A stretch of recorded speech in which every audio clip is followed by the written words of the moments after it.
Yo, stream. Presidential candidates there. Tim Walz standing alone, man. Bro, his ass, bro. Why did Tim Walz rob so early? Your last thoughts as we watch here as JD Vance. Bro, that smile, his smile doesn't hide anything. It's performance. JD just walked up. That seems obvious, but no full pause, and they're looking for a viral moment. That's what they'll be looking for tonight. No handshake. No handshake, and there you have Governor Walz appears to be taking some notes. JD Vance doing the same as our colleagues. Maybe you're shaking hands before we hit the camera. That's right. Well, we have the Vice President. See if Trump's thing is going. It will be moderated by our man Nora O'Donnell and Margaret Brennan. Ohio Senator J.D. Vance and Minnesota Governor Tim Walz take the stage. Well, they've taken the stage, so stick with us here and join us also on our streaming channel, CBS News 24/7, for exclusive content you won't see anywhere else. Thank you for joining us.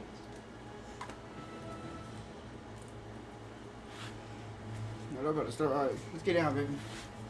Oh, you clean, aren't you? You clean, girl. Yes, you are. Yeah. Oh, what you doing? What you doing, bud? See, Pitbull's sweet. Pitbull's so sweet. Oh, look at you. All right, girl. Let's get down. Let's get down. Let me get right here. Let me get right here.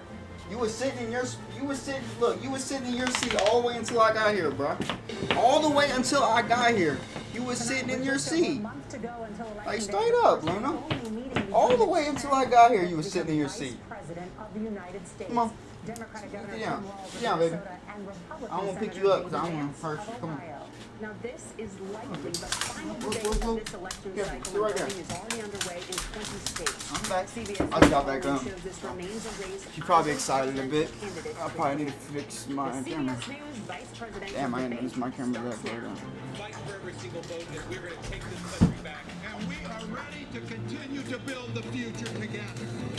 We're going to turn this whole country red with President Donald J. Trump's leadership. You know what's at the end of this little journey? Kamala Harris as the next president of the United States. You sit right next to me. This is a Alright, we'll CBS join. News special, live from CBS News Turn my headquarters in New PlayStation. York. America decides the vice presidential debate. Good evening, I'm Nora O'Donnell, and thank you for joining us for tonight's CBS News Vice Presidential Debate. We want to welcome our viewers on CBS, on other networks here in the U.S. and around the world. We have a consequential night ahead. What the fuck? This is the issues. Shut the fuck. Minnesota's Democratic Governor Tim Walz and Ohio's Republican Senator J.D. Vance tonight meeting for the first time. I'm Margaret Brennan. In order to have a thoughtful and civil debate, these are the rules that both campaigns have agreed to. Questions will be directed at one candidate who will have 2 minutes to respond. The other candidate will be allowed 2 minutes for rebuttal. Then each candidate will get another minute to make further points, with an additional 1 minute each at the discretion of the moderator.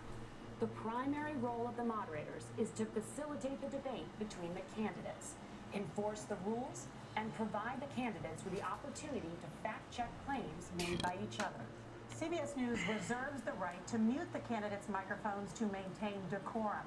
We have not shared the questions or topics with the campaigns. The stage is set. Governor, Senator, thank you for joining us. Let's get started. Tonight, our country is facing several unfolding crises. The Middle East is on the brink of war. Americans are suffering from the catastrophic impact of Hurricane Helene. Tampon Tim. See how he does. 25,000 dock workers from Maine to Texas are picketing. I'm gonna mix this with the Middle East. Margaret. Thank you, Nora. Earlier today, Iran launched its largest attack yet on Israel, but that attack failed thanks to joint U.S. and Israeli defensive action. President Biden has deployed more than 40,000 U.S. military personnel and assets to that region over the past year to try to prevent a regional war. Iran is weakened, but the U.S. still considers it the largest state sponsor of terrorism in the world, and it has drastically reduced the time it would take to develop a nuclear weapon. It is down now to 1 or 2 weeks' time. Governor Walz, if you were the final voice in the Situation Room, would you support or oppose a preemptive strike by Israel on Iran? You have 2 minutes. Well, thank you, and thank you for those joining at home tonight. Let's keep in mind where this started. October 7th, Hamas terrorists massacred over 1,400 Israelis and took prisoners. Israel's ability to be able to defend itself is absolutely fundamental. Getting its hostages back, fundamental, and ending the humanitarian crisis in Gaza. But the expansion of Israel and its proxies is an absolute fundamental necessity for the United States to have the steady leadership there. You saw it experienced today, where along with our Israeli partners and our coalition, able to stop the incoming attack. But what's fundamental here is that steady leadership is going to matter. It's clear, and the world saw it on that debate stage a few weeks ago, a nearly 80-year-old Donald Trump talking about crowd sizes is not what we need in this moment. But it's not just... He wasn't talking about crowd sizes. Kamala Harris talked about crowd sizes. She actually the one who bring them up. His chief of staff, John Kelly, said that he was the most flawed human being he'd ever met. And both of his secretaries of defense and his national security advisors said he should be nowhere near the White House. Now, the person closest to them, Donald Trump, said he's unfit for the highest office. That was Senator Vance. What we've seen out of Vice President Harris is we've seen steady leadership. We've seen a calmness that is able to draw on the coalitions to bring them together. Understanding that our allies matter. When our allies see Donald Trump turn towards Vladimir Putin, turn towards North Korea, when we start to see that type of fickleness around holding the coalitions together, we will stay committed. And as the Vice President said today we will protect our forces and our allied forces, and there will be consequences. Governor, your time is up. Senator Vance, the same question. Would you support or oppose a preemptive strike by Israel on Iran? You have 2 minutes. All right, Senator, let's go. I want to answer the question. First of all, thanks, Governor. Thanks to CBS for hosting the debate. And thanks, most importantly, to the American people who are watching this evening and caring enough about this country to pay attention to this vice presidential debate. I want to answer the question, but I want to actually give an introduction to myself a little bit, because I recognize a lot of Americans don't know who either one of us are. I was raised in a working class family. My mother required food assistance for periods of her life. My grandmother required Social Security help to raise me, and she raised me in part because my own mother struggled with addiction for a big chunk of my early life.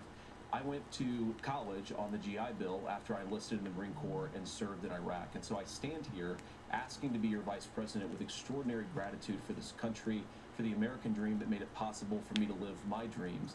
And most importantly, I know that a lot of you are worried about the chaos in the world and the feeling that the American dream is unattainable. I want to try to convince you tonight over the next 90 minutes that if we get better leadership in the White House, if we get Donald Trump back in the White House, the American dream is going to be attainable once again.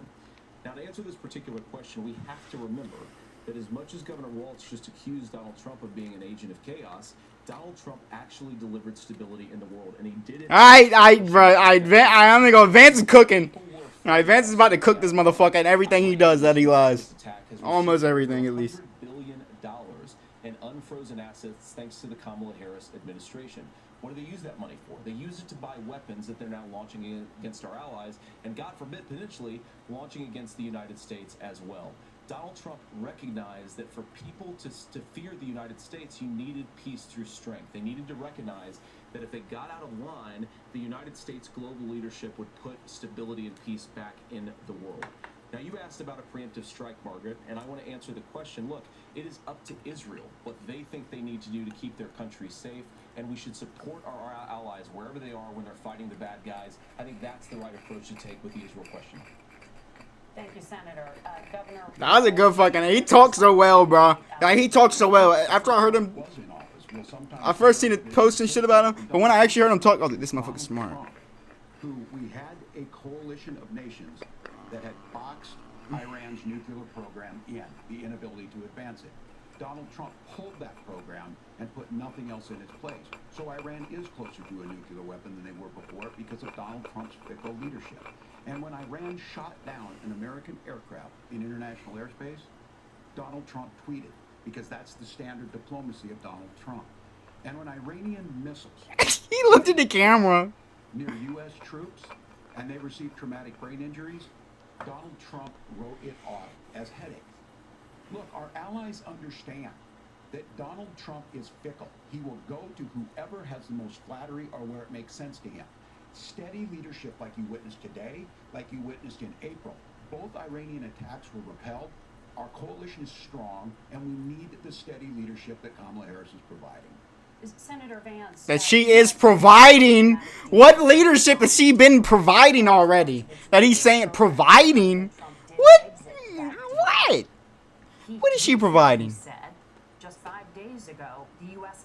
must now make a diplomatic Alright, deal I'm with rolling this Iran joint. because the consequences are impossible. Did he make a mistake? You have 1 minute. Well, first of all, Margaret, diplomacy is not a dirty word, but I think that's something that Governor Walz just said is quite extraordinary. You yourself just said Iran is as close to a nuclear weapon today as they have ever been, and Governor Walz, he blamed Donald Trump. Who can criticize Donald Trump's tweets? But effective, smart diplomacy and peace through strength is how you bring stability back to a very broken world. Donald Trump has already done it once before. Ask yourself at home, when was the last time, I'm 40 years old, when was the last time that an American president didn't have a major conflict break out? I'm about to turn it up even more. During the 4 years that Donald Trump was president. Gentlemen, we have a lot to get to. Nora? Margaret? Yeah, gentlemen, we got a lot to get to. They're not even going to let Waltz one of the deadliest on record. come to that. I wouldn't even let him either. 160 people are dead and hundreds more are missing. Scientists say climate change makes these hurricanes larger, stronger, and more deadly because of the historic rainfall. Senator Vance, according to CBS News polling, 7 in 10 Americans and more than 60% of Republicans under the age of 45 favor the U.S. taking steps to try and reduce climate change. Senator, what responsibility would the Trump administration have to try and reduce the impact of climate change? I'll give you 2 minutes. Sure. So first of all, let's start with the hurricane because it's an unbelievable, unspeakable human tragedy. I just saw today actually a photograph of 2 grandparents on a roof with a 6-year-old child, and it was the last photograph ever taken of them because the roof collapsed and those innocent people lost their lives. And I'm sure Governor Walz joins me in saying our hearts go out to those innocent people, our prayers go out to them, and we want as robust and aggressive as a federal response as we can get to save as many lives as possible, and then of course afterwards to help the people in those communities rebuild. I mean, these are communities that I love. Some of them I know very personally in Appalachia, all across the Southeast. They need their government to do their job, and I commit that when Donald Trump is president again, the government will put the citizens of this country first when they suffer from a disaster. And Nora, you asked about climate change. I think this is a very important issue. Look, a lot of people are justifiably worried about all these crazy weather patterns. I think it's important for us, first of all, to say Donald Trump and I support clean air, clean water. We want the environment to be cleaner and safer. But one of the things that I've noticed some of our Democratic friends talking a lot about is a concern about carbon emissions, this idea that carbon emissions drives all of the climate change. Well, let's just say that's true, just for the sake of argument, so we're not arguing about weird science. Let's just say that's true. Well, if you believe that, what would you want to do? The answer is that you'd want to reshore as much American manufacturing as possible, and you'd want to produce as much energy as possible in the United States of America because we're the cleanest economy in the entire world. What have Kamala Harris's policies actually led to? More energy production in China, more manufacturing overseas, more doing business in some of the dirtiest parts of the entire world. And when I say that, I mean the amount of carbon emissions they're doing per unit of economic output. So if we actually, dude, he talks so well. Like, look at Waltz is just looking at him. I've been getting his joint ready. I haven't even been looking. I looked at Waltz is just staring at this motherfucker. Harris has done exactly the opposite. Governor Walz, you have 2 minutes to respond. Well, we got close to an agreement because all those things are happening. Look, first of all, it is a horrific tragedy with this hurricane, and my heart. Yeah, you're just gonna have to agree with him. That's how you're gonna get most of your points. Contact with the governors. I serve as co-chair of the Council of Governors as we work together on these emergency managements. Governors know no partisanship. They work together to solve. The governors and the emergency responders are on the ground. Those happen on the front end. The federal government comes in, makes sure they're there that we recover, but we're still in that phase where we need to make sure that they're staying there, staying focused. Now look, coming back to the climate change issue, there's no doubt this thing roared onto the scene faster and stronger than anything we've seen. Senator Vance has said that there's a climate problem in the past. Donald Trump called it a hoax and then joked that these things would make more beachfront property to be able to invest in. What we've seen out of the Harris administration now, the Biden-Harris administration, is we've seen this investment. We've seen massive. It happened under y'all. That's all I'm saying. That we've seen in the Inflation Reduction Act has created jobs all across the country. 2,000 in Jeffersonville, Ohio. Nah, this Using motherfucker. the EV technology that we invented and making it here. It's that Waltz pack. Across the country. The largest solar manufacturing plant in North America sits in Minnesota. But my farmers know climate change is real. They've seen 500-year droughts. I got some wax too. 500-year floods, Probably on a little hen. But what they're doing is adapting, and this has allowed them to tell me, look, I harvest corn, I harvest soybean. How my hair look? We are producing more natural gas and more oil at any time than we ever have. We're also producing more clean energy. So the solution for us is to continue to move forward, that climate change is real. Reducing our impact is absolutely critical, but this is not a false choice. You can do that at the same time you're creating the jobs that we're seeing all across the country. That's exactly what this administration has done. We are seeing us becoming an energy superpower for the future, not just the current. And that's what absolutely makes sense. And then we start thinking about how do Waltz we is just mitigate saying these anything, disasters. isn't he? Thank you. Senator, I want to give you an opportunity to respond there. The governor mentioned that President Trump has called climate change a hoax. Thank you for those joining at home Well, look, what the tonight. president has Let's said keep in is that mind if where the this started. Democrats, and in October particular 7th, Kamala Hamas Harris and her terrorists, leadership, if they really believe that climate change is serious, what they would be doing is more manufacturing and more energy production in the United States of America, and that's not what they're doing. So clearly, Kamala Harris herself doesn't believe her own rhetoric on this. If she did, she would actually agree with Donald Trump's energy policies. Now, something Governor Walz said I think is important to touch upon, because when we talk about clean energy, I think that's a slogan that often the Democrats will use here. I'm talking, of course, about the Democratic leadership. And the real issue is that if you're spending hundreds of millions or even billions of dollars of American taxpayer money on solar panels that are made in China, number one, you're going to make the economy dirtier. We should be making more of those solar panels here in the United States of America. Some of them are, Tim, but a lot of them are being made overseas in China, especially the components that go into those solar panels. So if you really want to make the environment cleaner, you've got to invest in more energy production. We haven't built a nuclear facility, I think, one in the past 40 years. Natural gas, we got to invest more in it. Kamala Harris has done the opposite. That's raised energy prices and also meant that we're doing Senator, worse your by the time climate. is up. Governor, would you like to respond? Well, look, we're producing more natural gas than we ever have. There's no moratorium on that. We're producing more oil. But folks know, and like I said again, these are not liberal folks. These are not folks that are Green New Deal folks. These are farmers that have been drought one year, massive flooding the next year. They understand that it makes sense. Look, our number one export cannot be topsoil from erosion from these massive storms. We saw it in Minnesota this summer. And thinking about how do we respond to that, we're thinking ahead on this. And what Kamala Is he still talking about the same thing? We're starting to weatherproof some of these things. The infrastructure law that was passed allows us to That's think ice about cream, too. mitigation in the future. My fat How do ass. we make sure that we're protecting by burying our power lines? How do we make sure that we're protecting lakefronts and things that we're seeing more and more of? But to call it a hoax and to take the oil company executives to Mar-a-Lago, say, give me money for my campaign, and I'll let you do whatever you want.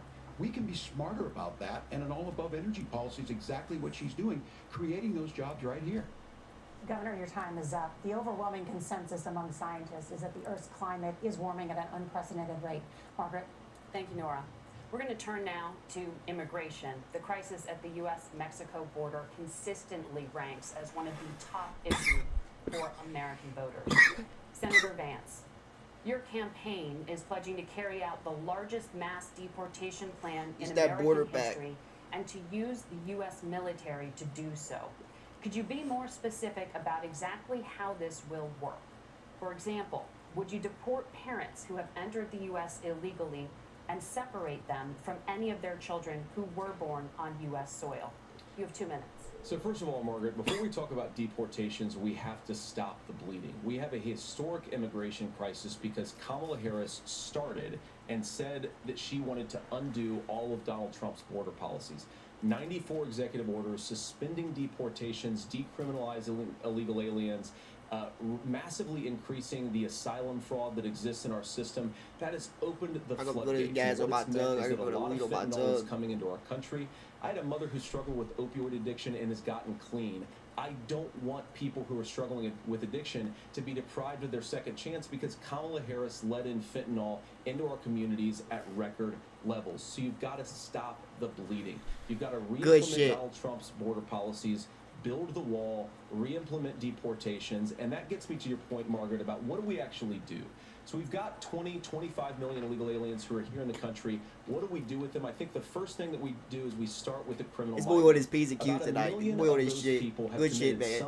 I'm proud of you, bro. In addition to crossing the border so illegally, far. I think you start with deportations on those folks. And then I think you make it harder for illegal aliens to undercut the wages of American workers. A lot of people will go home if they can't work for less than minimum wage in our own country. And by the way, that'll be really good for our workers who just want to earn a fair wage for doing a good day's work. And the final point, Margaret, is you asked about family separation. Right now in this country, Margaret, we have 320,000 children that the Department of Homeland Security has effectively lost. Some of them have been sex trafficked. Some of them, hopefully, are at homes with their families. Some of them have been used as drug trafficking mules. The real family separation policy in this country is, unfortunately, Kamala Harris's wide-open southern border.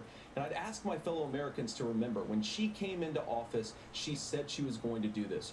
Real leadership would be saying, you know what, I screwed up. We're going to go back to Donald Trump's border policies. I wish that she would do that. It would be good for all of us. Governor, do you care to respond to any of those specific allegations, including that the vice president is, quote, letting in fentanyl and using kids as drug mules, among other things regarding children? The drug mule is not true, but I will say about this, about the fentanyl, because this is a crisis of this, the opioid crisis, and the good news. The drug mules isn't true. You don't think the motherfuckers are coming through here selling, bro? If they're human trafficking and child trafficking, they are definitely fucking drug trafficking. Harris is the Attorney General of the largest state, a border state in California. She's the only person in this race who Be honest. Be real for once. for human trafficking and drug interventions. But look, we all want to solve this. Most of us want to solve this, and that is the United States Congress. That's the Border Patrol agents. That's the Chamber of Commerce. That's most Americans out here. That's why we had the fairest and the toughest bill on immigration that this nation's seen. It was crafted by conservative senator from Oklahoma, James Lankford. I know him, he's super conservative, but he's a man of principle, wants to get it done. Democrats and Republicans worked on this piece of legislation. The Border Patrol say this is what we Drop need that, it's a new fucking bill, bro. It was 3 years late. Pass this thing. Kamala Harris helped get there. 1,500 new border agents. Detection for drugs. DOJ money to speed up these the adjudications on this, just what America wants. But as soon as I was getting ready to pass and actually tackle this, Donald Trump said no, told them to vote against it because it gives him a campaign issue. It gives him to, what would Donald Trump talk about if we actually did some of these things? And they need to be done by the legislature. You can't just do this through the executive branch. So look, we have the options to do this. Donald Trump had 4 years. He had 4 years to do this. And he promised you, America, how easy it would be. I'll build you a big, beautiful wall, and Mexico will pay for it. Less than 2% of that wall got built, and Mexico didn't pay a dime. But here we are again, 9 years after he came down that escalator. That's the route you're going. Okay. Dehumanizing people. And That's not going to win. Going to do. As far as the deportation plan, at one point, Senator Vance said it was so unworkable to be laughable. So that's where we're at. Pass the bill, she'll sign it. Governor, your time is up. Senator, the question was, will you separate parents from their children, even if their kids are U.S. citizens? You have 1 minute. Margaret, my point is that we already have massive child separations thanks to Kamala Harris's open border. And I didn't accuse Kamala Harris of inviting drug mules. I said that she enabled the Mexican drug cartels to operate freely in this country. And we know that they use children as drug mules, and it is a disgrace, and it has to stop. Look, I think what Tim said just doesn't pass the smell test. For 3 years, Kamala Harris went out bragging that she was going to undo Donald Trump's border policy. She did exactly that. We had a record number of illegal crossings. We had a record number of fentanyl coming into our country. And now that she's running for president, or a few months before, she says that somehow she got religion and cared a lot about a piece of legislation. The only thing that she did when she became the vice president, when she became the appointed border czar, was to undo 94 Donald Trump executive actions that opened open the border. This problem is leading to massive problems in the United States of America. Parents Good who can't shit. afford health care, schools that are overwhelmed. It's got to stop, and it will when Donald Trump Name is the year president. so motherfuckers know. Your time is that up, was him. Governor. What about our CBS News polling, which does show that a majority of Americans, more than 50%. Dude, Obama was the one that split up the kids, by the way, from your family and put them in fucking. Well, no, I'm check shit. That is necessary, but Obama put them in fucking cages. What happens when you don't want to solve it? You demonize it. And we saw this. And Senator Vance, and it surprises me on this, talking about and saying, I will create stories to bring attention to this. That vilified a large number of people who were here legally in the community of Springfield. The Republican governor said, it's not true. Don't do it. There's consequences for this. There's consequences. We could come together. Senator Langford did it. We could come together and solve this if we didn't let Donald Trump continue to make it an issue. And the consequences in Springfield were the governor had to send state law enforcement to escort kindergartners to school. I believe Senator Vance wants to solve this, but by standing with Donald Trump and not working together to find a solution, it becomes a talking point. And when it becomes a He really just said that shit? we dehumanize and But foreign motherfuckers are confirmed to have called them in. Tim, Governor, your time is up. Senator, I'll give you 1 minute, but let me just ask you the question first. The governor has made the point, and I think as a sitting lawmaker, you know that Congress controls the purse strings and any funding. So you have said repeatedly that Donald Trump would, through executive action, solve this. Do you disagree that Congress controls the purse strings and would need to support many of the changes that you would actually want to implement? You have 1 minute. Look, Margaret, first of all, the gross majority of what we need to do at the southern border is just empowering law enforcement to do their job. I've been to the southern border more than our borders are. Kamala Harris has been. And it's actually heartbreaking because the Border Patrol agents, they just want to be empowered to do their job. Of course, additional resources would help, but most of this is about the president and the vice president empowering our law enforcement to say, if you try to come across the border illegally, you've got to stay in Mexico, you've got to go back through proper channels. Now, Governor Walz brought up the community of Springfield, and he's very worried about the things that I've said. Fuck, he the senator of in Ohio. Springfield, Ohio, and in communities all across this country, you've got schools that are overwhelmed, you've got hospitals that are overwhelmed, you've got housing that is totally unaffordable because we brought in millions of illegal immigrants to compete with Americans for scarce homes. The people that I'm most worried about in Springfield, Ohio, are the American citizens who have had their lives destroyed by Kamala Harris's open border. It is a disgrace, Tim, and I actually think, I agree with you. I think you want to solve this problem, but I don't think that Kamala Harris does. Senator, your time is up. Governor, you have 1 minute to respond. Yeah, well, What the fuck? it is law enforcement that asks for He the just bill. keeps fucking accusing shit. Why do you keep giving him another minute? That's because they know we need to do this. Look, this issue of continuing to bring this up, of not dealing with it, of blaming migrants for everything. On housing, we could talk a little bit about Wall Street speculators buying up housing and making them less affordable. Motherfucker. It becomes a blame. Shut up with Look, that this shit, like bill literally. Also gives the money necessary to adjudicate. I agree. It should not take 7 years for an asylum claim to be done. This bill gets it done in 90 days. Then you start to make a difference in this, and you start to adhere to what we know, American principles. I don't talk about my faith a lot, but Matthew 25:40 talks about, to the least amongst us you do unto me. I think that's true of most Americans. They simply want order to it. This bill does it. It's funded. It's supported by the people who do it, and it lets us keep our dignity. What the fuck is he talking about?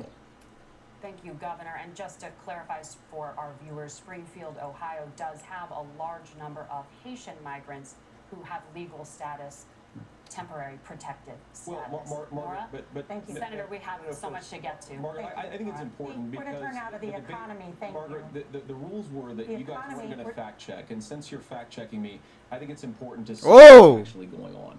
So there's an application called the CBP One app, where you can go on as an Yeah, illegal they did say they migrant, weren't gonna apply fact for check. asylum or apply for parole. He called the fuck out of that shit because I didn't even know this. Status at the wave of a Kamala Harris open border wand. That is not a person coming in, applying for a green card and waiting for 10 years. That Thank is you, the Senator. facilitation of illegal immigration, Margaret, by Thank our you, own Senator, for leadership. describing the legal And process. Kamala- We and have Kamala so much Harris to get opened to, up that Senator. pathway. Those We have laws so have been on much. the books since 1990. Thank you, gentlemen. The We CBP want to One have. app has not been on the books. Gentlemen, Margaret. I can't hear you because your mics are cut. We have so much we want to get I can hear JD. I can't hear Tim though. Nora. Thank you, Margaret. I can't hear Tim telling The Tim. economy is a top concern. Yeah, JD, good shit. I think he just got a viral moment right there. I'm not even gonna lie. So let's talk about the specifics. I'm not even gonna lie. I think he just did. President Harris unveiled a plan I to think he increase just got billions it. in tax credits for manufacturing, housing, and a renewed child tax credit. The Wharton School says your proposals will increase the nation's deficit by $1.2 trillion.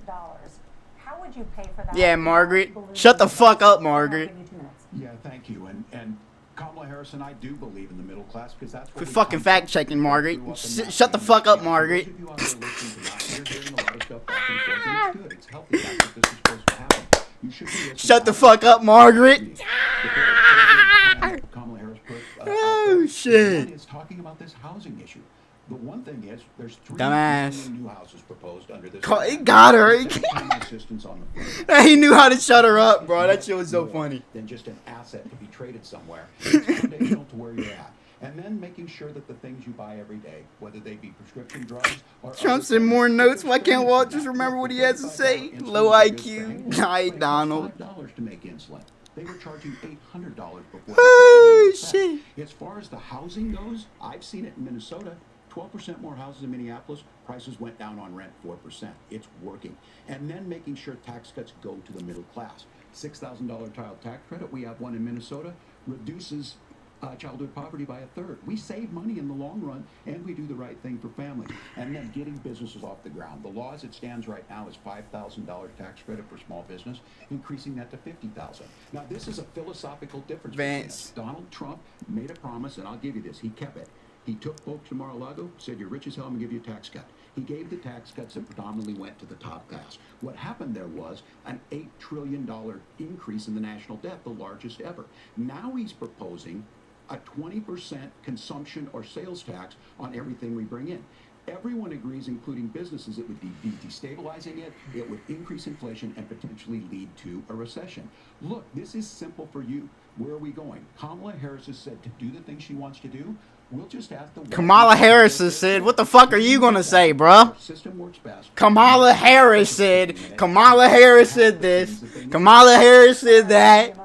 Like, come the fuck on, bro. The school has done an analysis of the Kamala Harris said, like, come on, bro. increase the nation's deficit by $5.8 trillion Kamala Harris said to jump off a fucking bridge. Would you jump off a bridge? without ballooning the deficit. Like, good lord. Well, first of all, you're going to hear a lot from Tim Walz this evening, and you just heard it in the answer. A lot of what Kamala Harris proposes to do, and some of it, I'll be honest with you, it even sounds pretty good. Here's what you won't hear, is that Kamala Harris has already done it. Because she's been the vice president for 3.5 years. She had the opportunity to enact all of these great policies, and what she's actually done instead is drive the cost of food higher by 25%, drive the cost of housing higher by about 60%, open the American southern border, and make middle-class life unaffordable for What time is it? number of Americans. If Kamala Harris has Okay, it's such not great there. Oh my god, we got like an hour address left. middle-class problems, then she ought to do them now. Not when asking for promotion, but in the job the American people gave her 3.5 years ago. And the fact that she isn't tells you a lot about how much you can trust her actual plans. Now, Donald Trump's economic plan is not just a plan, but it's also a record. A lot of those same economists attack Donald Trump's plans, and they have PhDs, but they don't have common sense, and they don't have wisdom. Because Donald Trump's economic policies... He just said they don't have common sense and he don't have wisdom. In a generation in this Oh, country, shit. 1.5% He called us stupid. inflation, and to boot, Oh, yeah, we food about to hit his security way. all over the world. So when people say that wanna Donald wait a Trump's little bit? economic plan doesn't make sense, I say look at the record. He delivered rising take-home pay for American workers.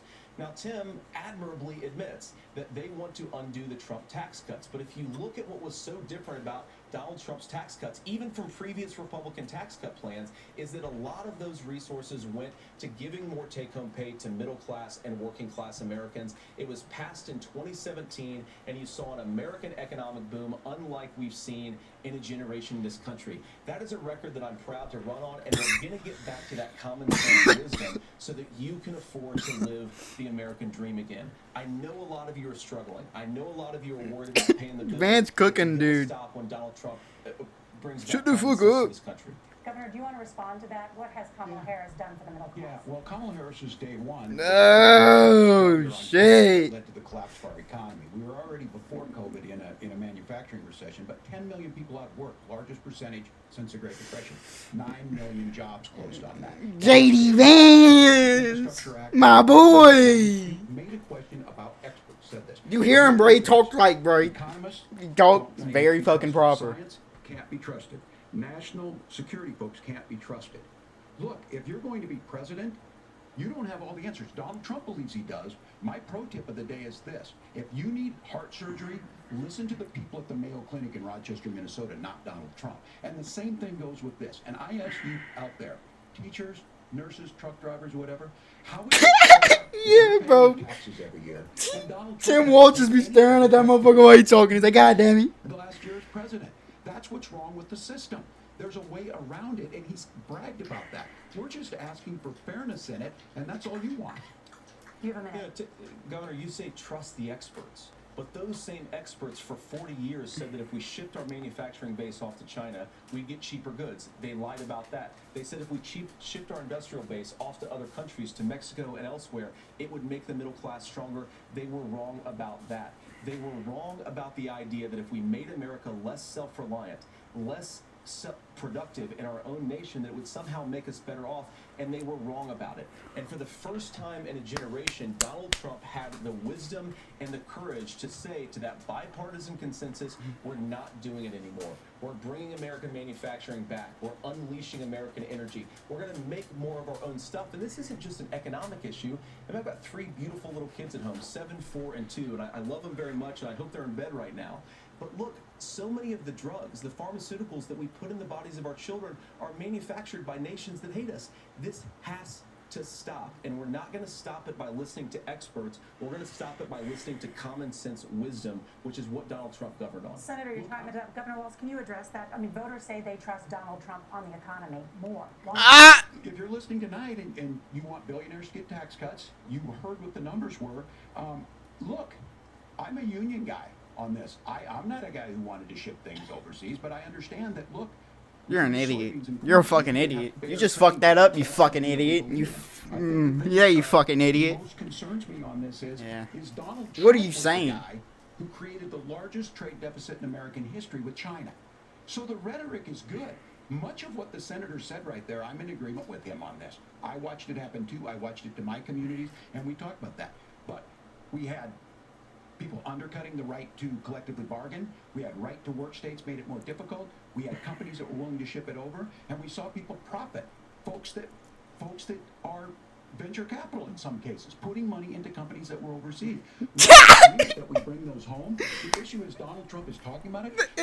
This is what JD does. 1,000 more manufacturers. May I respond to that? Yes.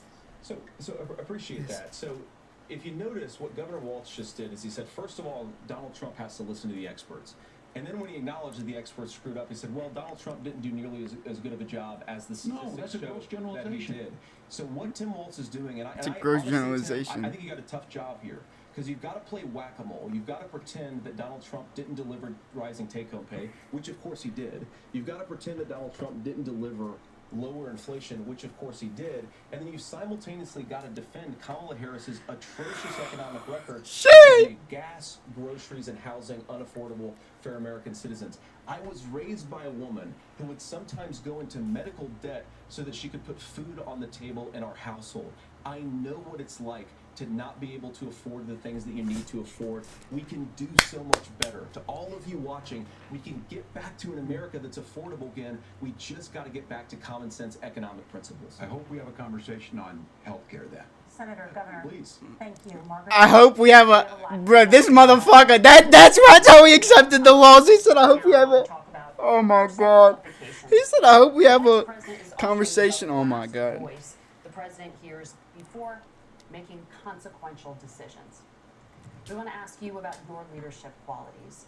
Governor Walz, you said you were in Hong Kong during the deadly Tiananmen Square protests in the spring of 1989. Lay down. But Minnesota Public Radio You and pretty other bull. outlets are reporting that you Lay down, girl. didn't travel to Asia until August of that Make year. over here.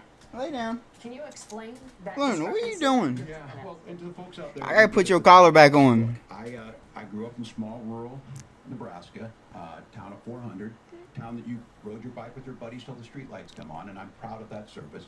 I joined the National Guard. I at was trying to talk 17, about JD. worked Nah, I on mean, farms. now you're trying to Used make the a story jet like JD to become Vance. a teacher, passionate about it, a young teacher. My first year out, I got the opportunity in JD is, I mean, JD is fucking destroying him. All right, just put it that way. To do that. I came back home and then started a program to take young people there. We would take basketball teams, we would take baseball teams, we would take dancers, and we would go back and forth to China. The issue for that was to try and learn. Now look, my community knows who I am. They saw where I was at.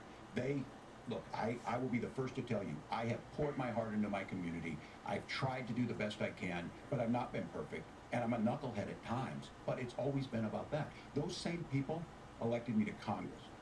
Vance is fucking cooking. Congress, I was one of the most bipartisan people, working on things like farm bills that we got done, working on veterans benefits. I would make the case that Donald Trump should have come on one of those trips with us. I guarantee you he wouldn't be praising Xi Jinping about COVID, and I guarantee you he wouldn't start a trade war that he ends up losing. So this is about trying to understand the world. It's about trying to do the best you can for your community, and then it's putting yourself out there and letting your folks understand what it is. My commitment, whether it be through teaching, which I was good at, or whether it was being a good soldier or was being a good member of Congress, those are the things that I think are the values that people care about. Governor, just to follow up on that, the question was, can you explain the discrepancy? All I said on this was I got there that summer and misspoke on this. So I will just, that's what I've said.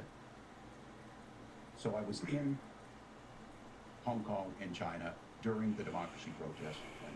And from that, I learned a lot of what needed to be in governance. Thank you, Governor. Senator Vance, in 2016, you called your running mate Donald Trump unfit for the nation's highest office, and you said he could be America's Hitler. I know you've been asked many times, and you've said you regret those comments and explained you then voted for Donald Trump in 2020. But the Washington Post reported new messages last week in which you also disparaged Trump's economic record while he was president, writing to someone in 2020, quote, Trump thoroughly failed to deliver his economic populism. You're now his running mate, and you've shifted many of your policy stances to align with his. If you become vice president, why should Americans trust that you will give Donald Trump the advice he needs to hear, and not just the advice he wants to hear? You have 2 minutes.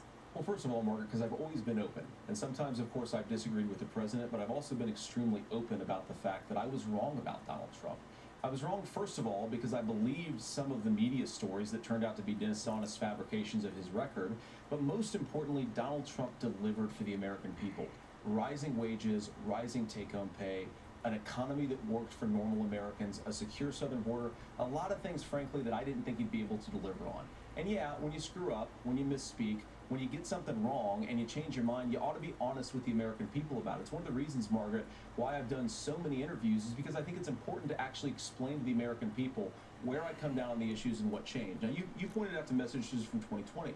Margaret, I've been extremely consistent that I think there were a lot of things that we could have done better in the Trump administration the first round if Congress was doing its job. I strongly believe, and I've been a United States Senator, that Congress is not just a high-class debating society. It's not just a forum for senators and congressmen to whine about problems. It's a forum to govern. So there were a lot of things on the border, on tariffs, for example, where I think that we could have done so much more if the Republican Congress and the Democrats in Congress had been a little bit better about how they govern the country. They were so obsessed with impeaching Donald Trump, they couldn't actually govern. And I want to talk about this tariff issue in particular, Margaret, because Tim just accused this of being a national sales tax. Look, the one thing, and you're probably surprised to hear me praising Joe Biden, but the one thing that Joe Biden did is he continued some of the Trump tariffs that protected American manufacturing jobs. And it's the one issue, the most pro-worker part of the Biden administration, it's the one issue where Kamala Harris has run away from Joe Biden's record. think about this. If you're trying to employ slave laborers in China at $3 a day, you're going to do that and undercut the wages of American workers unless our country stands up for itself and says, you're not accessing our markets unless you're paying middle-class Americans a fair wage. Senator, your time is up. Nora? Thank you. Now to the issue of reproductive rights. Governor Walz, after Roe versus Wade was overturned, you signed a bill into law that made Minnesota one of the least restrictive states in the nation when it comes to abortion. Former President Trump said in the last debate that you believe abortion, quote, in the 9th month is absolutely fine.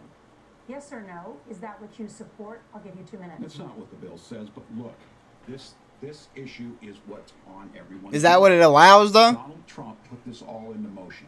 He brags about how great it was that he put the judges in and overturned Roe versus Wade. 52 years of personal autonomy. And then he tells us, oh, we send it to the states. It's a beautiful thing. Amanda Zaworski would disagree with you on it's a beautiful thing. A young bride in Texas waiting for their child at 18 weeks. She has a complication, a tear in the membrane. She needs to go in. The medical care at that point needs to be decided by the doctor. And that would have been an abortion. But in Texas, that would have put them in legal jeopardy.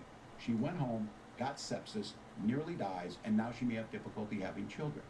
Or in Kentucky, Hadley Duvall, a 12-year-old child raped and impregnated by her stepfather. Those are horrific. Now, when God asked about that, Senator Vance said 2 wrongs don't make a right. There is no right in this. So in Minnesota, what we did was restore Roe versus Wade. We made sure that we put women in charge of their health care. But look, this is not where, if you don't know Amanda or a Hadley, you soon will. Their Project 2025 is going to have a registry of pregnancies. It's going to make it more difficult, if not He bring up Project 25. He's about to cook him on the Project 25. He can articulate it better than anybody. Access to infertility treatments. For so many He's about to cook. He's about to fucking cook. I think he's about to cook, at least. I think he is. There's a chance he fucks this up, though. This could be the one area he could fuck up on. This would be the hardest area for him. I'll be honest. That's not how this works. This is basic human rights. We have seen maternal mortality skyrocket in Texas, outpacing many other countries in the world. This is about health care. In Minnesota, we are ranked first in health care for a reason. We trust women, we trust doctors. Senator, do you want to respond to the governor's claim? Will you create a federal pregnancy monitoring agency? No, Nora, certainly we won't. And I want to talk about this. That sounds so fucking ridiculous. Americans don't agree with everything that I've ever said on this topic. And, you know, I grew up in a working class family in a neighborhood where I knew a lot of young women who had unplanned pregnancies and decided to terminate those pregnancies because they feel like they didn't have any other options. And, you know, one of them is actually very dear to me. And I know she's watching tonight, and I love you. And she told me something a couple years ago that she felt like if she hadn't had that abortion, that it would have destroyed her life because she was in an abusive relationship. And I think that what I take from that as a Republican who proudly wants to protect innocent life in this country, who proudly wants to protect the vulnerable, is that my party, we've got to do so much better of a job at earning the American people's trust back on this issue where they frankly just don't trust us. And I think that's one of the things that Donald Trump and I are endeavoring to do. I want us as a Republican Party to be pro-family in the fullest sense of the word. I want us to support fertility treatments. I want us to make it easier for moms to afford to have babies. I want it to make it easier for young families to afford a home so they can afford a place to raise that family. And I think there's so much that we can do on the public policy front just to give women more options. Now, of course, Donald Trump has been very clear that on the abortion policy specifically, that we have a big country and it's diverse. And California has a different viewpoint on this than Georgia. Georgia has a different viewpoint from Arizona. And the proper way to handle this, as messy as democracy sometimes is to let voters make these decisions, let the individual states make their abortion policy, and I think that's what makes the most sense in a very big, a very diverse, and let's be honest, sometimes a very, very messy and divided country. Governor, would you like to respond and also answer the question about restrictions? Yeah, well, the question got asked, and Donald Trump made the accusation that wasn't true about Minnesota. Well, let me tell you about this idea that they're diverse states. There's a young woman named Amber Thurman She happened to be in Georgia, a restrictive state. Because of that, she had to travel a long distance. I actually didn't even listen. I wasn't even listening. To try and get her care. Right there. I was thinking about something. I have no idea what he just said. Journey back and forth. The fact of the matter is, how can we I know what he's talking about though. Say that your life and your rights, as basic as the she actually didn't die from that. Actually, if I'm not mistaken. There's a very real chance had Amber Thurman lived in Minnesota, she would be alive today. That's why the restoration of Roe versus Wade. When you listen to Vice President Harris talk about this subject and you hear me talk about it, you hear us talking exactly the same. Donald Trump is trying to figure out how to get the political right of this. I agree with a lot of what Senator Vance said about what's happening. His running mate, though, does not, and that's the problem. Governor, your time is up. Senator, let me ask you about that. He mentioned, he was, I think, referring to a national ban. In the past, you have supported a federal ban on abortion after 15 weeks. In fact, you said if someone can't support legislation like that, quote, you are making the United States the most barbaric pro-abortion regime anywhere in the entire world. My question is, why have you changed your position? Well, Nora, first of all, I never supported a national ban. I did when I was running for Senate in 2022 talk about setting some minimum national standard. For example, we have a partial birth abortion ban in place in this country at the federal level. I don't think anybody's trying to get rid of that, or at least I hope not, though I know that Democrats have taken a very radical pro-abortion stance. But Nora, you know, one of the things that changed is in the state of Ohio, we had a referendum in 2023, and the people of Ohio voted overwhelmingly, by the way, against my position. And I think that what I learned from that, Nora, is that we've got to do a better job at winning back people's trust. So many young women would love to have families. So many young women also see an unplanned pregnancy as something that's going to destroy their livelihood, destroy their education, destroy their relationships. And we have got to earn people's trust back. And that's why Donald Trump and I are committed to pursuing pro-family policies, making child care more accessible, making fertility treatments more accessible, because we've got to do a better job at that. And that's what real leadership is. Governor, your response. I'm going to respond on the pro-abortion piece of that. No, we're not. We're pro-women. We're pro-freedom to make your own choice. We know never said nothing. What the fuck is he going off about? Women having miscarriages, women not getting the care, physicians feeling like they may be prosecuted for providing that care. And as far as making sure that we're educating our children and giving them options, Minnesota. I don't think he said anything, to be honest. Like, I actually don't. We understand that too. We know that. I don't think he said any of that. And we make that true. We also make it. We're a I don't even think he really gave his fucking to raise children. But these idea things to try and say that we're pro-children, but we don't like this, or you guys are pro-abortion. That's not the case at all. We are pro-freedoms for women to make their choices, and we're going, and Kamala Harris is making the case, to make options for children more affordable, a $6,000 child tax credit, but we're not going to base that on the backs of making someone like Amber Thurman drive 600 miles to try and get health care. Senator? May I respond to that? First of all, Governor, I agree with you. Amber Thurman should still be alive, and there are a lot of people who should still be alive, and I certainly wish that she was.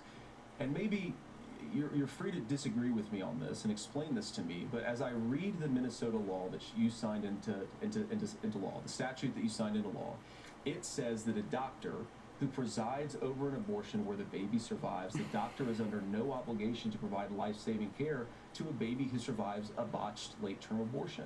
That is, I think, whether you're pro-choice or pro-abortion, that is fundamentally barbaric. And that's why I use that word, Nora, is because some of what we've seen, do you want to force the mic's supposed to be muted or not? Abortions against their will? Because Kamala Harris has supported suing Catholic nuns to violate their freedom of conscience. We can be a big and diverse country where we respect people's freedom of conscience and make the country more pro-baby and pro-family. But please. Yes, Governor, please respond. Look, this is one where there's always something there. This is a very simple proposition. These are women's decisions to make about their healthcare decisions, and the physicians who know best when they need to do this. Trying to distort the way a law is written to try and make a point, that's not it at all. What was I wrong about, Governor? Please tell me, what was that wrong about? That is not the way the law is written. I've given this advice on a lot of things. Trump should have been fucking tweeting on Twitter. And it was fact-checked at the last debate. But the point on this is there's a continuation of these guys to try and tell women or to get involved. I use this line on this, just mind your own business on this. Things work best when Roe. Mind your own business. Oh, yeah, let's get into that conversation, buddy. That doesn't preclude You remember when you locked down the whole motherfucking and you had motherfucking you had the fucking teams shoot motherfuckers with rubber bullets, bro. So they stay in their fucking house. You fucking yeah. So that hiding behind we're going to do all these other things when you're not proposing them in your budget. Kamala Harris is proposing them. She's proposing all those things to make life easier for families. I asked a specific question, Governor. You gave me a slogan as a response. It's not the case. It's not true. That's not what the law says. So they fact-checked it with President Trump. Gentlemen, there's a lot to discuss. We have to move on, and we're going to be right back with much more of the CBS News vice presidential debate in just a moment.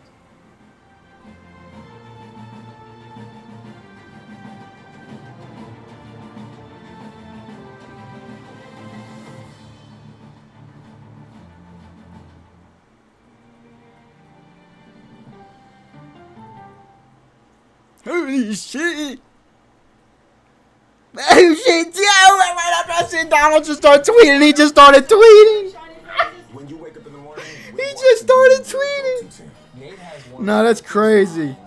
Right after I said it. Way of making people feel comfortable. Gail has this unbelievable knack to ask the question that you're asking at home. I've been told I could talk to a tree, and that's pretty much true. Yeah, the Border Patrol. Go for coffee with my two good friends. No, the Border Patrol Union tweeted out. The border experts want real Donald Trump to be president so the border can be secured without compromise. Only the drug cartels and Democrats want an open border. That's what Borders Czar Harris has given them and will continue to do in the future. Is that an endorsement? Is it the first official endorsement they've given? These toxic fumes from 5 derailed train cars. Acute bronchitis due to chemical fumes. Did you ever have these problems before the derailment? No, ma'am. Have they ever who have they endorsed in the past? Like, what did Trump say? Then why are Everyone knows I would not support a federal abortion ban under any. Okay. bronchitis? That's a hard question to answer. We're talking about one of the most blatant releases of a mixture of some of the most toxic chemicals that we've seen in America. I feel like now I have a duty to warn other communities. If my daughter has to watch me die of cancer, I hate Trump. someone else. Good shit, dog. This case. It's like a screenplay, something straight out of Hollywood. But it's not fiction. It's 48 hours. Human remains found this week. 4 families shattered. There's no physical evidence. The mystery would haunt investigators for years. There's some questions that have to be asked and need to be answered. Like a John Grisham novel. A gripping true crime original. 48 hours. Now streaming on the free CBS News app. Stories that inform. Or you can be really old and 50. And you can be really Democrats are not pro-woman. How do we They let men play in women's sports. within ourselves to be Oh shit, Trump. The best part of fame is making people feel good. Always send the These crazy motherfuckers, bro. a little more like Sunday morning. Here comes the sun. Stream now on the free CBS News app. Hello, everyone, and welcome to our Dragon Capsule here in space. Shit, this is a Vance Cook session.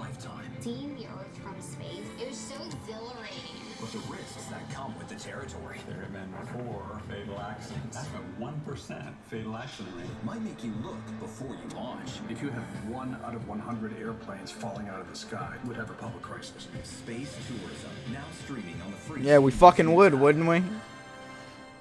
Yeah, we really fucking would. Yeah. Yeah, it's fucking obvious, bro. You know how much fucking people, like, yeah, like, they just sit, I'm not sure you can hear it on the mic, they just sit on their commercial, on the thing in the middle of the debate, they said, if 1 in every 100 planes crashed, we'd have a public crisis. Well, no fucking shit, that holds a lot of fucking people, bro. That would affect a lot of people. Person to person. Superstar approaching, superstar approaching. I can see clearly now that the rain is gone. That's right. Look at his outfit. Hey, give me some love, baby. Up top. Like, if it's a big plane could hold 100 motherfuckers. You feel me? All right.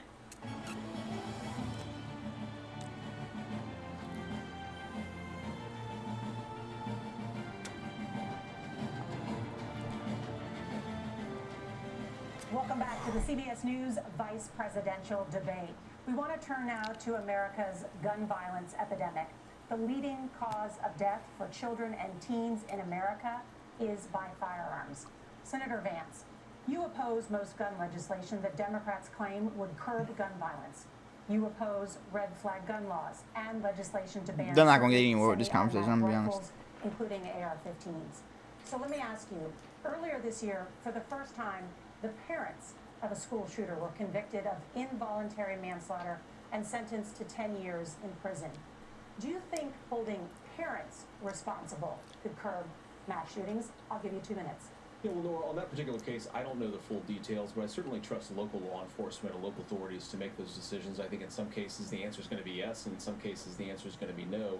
And the details really matter here, of course. For example, if a kid steals a gun, that's going to be different than if a parent hands over a gun knowing that their kid is potentially dangerous. But look, I want to just sort of speak as a father of 3 beautiful little kids, and our oldest is now in 2nd grade. And like a lot of parents, we send our kids to school with such hope and such joy and such pride at their little faces on the first day of school. And we know, unfortunately, that a lot of kids are going to experience this terrible epidemic of gun violence. And of course, our hearts go out to the families that are affected by this terrible stuff, and we do have to do better. And I think that Governor Walz and I actually probably agree that we need to do better on this. The question is just how do we actually do it? Now here's something that really bothers me and worries me about this epidemic of violence.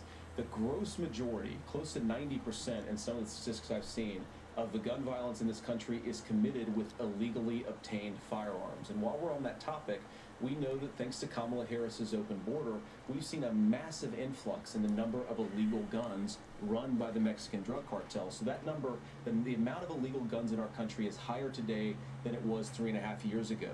But what do we do about the schools? What do we do to protect our kids? And I think the answer is, and I say this not loving the answer, because I don't want my kids to go to school in a school that feels unsafe or where there are visible signs of security. But I unfortunately think that we have to increase security in our schools. We have to make the doors lock better. We have to make the doors stronger. We've got to make the windows stronger. And of course, we've got to increase school resource officers, because the idea that we can magically wave a wand and take guns out of the hands of bad guys, it just doesn't fit with recent experience. So we've got to make our schools safer. And I think we've got to have some common sense bipartisan solutions for how to do that. Governor, you have 2 minutes. Well, I think all the parents watching tonight, this is your biggest nightmare. Look, I got a 17-year-old, and he witnessed a shooting at a community center playing volleyball. Those things don't leave you. As a member of Congress, I sat in my office surrounded by dozens of the Sandy Hook parents, and they were looking at my 7-year-old picture on the wall. Their 7-year-old were dead, and they were asking us to do something. And look, I'm a hunter. I own firearms. The vice president is.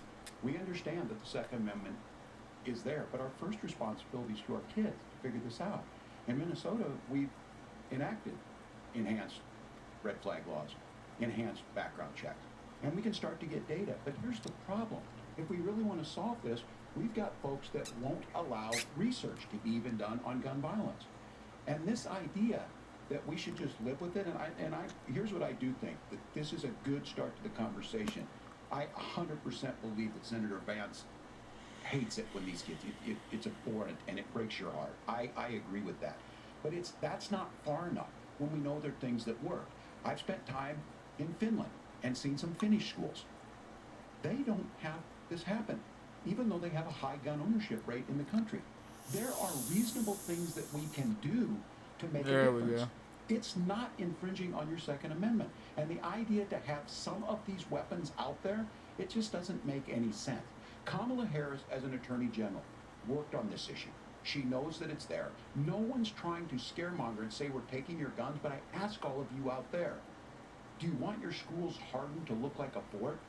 Is that what we have to go? When we know there's countries around the world even without practicing these types even without any school shootings or anything, these are things that shouldn't be that difficult. You can still keep your firearm, and we can make a difference. We have to. If you're listening tonight, this breaks your heart. Wouldn't want that. First of all, I didn't know that your 17-year-old witnessed a shooting. I'm sorry about that, and I hope that you're doing okay. Christ have mercy. It is awful. And I appreciate what Tim said actually about Finland, because I do think it illustrates some of the frankly, weird differences between our own country's gun violence problem and Finland is, okay, first of all, we have way higher rates of mental health abuse, or mental health substance Well, I'd abuse. say that because We 10 have million way higher illegals rates in of this country. depression, way higher rates of anxiety. We unfortunately have a mental health Think- crisis you think- in this you country, think- but I really do think that we need to get to Especially the root criminals, causes you of think it, they don't because got I think guns? that's the whole reason why we have such a bad gun violence problem, but I do think it's a big piece of it. Another driver of the gun violence epidemic, especially that affecting our kids, it doesn't earn as many headlines, but is the terrible gun violence problem in a lot of our big cities. And this is why we have to empower law enforcement to arrest the bad guys, put them away, and take gun offenders off the streets. I think there's a whole host of things that we can do here, but I do think at our schools we've got to talk about more security. Senator, thank you. Governor, you previously opposed an assault weapons ban, but if only later in your political career did you change Talk your about position. fucking Why? guns right I sat in now. that office with those San Diego parents. I've become Like, they're not gonna get nowhere with this conversation. We all know that. I'm gonna be honest. NRA guy for a long time. They used to teach gun safety. I'm of an age where my shotgun was in my car so I could pheasant hunt after football practice. That's not where we live today. And several things I want to mention on this is talking about cities and where it's at. The number one where the most firearm deaths happen in Minnesota are rural suicides. And we have an epidemic of children getting guns and shooting themselves. And so we have, and we should look at all of the issues. Making sure In Minnesota or where? Did he just say in Minnesota? this idea of stigmatizing mental Or did he health, say in general? because you have a mental health issue doesn't mean you're violent. The fuck? think I mean, it we doesn't. start I'm thinking. looking for a scapegoat. Sometimes it just is the guns. It's just the guns, and there are things that you can do about it. But I do think that this is one, and I think this is a healthy conversation. I think there's a capacity to find solutions on this that work, protect Second Amendment, protect our children. That's our priority. Gentlemen, thank you. Margaret? Thank you, Nora. Let's turn now to the top contributor to inflation, the high cost of housing and rent. There's a shortage of more than 4 million homes in the United States, and that contributes to the high housing prices. Governor Walz, the Harris campaign promises a $25,000 down payment assistance for first-time home buyers and a $10,000 tax credit. They also promise to build 3 million new homes. Where are you building these homes, and won't handing out that kind of money just drive up prices higher? No, it's not handing out. We have, first, let me say this. This issue of housing, and I think those of you listening on this, the problem we've had is that we've got a lot of folks that see housing as another commodity. It can be bought up, it can be shifted, it can be moved around. Those are not folks living in those houses. Those of you listening tonight, that house is a big deal. I bought and owned one house in my life. My mom still lives in the house where I was. And when I think of a house, I'm thinking of Christmas services after midnight mass when you go with your family. We need to make it more affordable. And one of the things, as I said, this program that the Vice President is pushing forward and bringing a new way of approaching this is something we're doing in Minnesota from that lead.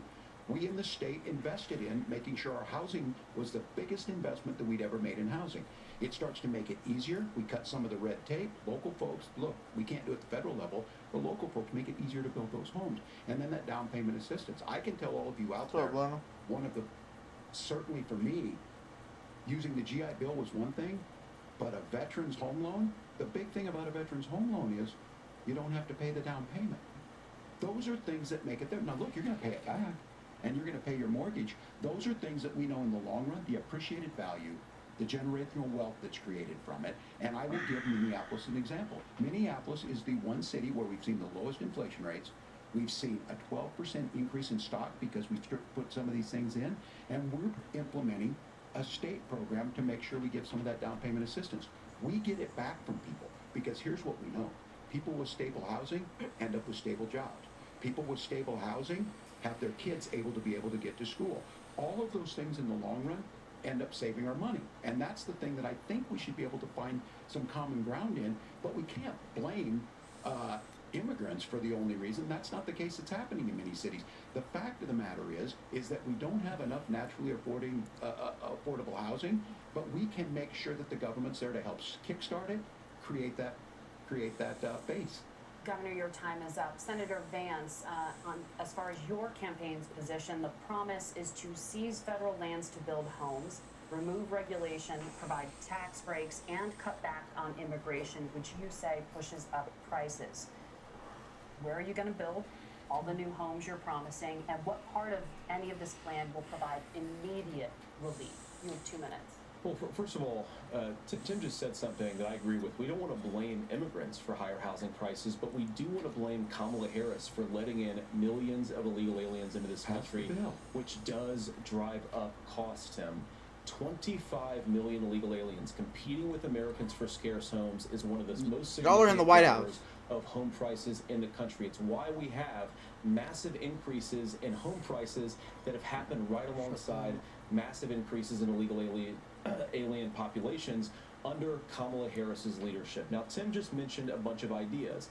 Now, some of those ideas I actually think are halfway decent, and some of them I disagree with, but the most important thing here is Kamala Harris is not running as a newcomer to politics. She is the sitting vice president. If she wants to enact all of these policies to make housing more affordable, I invite her to use the office that the American people already gave her, not sit around and campaign and do nothing while Americans find the American dream of homeownership completely unaffordable.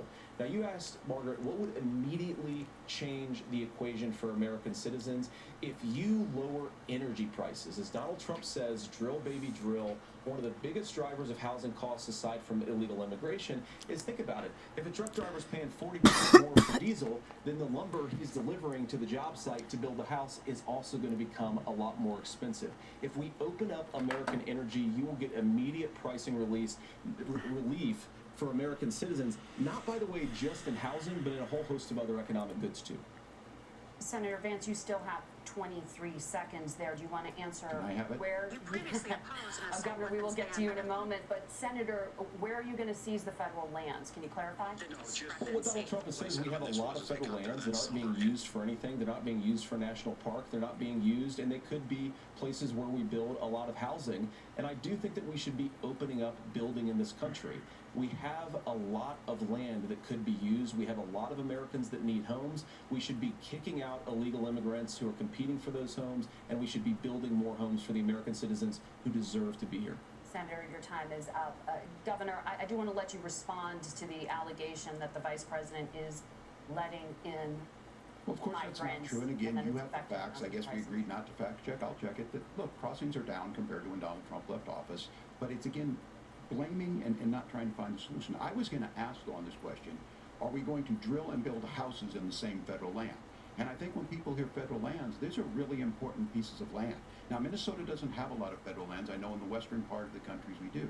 There's not a lot of federal lands in and around Minneapolis, for example. So the issue is I don't understand the federal lands issue unless we see this, and I worry about this as someone who cares deeply about our national parks and our federal lands. Look, Minnesota, we protect these things. We've got about 20% of the world's fresh water. These lands protect. They're there for a reason. They belong to all of us. But again, this is when you view housing and you view these things as commodities. Like, there's a chance to make money here. Let's take this federal land and let's sell it to people for that. I think there's better ways to do this. We've seen it in Minnesota. We're able to refurbish some of these houses. We're able to make some investments. That gets people in. And I'm still on the fact on this. Economists.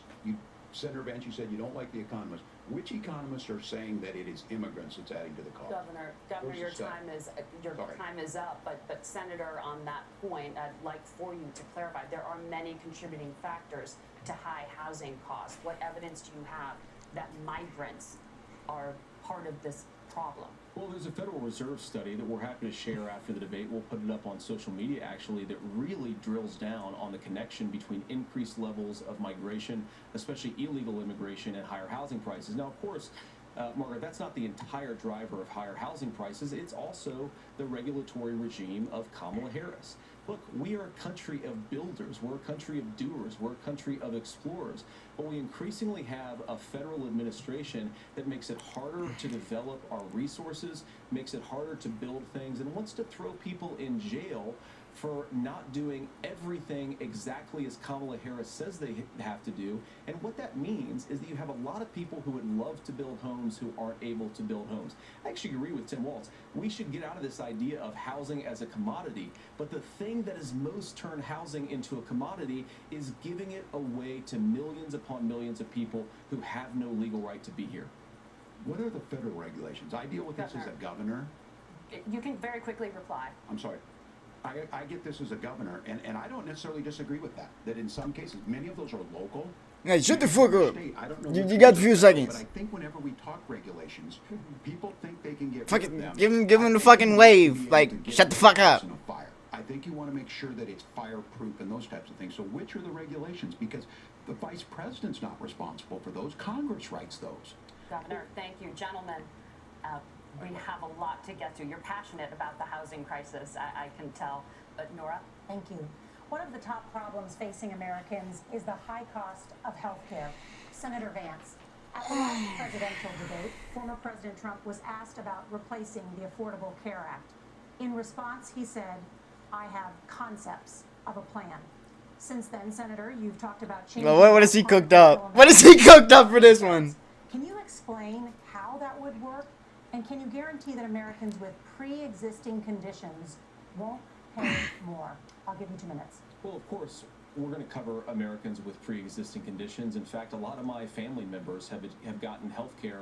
I believe, members of my family actually got private health insurance, at least for the first time, switched off of Medicaid onto private insurance for the first time under Donald Trump's leadership. And I think that, a lot of people have criticized this concepts of a plan remark. I think it's very simple common sense. I think as Tim Walz knows from 12 years in Congress, you're not going to propose a 900-page bill standing on a debate stage. It would bore everybody to tears, and it wouldn't actually mean anything because part of this is the give and take of bipartisan negotiation. Now, when Donald Trump was actually president, and again, he has a record to be proud of, prescription drugs fell in 2018 for the first time in a very long time. Under Kamala Harris's leadership, prescription drugs are up about 7%. Under Donald Trump's entire 4 years, they were up about 1.5%. He introduced pricing transparency. Think about healthcare. You go into a hospital, you try to buy something, and nobody knows what it actually costs. That price transparency will actually give American consumers... That motherfucker writing like a motherfucker. And will also drive down costs. And we talked about, the reinsurance regulations is what I was talking about. Look, Donald Trump has said that if we allow states to experiment a little bit on how to cover both the chronically ill but the non-chronically ill, it's not just a plan. He actually implemented some of these regulations when he was president of the United States. And I think you can make a really good argument that it salvaged Obamacare, which was doing disastrously until Donald Trump came along. I think it's an important point about President Trump. Of course, you don't have to agree with everything that President Trump has ever said or ever done, but when Obamacare was crushing under the weight of its own regulatory burden and healthcare costs, Donald Trump destroyed the program. Instead, he worked in a bipartisan way to ensure that Americans had access to affordable care. It's not perfect, of course, and there's so much more that we can do, but I think that Donald Trump has earned the right to put in place some better healthcare policies. He's earned it because he did it successfully the first time. Governor? All right, here's where being an old guy gives you some history. I was there at the creation of the ACA. And the reason it was so important is I come from a major healthcare state, home of the Mayo Clinic, home to Medical Alley, 3M, Medtronic, all of those. We understand healthcare. It's why we're ranked first on affordability and accessibility and quality of healthcare. And so what I know is under Kamala Harris, JD Vance a star after tonight. Those of you listening, this is critical to you. Now, Donald Trump all of a sudden wants to. Go back and remember this.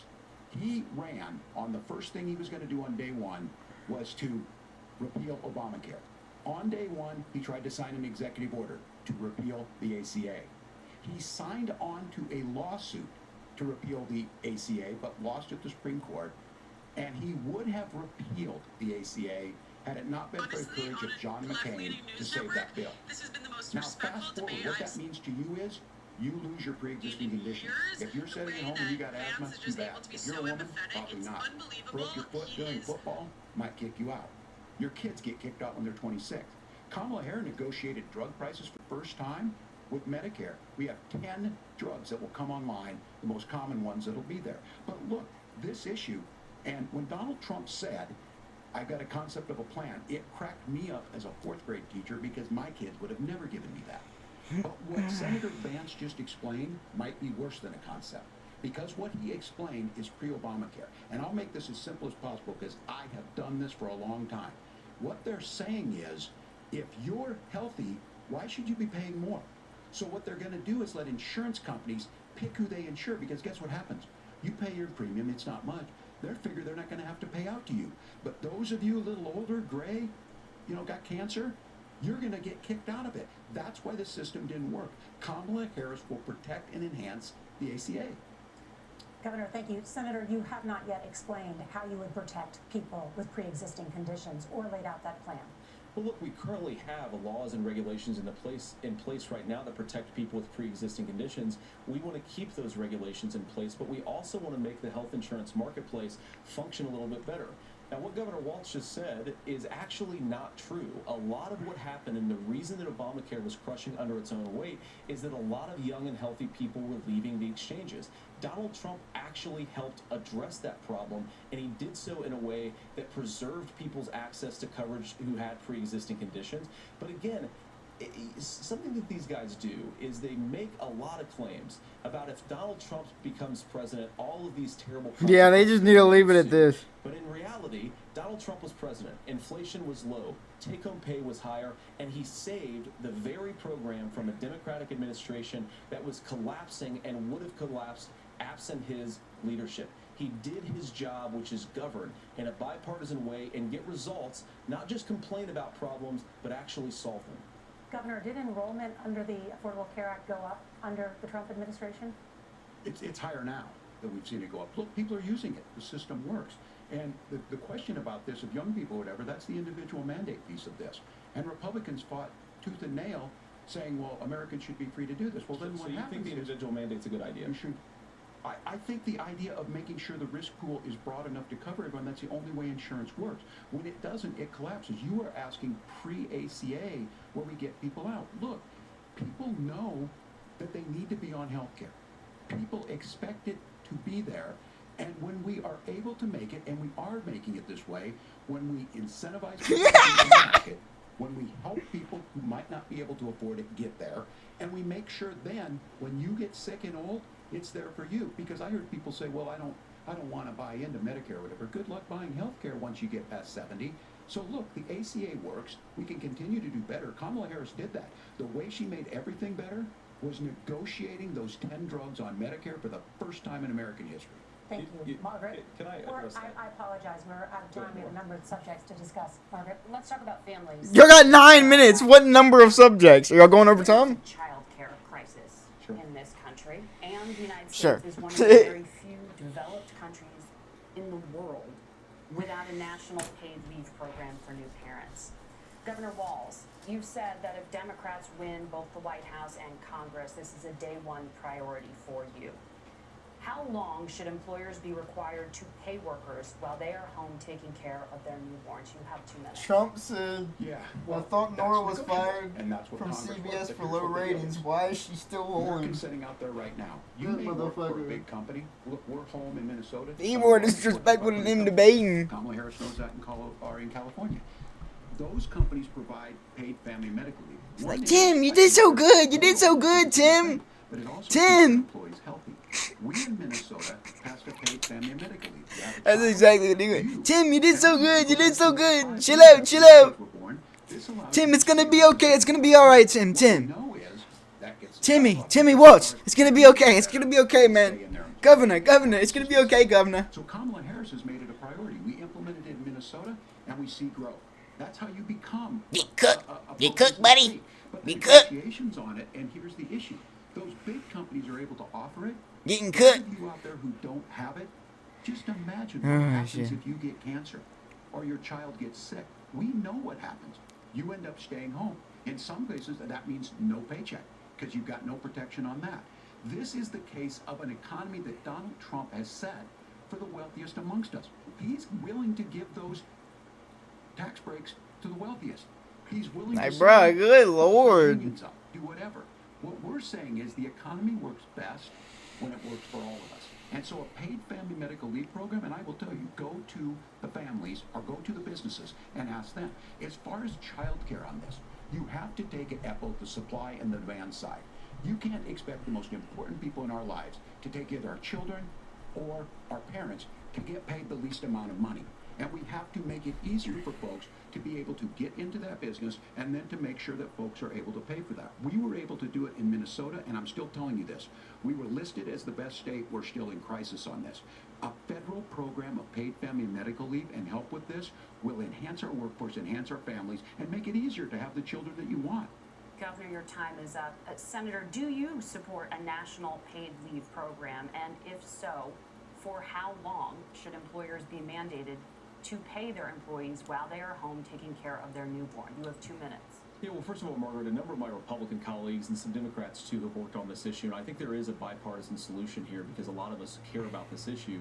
I mean, look, I speak from this very personally because I'm married to a beautiful woman who's an incredible mother to our 3 beautiful kids, but is also a very, very brilliant corporate litigator, and I'm so proud of her.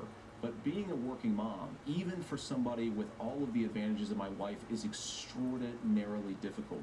And it's not just difficult from a policy perspective. She actually had access to paid family leave because she worked for a bigger company, but the cultural pressure on young families and especially young women, I think makes it really hard for people to choose the family model they want. A lot of young women would like to go back to work immediately.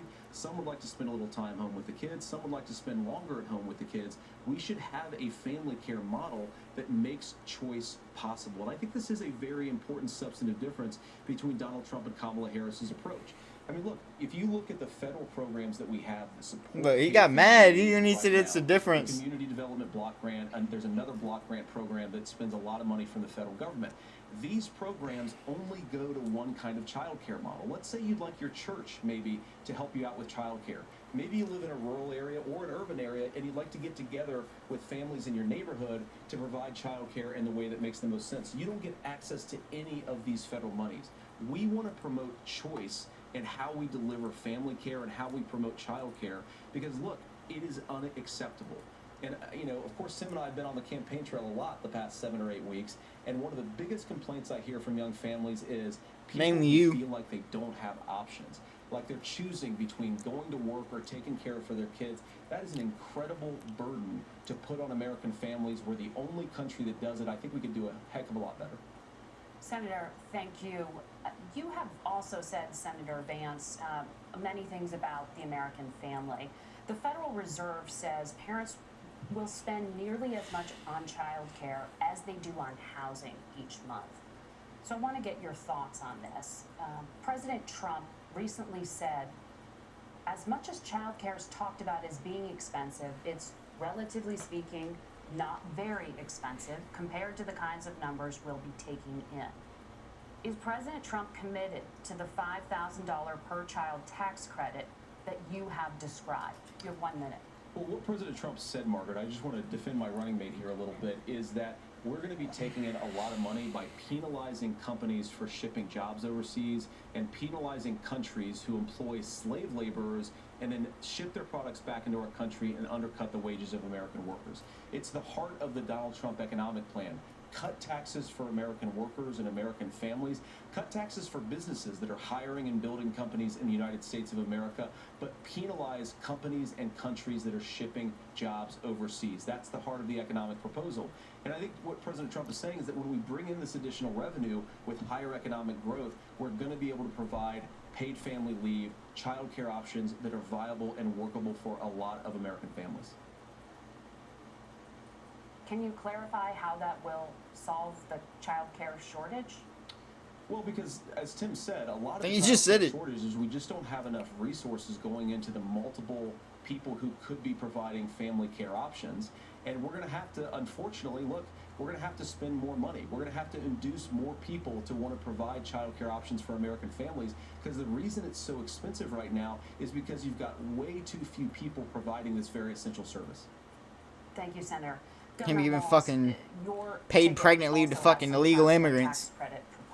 I guess you should, but Congress will agree to the they shouldn't have the job in the first place. Newborns and $3,000 credit for children over the age of 6, as your campaign has promised. Is that realistic? Well, if these members of Congress are listening to anybody, I can tell you. You look fucking insane. This is the biggest issue. Everybody listening tonight knows. I mean, I'm sure they were shocked to hear it's not that expensive. And let's be clear, whether it's $5,000 or $6,000, that pays you about 3 or 4 months. Let's be clear where we're at on this. It's because we got out of an imbalance on this. We thought we were going to get by not paying people. I don't think Senator Vance and I are that far apart. I'm not opposed to what he's talking about on options. We've done scholarships types of things. I think we need to be open to making the case. But the issue here is, the question you asked is, you're not going to pay for it with these tariffs. That's just adding another $4,000 on the family and taking less. So not only do they not get the money to pay for that, they're $4,000 in the hole. That's Wharton School. That's his alma mater. And so I think the issue here is, I mean, do you want it or not? Do you fucking want it or not? It's gonna cost money either way. You fucking idiot. You fucking idiot. Like, what are you trying to say? Because we know the problem is, especially in a state like Minnesota, we need more workers because our economy's growing, but we need the workforce. Governor, thank you. We need to move on. Nora? Let's talk about the state of democracy, the top issue for Americans after the economy and inflation. After the 2020 election, President Trump's campaign and others filed 62 lawsuits contesting the results. Judges, including those appointed by President Trump and other Republican presidents, looked at the evidence and said there was no widespread fraud. The governors of every state in the nation, Republicans and Democrats, certified the 2020 election results and sent a legal slate of electors to Congress for January 6th. Senator Vance, you have said you would not have certified the last presidential election and would have asked the states to submit alternative electors. That has been called unconstitutional and illegal. Would you again seek to challenge this year's election results, even if every governor certifies the results? I'll give you 2 minutes. Well, Nora, first of all, I think that we're focused on the future. We need to figure out how to solve the inflation crisis caused by Kamala Harris's policies, make housing affordable, make groceries affordable, and that's what we're focused on. But I want to answer your question because you did ask it. Look, what President Trump has said is that there were problems in 2020, and my own belief is that we should fight about those issues, debate those issues peacefully in the public square, and that's all I've said, and that's all that Donald Trump has said. Remember, he said that on January the 6th, the protesters ought to protest peacefully. And on January the 20th, what happened? Joe Biden became the president, Donald Trump left the White House, and now, of course, unfortunately, we have all of the negative policies that have come from the Harris-Biden administration. I believe that we actually do have a threat to democracy in this country, but unfortunately, it's not the threat to democracy that Kamala Harris and Tim Walz want to talk about. It is the threat of censorship. It's Americans casting aside lifelong friendships because of disagreements over politics. It's big technology companies silencing their fellow citizens, and it's Kamala Harris saying that rather than debate and persuade her fellow Americans, she'd like to censor people who engage in misinformation. I think that is a much bigger threat to democracy than anything that we've seen in this country in the last 4 years, in the last 40 years. Now, I'm really proud, especially given that I was raised by two lifelong blue-collar Democrats, to have the endorsement of Bobby Kennedy Jr. and Tulsi Gabbard, lifelong leaders in the Democratic coalition. And of course, they don't agree with me and Donald Trump on every issue. We don't have to agree on every issue, but we're united behind a basic American First Amendment principle that we ought to debate our differences. We ought to argue about we got it. We Dick ought to try to Cheney. persuade our fellow Americans. Kamala Harris is engaged in censorship at an industrial scale. She did it during COVID. She's done it over a number of other issues, and that to me is a much bigger threat to democracy than what Donald Trump said when he said that protesters should peacefully protest on January the 6th. Governor? Well, I've enjoyed tonight's debate, and I think there was a lot of commonality here. And I'm Good I'm fucking Lord. Speaking on things, The I think I fucking- might have with the senator. Me too, man. There's one though that. This Me too, man. Because I think we need to tell the story. Donald Trump refused to acknowledge this, and the fact is that I don't think we can be the frog in the pot and let the boiling water go up. He was very clear. I mean, he lost Wrong. this election. And Wrong. he did. Wrong. 140 police were beaten at the Capitol that day. Some with the American flag. Oh, Several shit. later died. And it wasn't just in there. In Minnesota, a group gathered One. on the state capitol grounds in St. Paul and said, "We're marching to the governor's residence and there may be casualties." The only person there was my son and his dog, who was rushed You out fucking- crying by state police. Yeah, you fucking made that shit up, buddy. That issue, and Mike Pence standing there as they were chanting, "Hang Mike Pence." Mike Pence made the right decision. So, Senator, it was adjudicated over and over and over. I worked with kids long enough to know, and I said as a football coach, sometimes you really want to win, but the democracy is bigger than winning an election. You shake hands, and then you try and do everything you can to help the other side win. That's what was at stake here. Now, the thing I'm most concerned about is the idea that imprisoning your political opponents, already laying the groundwork for... You're a fucking idiot. Why would you bring that up? A president's words matter. A president's words matter. People hear that. So You're a fucking idiot. I think this issue of settling our differences... Imprisoning a political opponent. You really bring that up. Being honest about it, but to deny what Yeah, bro. Yo, Vance, you better fucking terrorize. That a president or anyone tried to overturn a fair election and the peaceful transfer of power. And here we are 4 years later in the same boat. I will tell you this, that when this is over, we need to shake hands this election, and the winner needs to be the winner. This has got to stop. It's tearing our country apart. What happened once? Margaret? Senator Vance, did you want to respond to that? Yeah, well, look, Tim, first of all, it's really rich for Yes! to say that Donald Trump is a unique threat to democracy when he peacefully gave over power on January the 20th, as we have done for 250 years in this country. We are going to shake hands after this debate and after this election, and of course, I hope that we win, and I think we're going to win, but if Tim Walz is the next vice president, he'll have my prayers, he'll have my best wishes, and he'll have my help whenever he wants it. But we have to remember that for years in this country, Democrats protested the results of elections. Hillary Clinton in 2016 said that Donald Trump had the election stolen by Vladimir Putin because the Russians bought like $500,000 worth of Facebook ads. This has been going on for a long time. And if we want to say that we need to respect the results of the election, I'm on board. But if we want to say, as Tim Walz is saying, that this is just a problem that Republicans have had... Bring up the political prosecution.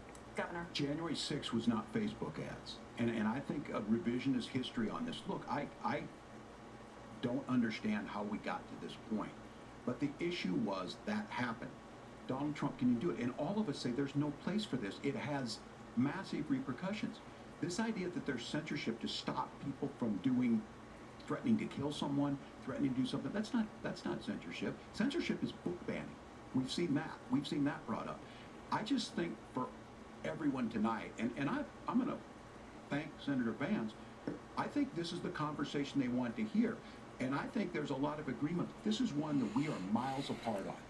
This was a threat to our democracy in a way that we had not seen. And it manifested itself because of Donald Trump's inability to say. He is still saying he didn't lose the election. I would just have said, did he lose the 2020 election?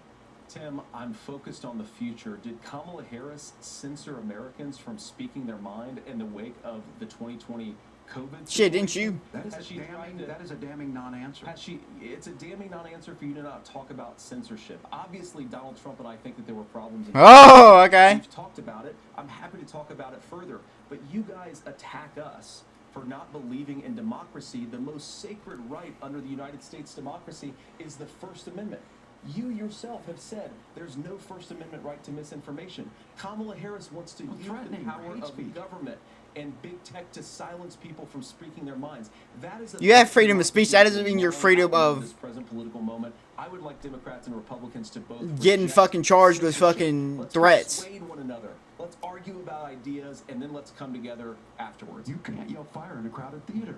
That's the test. That's the Supreme Court test. Tim, fire in a crowded theater. You guys wanted to kick people off of Facebook for saying that toddlers shouldn't wear masks. Senator, the governor does have the floor. Fire in a crowded theater. That is criticizing the policies of the government, which is the right of every American. Senator, the governor does have the floor for 1 minute to respond to you. Yeah. Well, I don't run Facebook. What I do know is I see you fucking idiot who refused, and now again, and this I'm pretty shocked by this. He lost the election. This is not a debate. It's not anything anywhere other than in Donald Trump's world. Because look, when Mike Pence made that decision to certify that election, that's why Mike Pence isn't on this stage. What I'm concerned about is, where is the firewall with Donald Trump? Where is the firewall if he knows he could do anything, including... I don't know what these idiots at CBS are about to say after this. And his vice president's not going to stand to it. That's what we're asking you, America. Will you stand up? Will you keep your oath of office, even if the president doesn't? And I think Kamala Harris would agree. She wouldn't have picked me if she didn't think I would do that. because of course that's what we would do. So America, I think you've got a really clear choice on this election of who's going to honor that democracy and who's going to honor Donald Trump. Governor, your time is up. Thank you, gentlemen. We will be right back with both of our candidates. The CBS News vice presidential debate continues. How long is this going? I thought it ended. I thought it was supposed to end.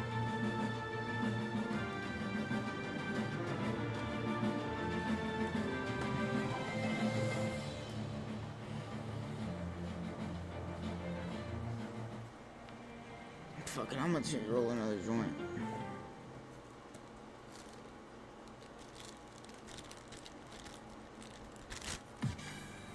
On our places, bright shiny faces. When you wake up in the morning, we want to be your go-to team. Nate has one of the quickest minds I've ever seen. Tony has a way of making people feel comfortable. Gail has this unbelievable knack to ask the question that you're asking at home. I've been told I could talk to a tree, and that's pretty much true. I don't go to work in the morning. I go for coffee with my two good friends, and we talk about the world. Your morning routine just got better. CBS Mornings, weekdays at 7.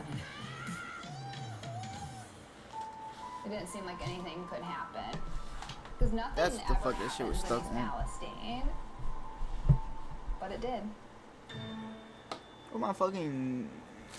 What the fuck? Authorities Why? released Yay. toxic fumes from 5 derailed train cars. Acute bronchitis Dude, due to food. chemical fumes. Did you ever have these problems before the derailment? No, ma'am. This neighborhood's not safe no more. We can assure the community that there's not vinyl chloride entering their communities. Then why are there so many people feeling these various symptoms of bloody noses and difficulty breathing and bronchitis? That's a hard question to answer.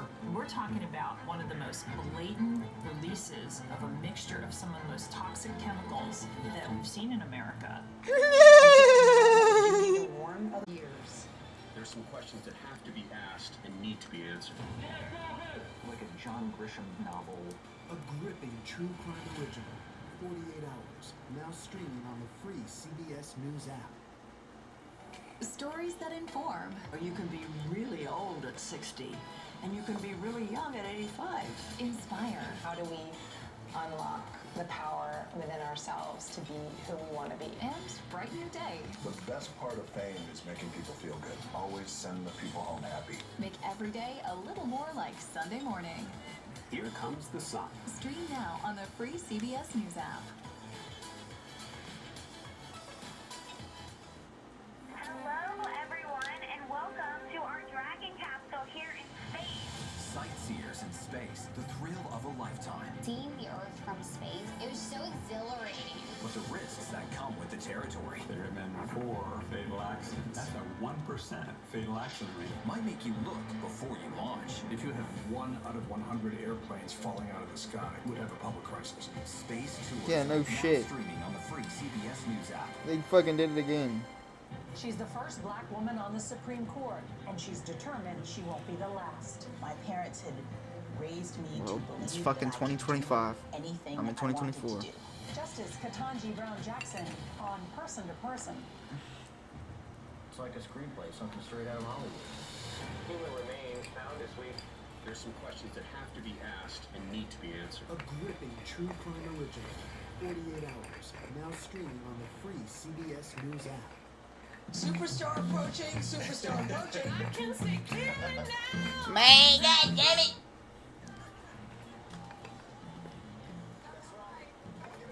Turn that fucking music, you goddamn idiot!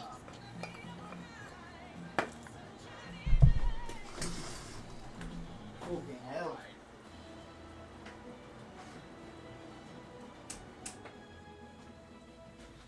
Welcome No, back they're to back. CBS News Vice Presidential Debate. It is now time for the closing statements. The Senator closing Vance statements. Won the Okay. virtual coin toss and elected to go last. So go Hey, Vance! Let's go! He got it! Thank you, Senator Ended. Vance. Thank you to CBS News. And most importantly, thank you to all of you. If you're still up and the folks who miss Dancing with Our Stars, I appreciate it. But look, the support of the democracy matters. Dancing It with your... matters that Bro, you're who the fuck is And watching I'm as this shit? surprised as anybody of this coalition that Kamala Harris has built. From Bernie Sanders to Dick Cheney to Taylor Swift. Dick Cheney! In between there. He said Dick Cheney! But they are truly... I told y'all he was gonna do that shit. Believe in a positive country and one where our politics can be better than it is. And I have to tell you, that better than it is the sense of optimism that there can be an opportunity economy that works for everyone, not just to get by, but to get ahead. And the idea that freedom really means something. Not the freedom of government to be in your bedroom or exam room, but the freedom for you to make choices about yourself. Now look, Vance we is all trending. know who Donald Trump is. He's told us, and as Maya Angelou... Oh, Vance is number one. Good shit, his first Vance. inaugural address talked about American carnage. Number two. And then he spent 4 years trying to maybe do that. Senator Vance tonight made it clear he will stand with Donald Trump's agenda.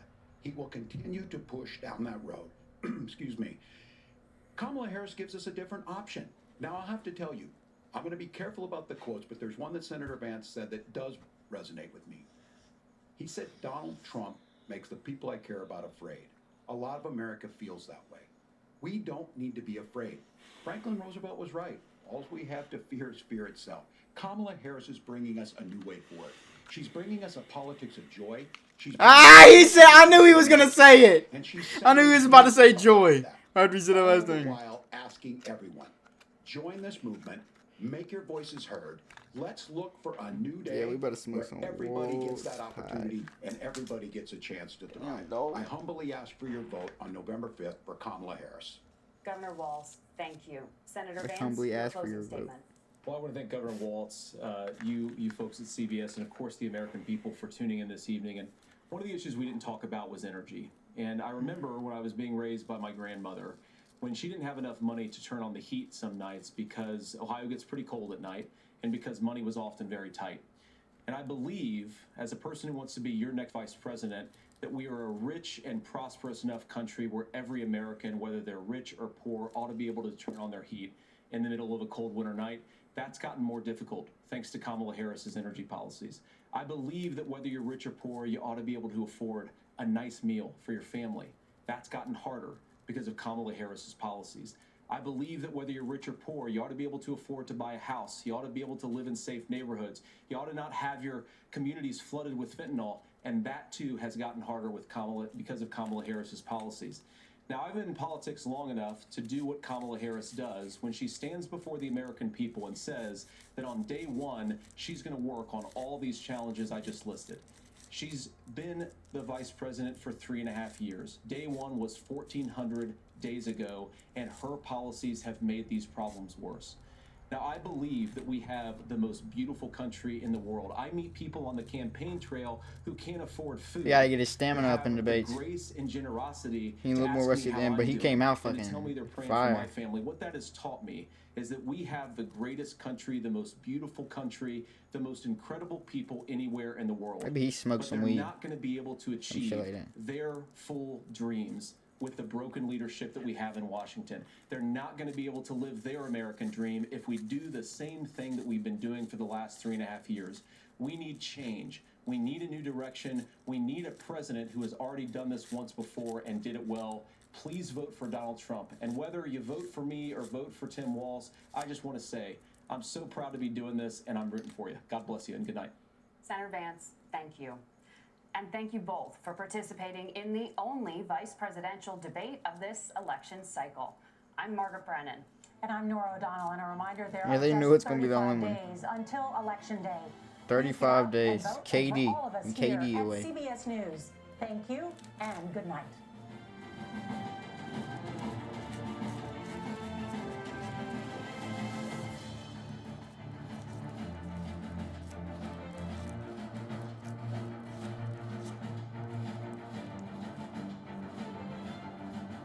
Let's see what First and only vice presidential debate. This election is now complete. It was a cordial debate of the kind that people mostly say they want. You notice here the two candidates lingering on the stage. That's quite a difference from the presidential debate, in which it was not even sure that Vice President Harris and Donald Trump would shake hands. It was a debate in which the line, "I appreciate what Tim said about Finland," was one of the many ways in which I appreciate what Vance Tim said agreed about with the Finland. governor. Yeah, I'm about to Agreed press right off, back. buddy. But that's the tone and the kind of theater review of this. I'll pick out two issues. On the question of the top of the news today, which is the Middle East and the kinds of foreign policy surprises that hit any president. Tim Walz made the case that Donald Trump's temperament is unfit for any kind of surprise, cited the members of the Trump administration who have attested to that. Vance came back and said there were no wars during the Trump administration. On the economy, I'll make a political point, which is that what Vance did was something Donald Trump was incapable of doing during his presidential debate, which is repeatedly saying, if Kamala Harris was going to do these things, why didn't she in office? Now, whether voters buy that or not, Tim Walz mentioned the Inflation Reduction Act and a variety of other items under Biden. But returning to that political point has worked in the past for Donald Trump against Hillary Clinton. We'll see if it works this time. I'd like to make a final point on tone. The J.D. Vance on that stage was very different than what people may have seen in podcasts. But then there was an air of unreality about it. He talked about bipartisan solutions with nuance of a kind we never saw during the Trump administration. He talked about Donald Trump almost as the defender of the Affordable Care Act. Donald Trump tried to kill the Affordable Care Act. And then I think at the very end of the debate, we saw something extraordinary. Tim Walz asked we're pressing Vance, off of this Donald bitch. Trump lost the election. He was in. Bro, why aren't you talking about Tim Walz after that shitty fucking... You should be talking about him with the shitty performance he just had.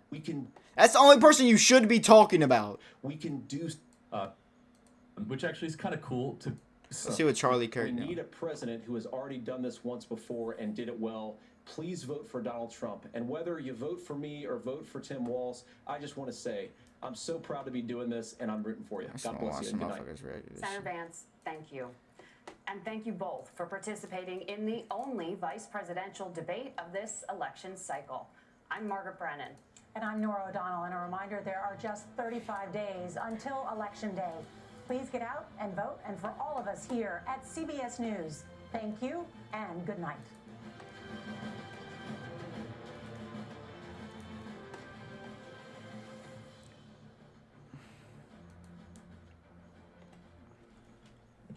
What you just witnessed was, without a doubt, I think the most dominant, most lopsided debate performance in nearly 50 years. That was gruesome. That was everything we hoped for. That was, I mean, I just want to say on a personal note here, and I know we have Andrew and Blake, and I have to try to, not lose my voice. I have a lozenge. I personally You saved your voice for this, though. No, this is the moment, right? I just want to say, I personally feel so vindicated right now because I put probably more than Nebraska would probably be number 2 or 3, but the most amount of political capital in a single thing in the last year of everything we've worked towards, social media, events, towards making JD the vice presidential selection. That's really what I focused on. And people were doubting. They said, oh, he can't do it and he's not up to it. Tonight, he showed the country he was presidential, he was poised, he was compassionate, he was precise, he was so good on the numbers. I'm just so vindicated. He was confident. I was so happy so confident. when he just steamrolled them the moderators on that Haitian, like they're legal. No, that's bullcrap. You can get a phone app and fly into America on parole. I just loved how he steamrolled them on that. This was without a doubt one of the most one-sided, lopsided victories in presidential debate history. Tim Walz looked like a sad little puppy, and J.D. Vance did so well against those 3 women. It was just remarkable to see how he was able to juggle and navigate. And let's just say, there was only one good cross-examination from CBS News where it was the Hong Kong thing, which was so damning. We got to show that.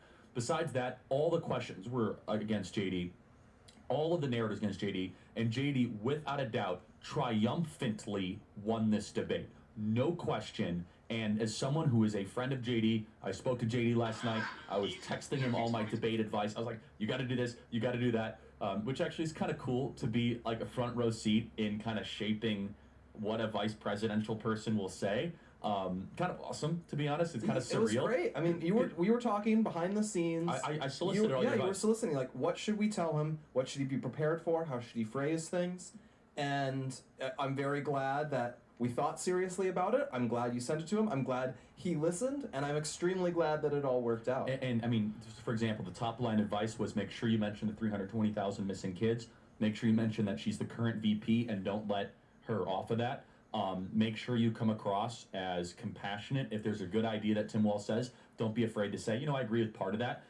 because you are the softer side of this ticket, because you have the brute force of Donald Trump. People built up so much that, oh, Vance is this attack dog. He goes on to meet the press and just takes out people and is really aggressive. And it's like they weren't aware that, oh wait, there's another dimension to J.D. Vance. It's the guy who wrote a memoir. It's the guy who has like a very compelling life story. The guy who can be the softer edge of this mega agenda. And they just was totally unprepared. And he was able to sell that very strongly, where it was the mix of firmness where he needed it, but he also has the ability to kind of do what, you know, you would not see Trump do. It's just like, okay, you might not agree with everything we do, but X, Y, and Z. It was such a great compliment to what Trump brings to politics, and Walz was totally not ready for it. Just a reminder, we are giving away hats tonight for anyone who becomes a member, which supports our stream. Listen to all of our episodes, advertiser free. That's members.charliekirk.com. I will... Tonight, CBS News vice presidential debate around the world. We have a consequential night ahead, and our focus is facing several unfold U.S. and Israeli defensive action. President Biden has deployed more than 40,000 U.S. military personnel and assets to that region over the past year to try to prevent a regional war. Iran is weakened, but the U.S. still considers it the largest state sponsor of terrorism in the world, and it has drastically reduced the time it would take to develop a nuclear weapon. It is down now to 1 or 2 weeks' time. Governor Walz, if you were the final voice in the Situation Room, would you support or oppose a preemptive strike by Israel on Iran? You have 2 minutes. Well, thank you, and thank you for those joining at home tonight. Let's keep in mind where his chief of staff, John Kelly, said that he was the most flawed human being he'd ever met. And people who are watching this evening and caring enough about this country to pay attention to this vice presidential debate. I want to answer the question, but I want to actually give an introduction.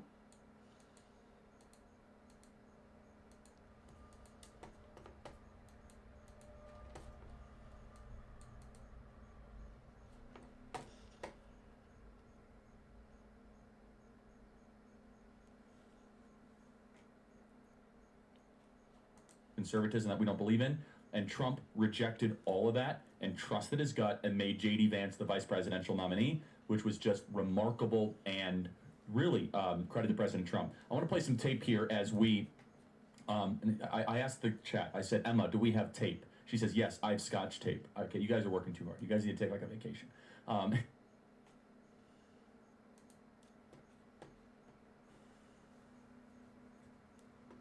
See this? Oh shit, Fox News ain't having no reaction.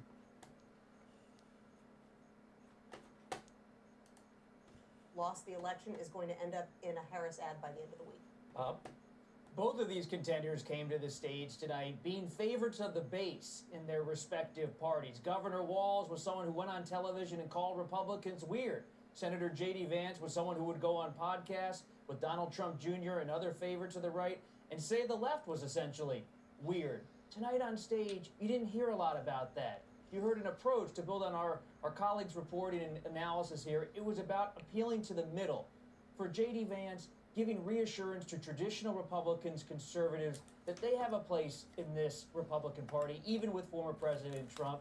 They might not like those traditional Republicans' his answer on the election, but they might like his answer on the economy and on border security. And for Governor Walz, it wasn't about being an attack dog.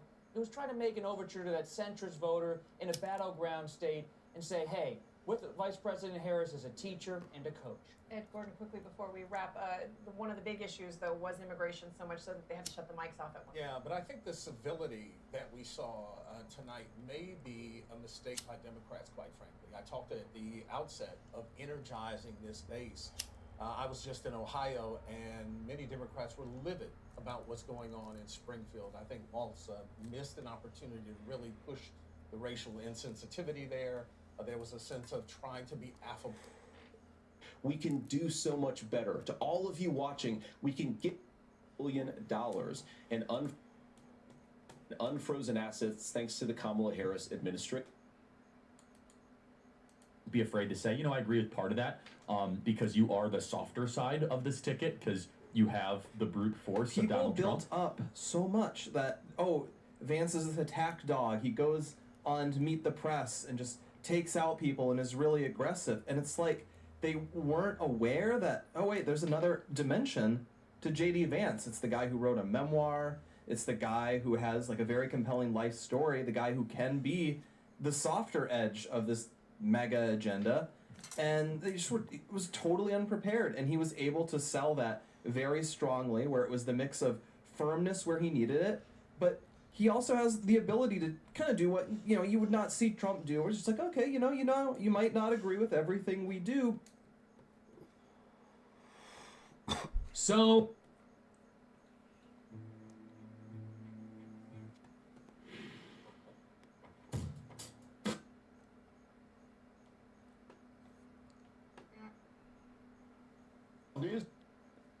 yeah, Vance knew his shit, man. He knew his shit. But guys, I'll be seeing you. You can follow me on X. Link to. Well, actually, I think I have to update with that link.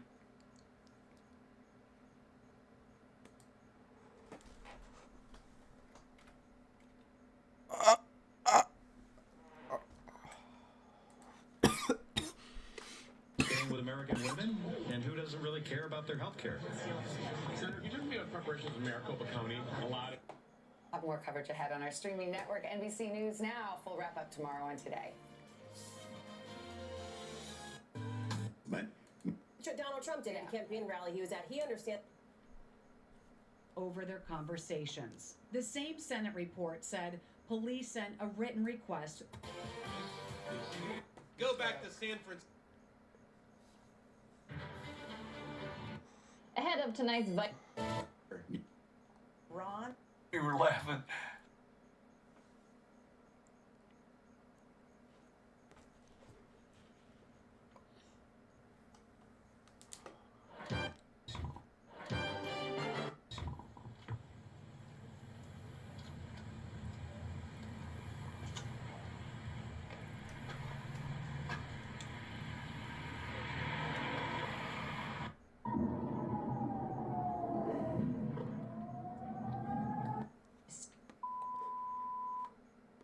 that understand how dangerous he is when the world is this dangerous. The debate also featuring some tense moments, such as Vance going after the moderators after they tried to fact-check him about the legal status of Haitian immigrants in his home state. Springfield, Ohio does have a large number of Haitian migrants who have legal status, temporary protected status. Laura? Thank you. Senator, we have so much to get to. Margaret, I think it's important We're because to turn out of the economy. Thank Margaret, you. the rules were that The you guys were economy, going to fact check, and since you're fact checking me, I think it's important to say what's actually going on. As for Governor Walz, he stumbled through an answer on some discrepancies in past comments he made on China, seeming to admit he misspoke in the past about when he actually visited the country. I've tried to do the best I can, but I've not been perfect, and I'm a knucklehead at times. There were a couple of heated back and forths, including when Walz challenged Vance on his non-answer about who won the 2020 election. Listen. I would just have to say, did he lose the 2020 election?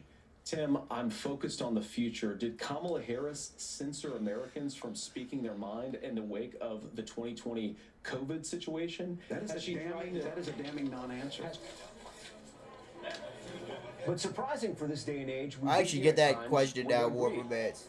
That's a good fucking I point. actually think That was during election you want time. to solve this problem, but I don't think that Kamala Harris does. Much of what the senator said right there, I'm in agreement with him on this. Tim just said something that I agree with. I agree with a lot of what Senator Vance said about what's happening. His running mate, though, does not, and that's the problem.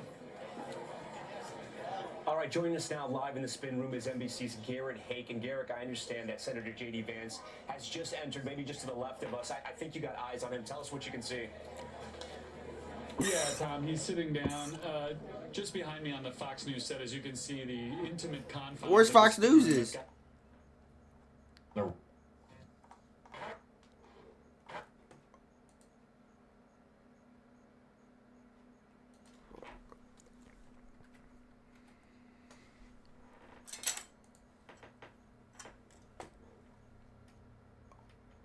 I gotta load up YouTube TV, load up. Fuck, I guess we'll go back and forth.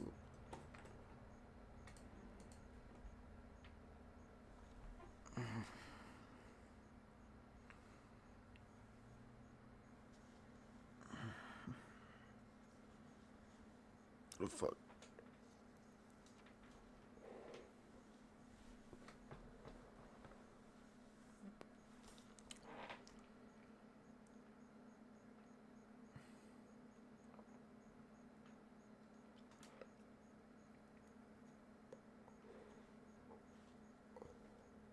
Oh my god, I forgot about fucking Drake.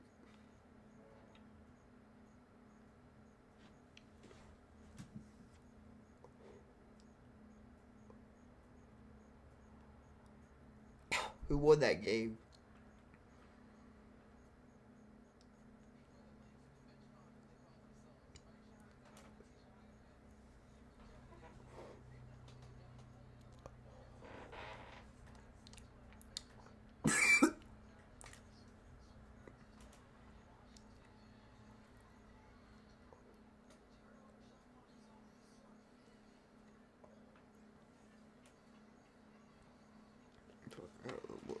That shit.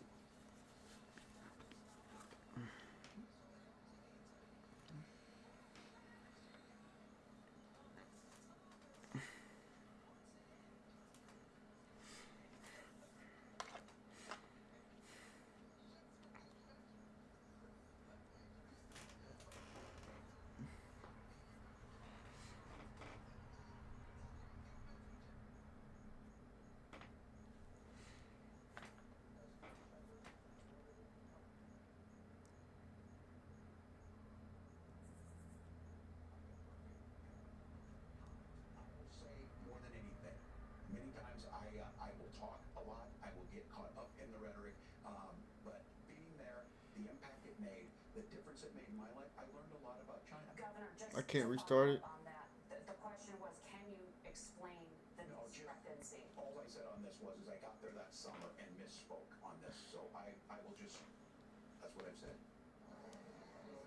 Now, Tim Walz clearly in over his head, despite plenty of assistance from the, blatantly biased CBS moderators. Walz didn't look pretty good, didn't look good in any way tonight. And by the way, CBS, they should frankly be ashamed. They didn't keep to the rules. So-called moderators immediately broke their promise not to serve as fact checkers in order to help Tim Walz and push their own political views as, quote, facts. Meanwhile, this country and the world are absolutely deteriorating under the far-left radical policies, the feckless leadership of Joe Biden and Kamala Harris. That was a point made over and over again by J.D. Vance tonight. Now, we have a mounting crisis at home. Overseas, things will only get worse if Kamala Harris gets a promotion.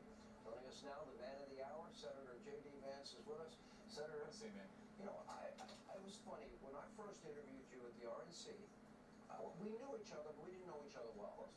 And I was supposed to have you for like a 10-minute interview. I think I kept you there like 30 minutes. But by the way, I hope you're not doing anything for the next half hour. You're welcome to stay. I don't know if I can sit that long tonight. And as I was watching you tonight, I felt like you really got a chance to introduce yourself to the American people. And I felt it was extraordinarily effective. Because now that I've gotten to know you, that's the person that I know. Yeah. Well, look, I mean, I just wanted to talk about issues, right? I saw this as an opportunity to get 90 minutes with the American people. It's an unbelievable opportunity for a person who wants to be the next vice president, and you should just make it as much as possible about substance. And you know, one of the things I try to do, Sean, Fuck it, I'm gonna spark that shit back up already. but also Before I eat my ice cream. that Donald Trump is not the caricature that Kamala Harris and the media have made him out to be, that he was an incredibly effective president for 4 years in the Oval Office, and he actually solved problems, right? I think most Americans, Democrats, Republicans, people in the middle, they're sick of Congress being like a high-class debating society. They actually want their elected leaders to do something to solve the country's problems. Donald Trump did that more than any person I've sort of observed in my 40 years of being on this earth. And it was such a good opportunity for me to just make that point to the American people. We had low inflation, things were going well, the world was more peaceful. And actually, Sean, it's an easier argument to make tonight. I hate to say it, because of the incredible tragedy unfolding in Israel, with what looks increasingly like it could become a broader regional conflict. Like when the world is going to crap and it looks increasingly more violent, you want steady, proven leadership. That's Donald Trump, not Kamala Harris, the person who has sort of broken the entire world. And I just try to make that point as much as possible, and just make it about substance and let the American people make up their mind. One of the things is I was watching the 181 ballistic missiles being fired from Iran into Israel, and I'm so thankful they got most of them down, but they're now really fighting a forefront war. And I just know in the back of my mind that there is this radical anti-Israel, anti-Semitic even wing within the Democratic Party. I just believe that Kamala Harris and Tim Walz don't want anything. And unfortunately, evil is evil. And Iran, Hezbollah, Hamas, they have in their charter, they've stated over and over they want to wipe Israel off the map. We hear them all over the So this is a serious, their very existence is at risk here. No, that's exactly right. And of course, not just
Fuck, this shit got a fucking cool.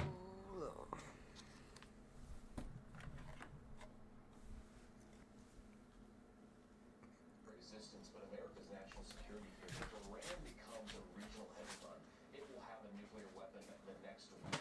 That was seriously in danger in the United States of America because the Iranians are clearly not rational. When you think about this happened, Sean, because of confused policy from American leadership. We ask ourselves, like, how did it get to the point where Iran is launching 200 ICBMs at America's most important regional ally? And the answer is because they don't actually know where Kamala Harris stands. But you talk about how they've cozied up to sort of like the New Party. Well, they're doing that, of course, because of political reasons, but it shows that confusion that comes out of that policy invites a lot of aggression, invites a lot of bad guys doing terrible things, and it also, Sean, motivates a lot of really stupid policy. ICBMs, that's not cheap. Iran has a lot of other weapons.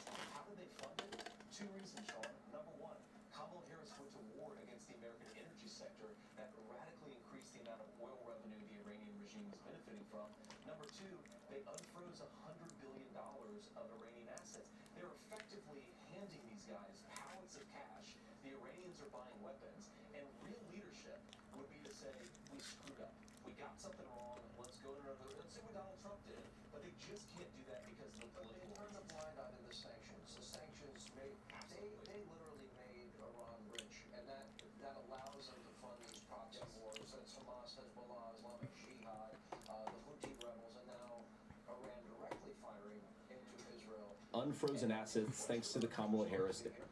I'm going on Twitter. Sean, because we don't have a president that we can actually trust. I don't even know who the president of the United States is, and that's one thing we didn't actually get into the debate that I really wanted to hammer Kamala Harris on, is that for 3.5 years, America has been saddled with the president of the United States who can't do the job. And the reason is because Kamala Harris lied and said he was up to the job of president, and of course he wasn't. And now we're in this, we've got this terrible crisis in Appalachia, these terrible floods, a lot of people affected. We've got this regional war breaking out in the Middle East, and we don't have effective American leadership. But I think what our response is fundamentally, this is Israel's security, and they have to make the decision about how they're best going to protect their own security, and they need the support of their American allies, not Joe Biden, as confused as he is, standing behind them. Himself at pivoting. I think there was a clear lack of preparation and execution here I on think Walz's that part. I think actually it's the opposite. I think he had too much preparation. Maybe, He yeah. had so many lines that he was clearly trying to say Yeah. that he didn't listen and said when J.D. Vance said one of the many things he really hit Kamala Harris on, not Tim Walz, but Kamala Harris. He didn't respond because he clearly had things in his mind. I think the lack of interviews that he has done with national media, with local media, it showed. He needed more reps. Yeah, no, I agree. I mean, J.D. Vance is much more experienced at this, at public speaking, at defending himself, at pivoting.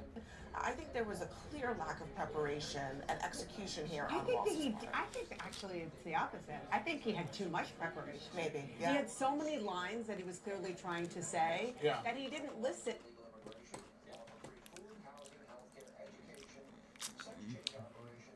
Amnesty on top of it, and we have all these unvetted illegal immigrants. Now, dozens of Americans have been murdered. I had the parents of two of them on last night, Rachel Morris and Jocelyn Nungary. Many Americans have been raped, including children. We have other victims of violent crime, unvetted, harassed by an illegal. Awful. Okay? The cost is through the roof. And I think America understands it, but you also brought up other aspects, how it impacts education and the economy and housing and the high cost of housing. Okay, so much of our problem is actually due to Kamala Harris's open border. You take 25 million illegal aliens, so take a small community, let's say you've got a school district with 4,000 or 5,000 kids, now all of a sudden you add speak English through no fault of their own, of course, but of course the American education system, the education for our kids suffers in the process. Hospital wait times, so the point I actually didn't get to make this evening, but hospital wait times have gotten longer and longer. Why? Because a lot of Charlie Brown, what the fuck? For the cat Julius Randle Dante trade, they had to use the Hornets too for 3-team with Daquan Jeffrey, Charlie Brown, and Dwayne Washington Jr. to complete it. What the fuck?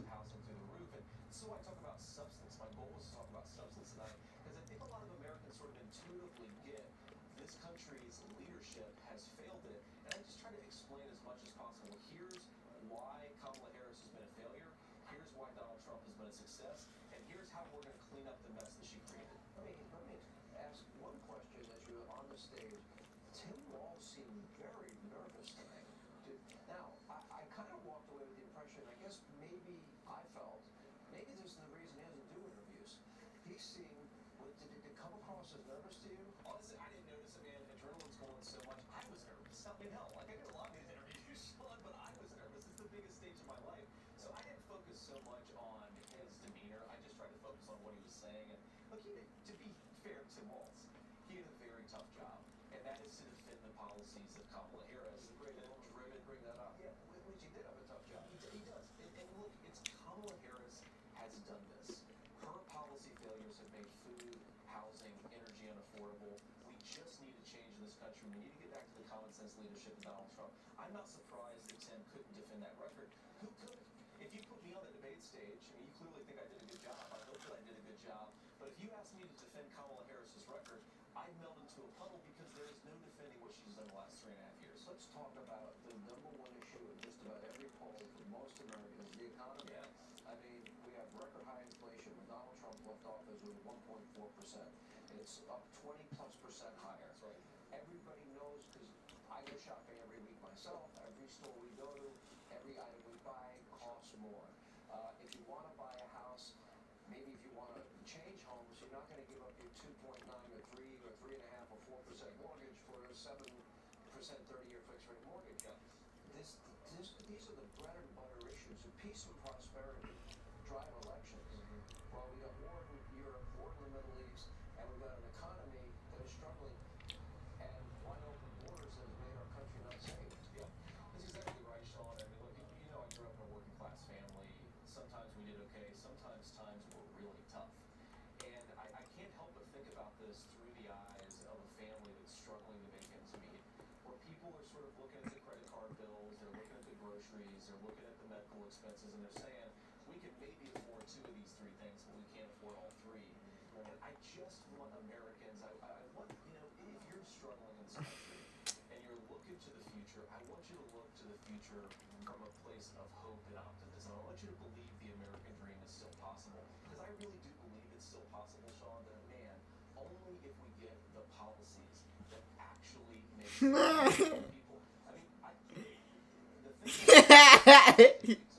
Did he just call himself Knucklehead? Insight into this country, and it's so amazing. People come up and ask me how I'm doing, and sometimes I'm talking about people who are struggling in a very big way. And it's sort of like, you know, I had this like eureka moment of if all of these American citizens are so concerned about the guy running for vice president when they themselves can't afford groceries, there's a generosity of spirit in this country that is so amazing.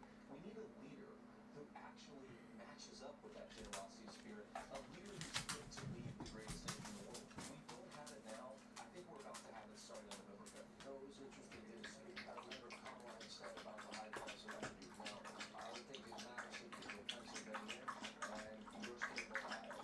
You're still fracking, and she was going offshore drilling.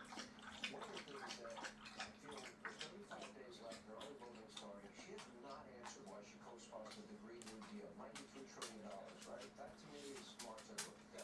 Why she co-sponsored government-run health care, Medicare for all, health insurance, right? You know, how do you justify sex change operations paid for by taxpayers, amnesty where people don't respect our laws, border sovereignty, or defund, dismantle the police, or I did wish you brought this up at the end.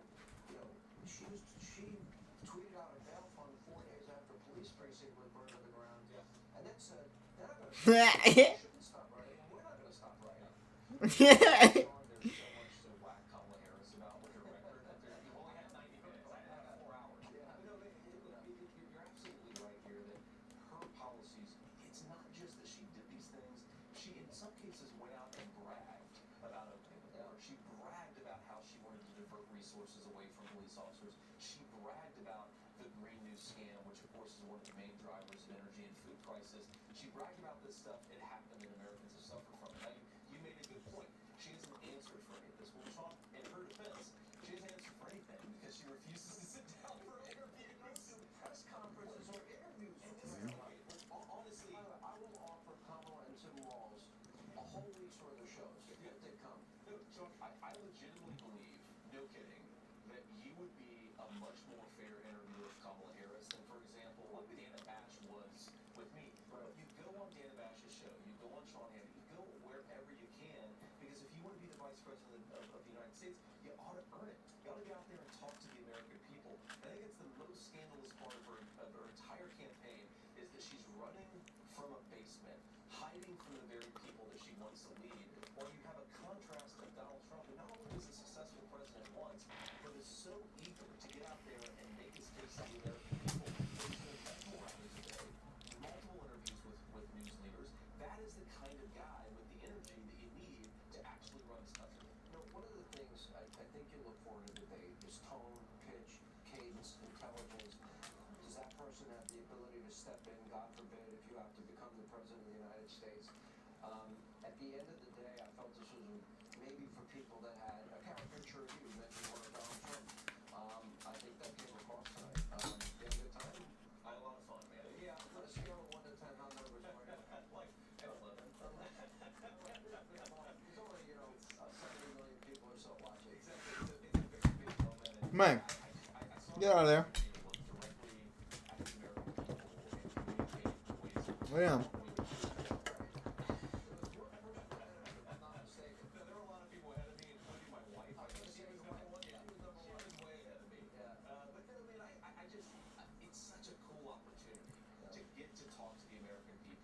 To get to make your case to them, to get to remind them of like Kamala Harris's policies have been a failure. And I tried as much as possible to make it about policy because I think that's where Donald Trump is such a better candidate. But most importantly, like the president than these guys.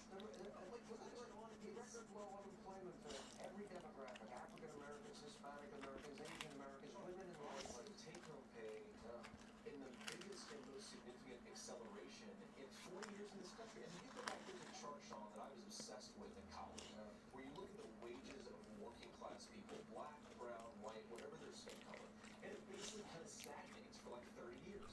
And then all of a sudden this thing happens where it shoots right up. And that's the presidency of Donald J. Trump.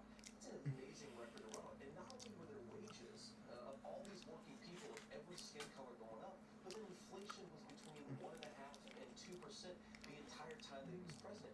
It's the best economic record of any president, at least since World War II. And man, it's not just like, look, I'm running with Guy. I love to brag on Donald Trump's economic record. People were happier and healthier. Families like mine could afford the essentials because he was a good president. We've got to get back to it. You know, last question, and I now read the book and watched the movie. Because when I first, You haven't read the book? I hadn't read the book. I only watched the movie. And when you think of where you came from, and I thought, you know, my poor grandparents came from Ireland legally, and they were poor. My parents both grew up very poor. And my mom was a prison guard. She worked 16 hours her whole life. My dad, a family court probation guy, waiter. I learned to work and be financially independent when I was young. Nothing compared to your life. And I saw at the convention, and your mom was there, and what that meant to you, that she had turned her life around. And I just think it's a redemption story that America really can appreciate. So now you came from there to here. Not a bad story. We need to get to the final chapter. That's exactly right. 35 days. Can you believe it? 35 days. I can't believe it, but I think we're in a sprint. We're going to work as hard as we can for every single day. Look, man, I feel amazing about the polls. If you look at the pollsters who've been most accurate, actually we're in a better place than we were in 2016. Of course, Donald Trump won the election in 2016. Yeah. I mean, look, I feel very good about it. I think the interview's great. You mentioned my mom. She's probably watching now. I love your mom. I'm proud of you. She's been clean and sober, by the way, for almost 10 years now. Yeah, thank God. And the American dream is an American dream of second chances, right? Of people, yeah, they fall off the horse, but they keep on getting back on. And I think that we need leadership that makes those second chances possible. That is what the presidency of Donald Trump represents. It's not just about red team versus blue team. Like, yeah, I want to beat the Democrats, and it'll be fun on November 5th to beat the Democrats. If Donald Trump is the next president, the people that I care most about are going to have better lives, and that is what this is all about. 2016 was about the forgotten men and women. Yes. You know, I mentioned my grandparents and my parents, and I feel I stand on their shoulders.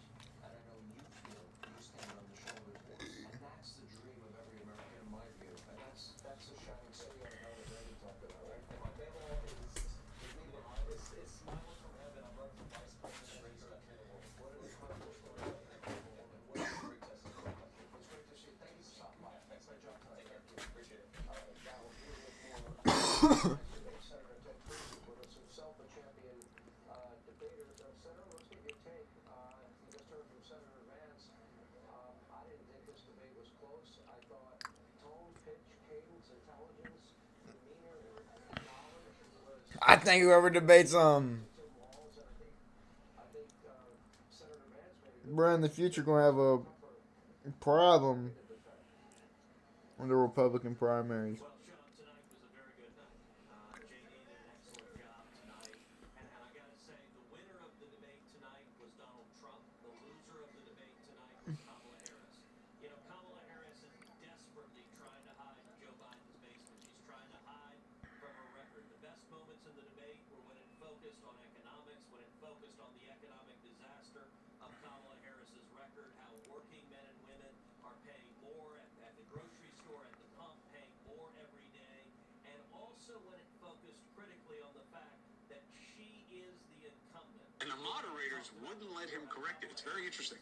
Now, when they were talking, at one point, Vance wanted to correct something about how Haitians got into this country. And he was right. And the moderators wouldn't let Yeah, bro, they're only legal because she fucking flew them in here. Fucking flew them. Good. Here's a little taste of what happened tonight in the national conversation. And you didn't even know these motherfuckers and you flew them out. That's her all.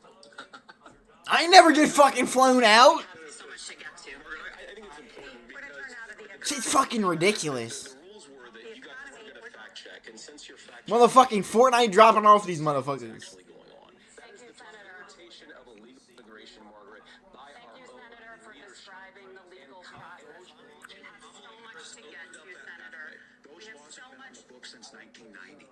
Thank you, gentlemen. The We want to have. has not been on the books. Gentlemen, the audience can't hear you because your mics are cut. Well, there you have it. And look, Vance was right. Okay?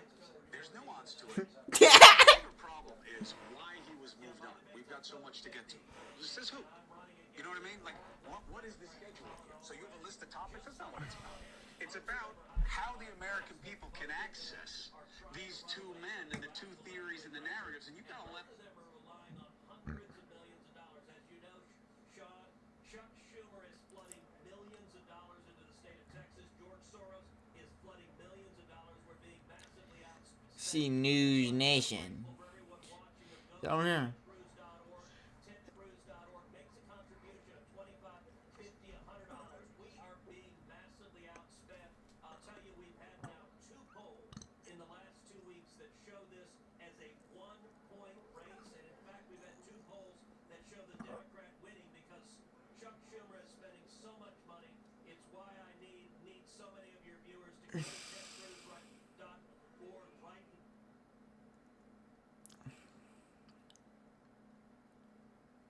Can help volunteer.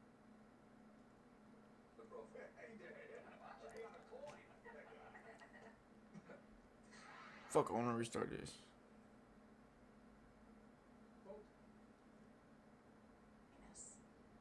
Waiting for someone to help them. Someone like you. A surgery that takes as little as 45 minutes, and your act of love can change a child's life forever. What should we do? I'm going to cashnetUSA.com. I can apply in minutes, and if approved, we can have the money as soon as the same business day. Go to Cashnet. I think it's important because apply for the money you need. The cell provider that was breached has my social from the credit check. 75% of Americans have had their social security number exposed due to recent data breaches. That's why LifeLock monitors millions of data points for identity theft. They line up by the thousands, each one suffering with a story that breaks your heart. Like Bravette, who needed help because every step brought her pain. Their only hope is a ship unlike any other.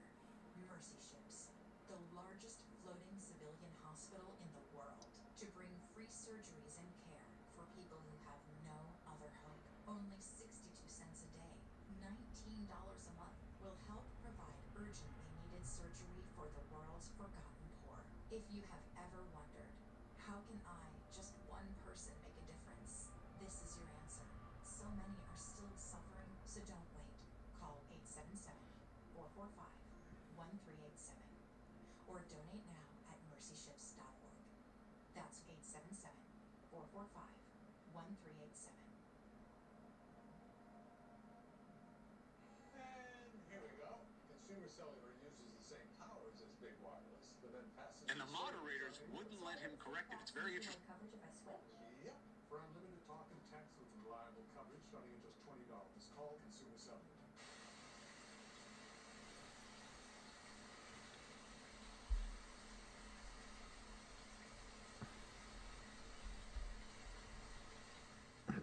Calm. Download the free app now. Oreo and Coca-Cola just became besties. Taste the new limited editions while they last.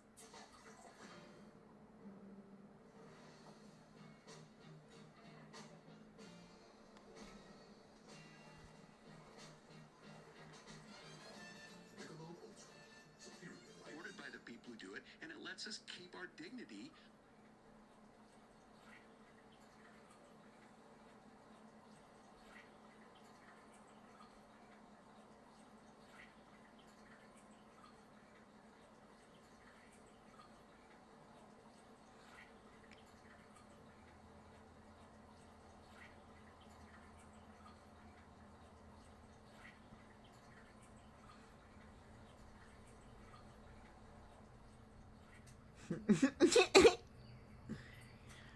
Oh shit.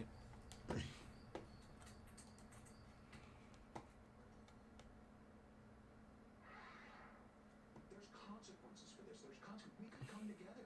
Senator Langford did it. We could come together and solve this if we didn't let Donald Trump continue to make it an issue. And the consequences in Springfield were the governor had to send state law enforcement to escort kindergartners to school. I believe Senator Vance wants to solve this, but by standing with Donald Trump America not working together to find a solution, it becomes a talking point. And when it becomes a talking point like this, we dehumanize and villainize other human beings. One of the moments from tonight's debate, and let's check in with Geraldo Rivera, News Nation's correspondent at large. Right, Geraldo, we've been anxiously awaiting your thoughts on the debate, so I'll just leave it open-ended and say, Geraldo, take it away. What'd you make of it? Well, I think that your talk of congeniality misses the point.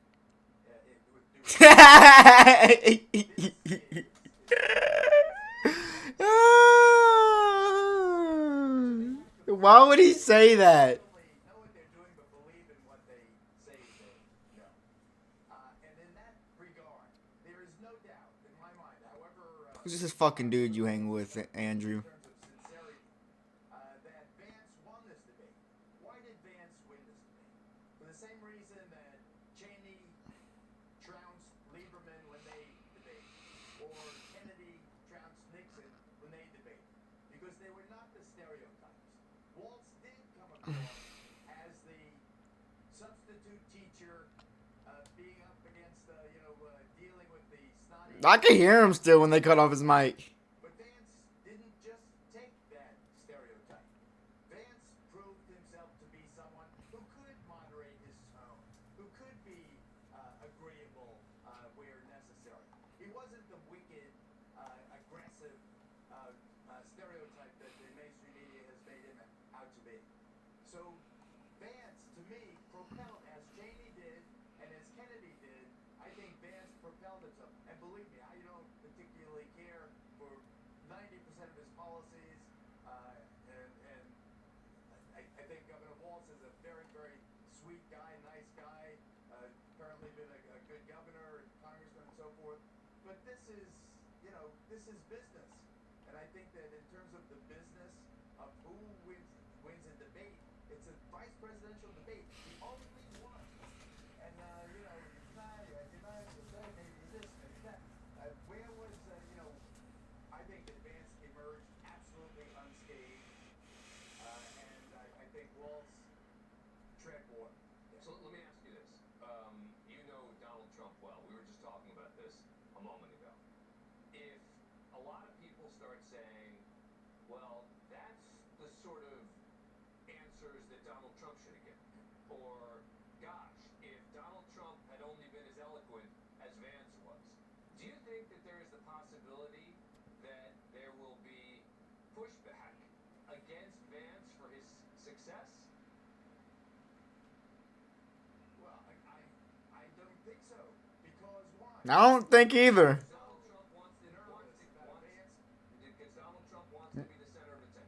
Dude, you just want to be you just want to make a problem. Vance proved himself to be someone who could be acceptable to a broader audience than, just the ideological 2025,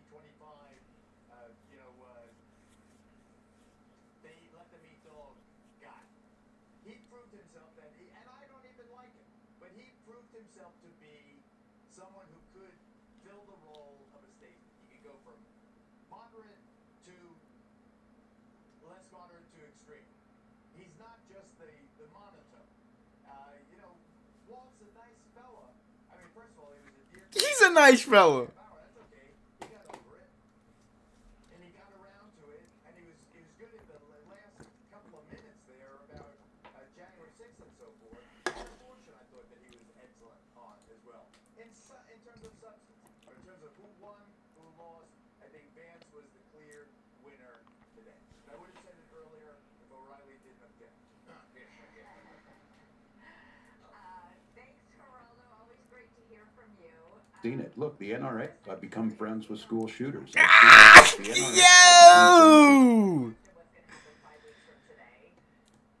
Oh shit, dog. Friends with school shooters. I've seen it. Look, the NRA. I've become friends with school shooters. That's fucking insane, dog. I don't know. Did I see that?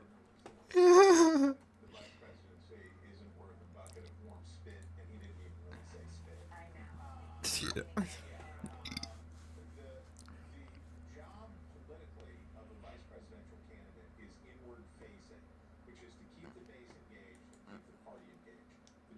tonight that really disturbed you from either candidate? Something you heard from them where you Oh shit, I want to watch this. Yes, sir. Stand up. Say your first name. I'm Dave. And the thing that concerned me the most. Do I have a guns, login on here? just ended by saying sometimes it's just the guns. That, I mean, my jaw hit the floor on that because JD was trying to explain to us how mental health plays an issue, other things plays an issue. He wasn't pinpointing it, and Walz said, well, sometimes it's just the guns, and that's scary to put that in the hands of the government. Yeah, I thought about that when he said it because, yeah, you know, make these New Year's resolutions, and one time I got some jogging shoes and I put them on the front porch and the damn things just wouldn't jog. Did you hear anything tonight that really disturbed you from either candidate?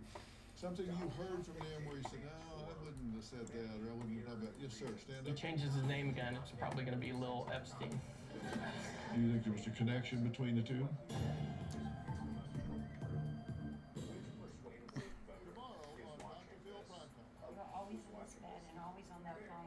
Dr. Phil Prime.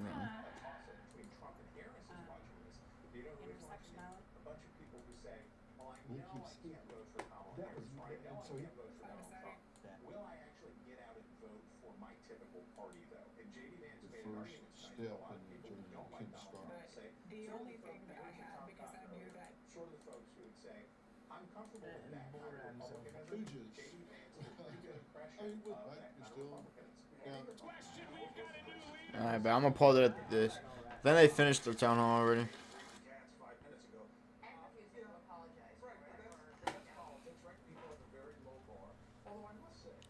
Andrew. I don't buy that any undecided voter is going to say, yeah, Kamala Harris has been there 3 years. Why didn't she get these things done? I don't think that anybody sees the vice president. Everybody knows she was not president. But can he give that answer, right? Can he say, what are you talking about? She's not the response to any of those questions? I think he should have. Well, it's a tough response, right? Because you're kind of dissing the guy at the top. And then the moderators said, you know, the vice president is normally the last person. Where'd they get that from? I'm sure like Obama was like looking at Michelle like, yeah, what? Were you the VP? Yeah. And when Joe Biden was vice president, that wasn't the truth for Joe Biden. He was not an inner circle Obama guy. Kamala Harris, Joe Biden didn't want her near him. That's right. Because she was, as it turns out, correctly perceived as a threat. Not that she took him out, but that her presence around, and if she was credible, the Democrats would say, oh, what about this guy? I'll tell you what I'm seeing tonight that's kind of interesting. Look, I don't think Walz had a great night, okay? Let's just be honest. But it is a little bit of a clue in, you know, just as people are figuring out the theory of the story here. If they had had a real primary, Walz would be more likable to a lot of Democrats than Kamala Harris. His authenticity, right, the avuncular nature, if they had had a primary, and again, they didn't pick Shapiro. And then if he got on the debate stage, listen, he's, you know, this is, there are skill sets. Yes. And but who said she's a great debater? She didn't even make it to Iowa. And she threw Biden under the bus with one of the signature attacks I've ever seen in politics before, where she called him a racist on TV with what she did. So I don't know that she has a great skill set either. She was better than Trump. Low bar. But Shapiro, they didn't pick him. I wonder if they're going to worry about Someone should have said, stop. Are you effing kidding me? And they should have dropped that F-bomb, right? I mean, they should have just, this is a debate, this may be. They knew each other. I don't buy it. And now with what's happening in the Middle East, And also, you look at what a nervous Nelly he was at the beginning of the debate. And I kept thinking, oh my goodness. Is he going to have a panic attack or something? For persuadable voters, his job is to be Was he having a panic attack or something insane? Bitch just roasted him. We're nerds. We're listening to it. We're listening to what was said. We have to, for persuadable voters, not talking about rallying the base, talking about actual persuadables. They each have a job. Tim Walz's job is to be, as Chris Cuomo said, avuncular, reassuring, just like Joe Biden's job to Barack Obama was. It's okay. Boring dance, brilliant dance from. On that first question, though, the Middle East is the most pressing issue. Not only did he not answer, he was at his worst in terms of how steady he is. What do I know? You tell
Specify that you're with me. With a built-in camera, you get streaming HD video day or night. Create up to 16 custom pin codes. And get real-time notifications when the keypad is used. It's not just the key to your garage, it's the key to your home. Go to myq.com to get yours today. Or shop at Amazon.com. 1979. I had gotten on an airplane. The stewardess said to me, "Would you like to come up to first class?" In the window seat was a gentleman, said that his name was Donald Trump. The airplane took off, and all of a sudden, Donald Trump started groping me. He was trying to kiss me, and I'm trying to push him away. He was basically overpowering me. When he started putting his hand up my skirt, I got out of the seat, grabbed my purse, and went back to my original seat. And I certainly was shook up by the whole thing. And you can have the election stolen from you. Up comes Trump and his wife. And he looked at me and he said, "I remember you. You're that from the airplane." Donald Trump views women as, for his entertainment, he is a serial predator. He has said it point blank. Liberty won. And he will continue to do it. Anti-Psychopath Pack Inc. is responsible for the content of this advertising. A heart attack? Do they have life insurance? No, But we have life insurance. John. I'm trying to find something we can afford. Fortunately, in only a few minutes, Select Quote found John a $500,000 policy for only $29 a month. And his wife Anne a $500,000 policy for only $21 a month. Well, thank you all for being here. Shit, let's see what Dr. Phil was talking about. I can tell you that the conversation we're going to have here is going to be watched a lot. And I know Goddamn right. two of the candidates that are going to be watching.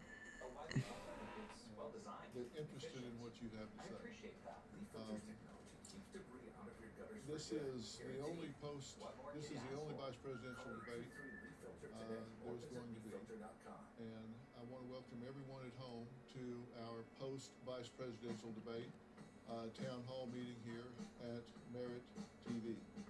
Now, tonight's town hall is being brought to you by Easy Access, a family-owned, American-made company creating access to life beyond barriers for their innovative ramps, stairs, and platforms. And we're really proud to be partnering with Easy Access in their mission to provide accessibility solutions for every aspect of life at home, work, and play. And I love that it's all American-made. Tonight we have an audience of 36, mostly undecided voters, or at least they were when they started, maybe not anymore, who with just 34 days and Shit. Was upside down in his favorable numbers coming in, but he was polite, he was cogent, and he was even deferential at times to Governor Walz. Was that by design? Well, one of the things that we knew coming in is that most voters don't really know J.D. Vance or Tim Walz at a very strong level. Maybe they tuned in and saw one of the conventions, maybe they saw a couple of clips, but it's important to establish where you're coming from if you want voters to trust you and to follow your lead on how we're going to fix the economy and secure our southern border and turn around all the disasters that Kamala Harris put into place. But I think what we saw tonight is exactly why President Trump picked J.D. Vance. He's a fantastic messenger when it comes to the Trump agenda, and also he's someone who can really point out and take to the woodshed the Democrats who, quite frankly, have bad records. And I tell you, one of the biggest takeaways tonight, I bet you Kamala Harris wishes that she had picked Josh Shapiro. Shapiro being Jewish to me has always mattered, but with what's happening in the Middle East right Being now, Jewish. Walz didn't answer the question of whether or not he would support a strike on Iran. We heard more about the caring about Israel and letting them choose their own destiny and their determination and direction from Vance. But let's talk about it for a second. Where is the Trump administration on what America should be willing to do to Iran, given what they just did to a major ally? Well, a couple of things here. I think it goes without saying that this wouldn't be happening if President Trump was still But it is. So what would you do about it? But hold on one moment. But we know that Iran was broke when President Trump was in office. They didn't have the money to go and fund Hezbollah and Hamas and to lead on with all these terrorist attacks the way that we've seen under the current administration. But what we have to do is make sure that we're standing by Israel. Of course, they're our ally in especially with the way that Iran, they're not going to stop with Israel. We see the threats that they're making towards the United States. Of course, we see the intelligence reports. Information has been made public about what they want to try to do to American leaders such as President Trump. And so, again, it's a bit of a false binary construct in the sense that it wouldn't have been happening if President Trump was there. But when we get President Trump back in office, he can restore peace in the Middle East because he's going to make sure that, well, number one, we're going to make sure we get those sanctions back in place. We're not going to ship or free up $100 billion of assets for Iran that they can then go use to fund terror. And so when you come after the United States, you're going to have the full weight of the United States that's going to be bearing down, staring at you. And so, again, deterrence will go back into place with President Trump. After Afghanistan, there's no more deterrence from Kamala Harris and the rest of that administration. I hear you, but peace through strength. What is strength? Would a Trump administration authorize bombings of Iran from America specifically? Again, not going to go and answer a hypothetical right now, especially when It's not that hypothetical, Jason. I mean, that's what we're staring at. That's what we're staring at. But this wouldn't be the place for me to go announce on cable television. Well, I don't want you to announce it. I'm just saying, what's the thinking? What's the thinking? But you understand what I'm saying. I got you. The thinking is that we're going to have peace through strength and deterrence will be restored when President Trump is back. But that's the way that President Trump, keep in mind, how many invasions did we have from Russia invading the Ukraine under President Trump? 0. We had it under Biden, had it under Obama. We had everybody in check. We actually brought, the Abraham Accords, peace to the Middle East. We can get that back, but we have to be tough against our adversaries. We have to make it very clear we're going to stand by our allies. Right now, the state of Israel does not know if they can count on the United States. Joe Biden's at the beach, Kamala's in San Francisco raising money. They're completely checked out. Super disgraceful. Well, I'll tell you what, if there is a vacuum, it's the time to fill it. I don't know anything that matters, not the southern border, not even fentanyl.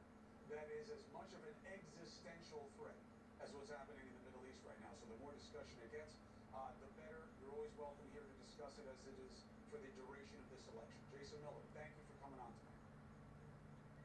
Thank you, sir. All right. Let's take a quick break. When we come back, we'll have final thoughts on what tonight meant and didn't mean, because we got about 35 days to go, but everything changed with what's happening with Iran tonight. Nothing matters more. Next.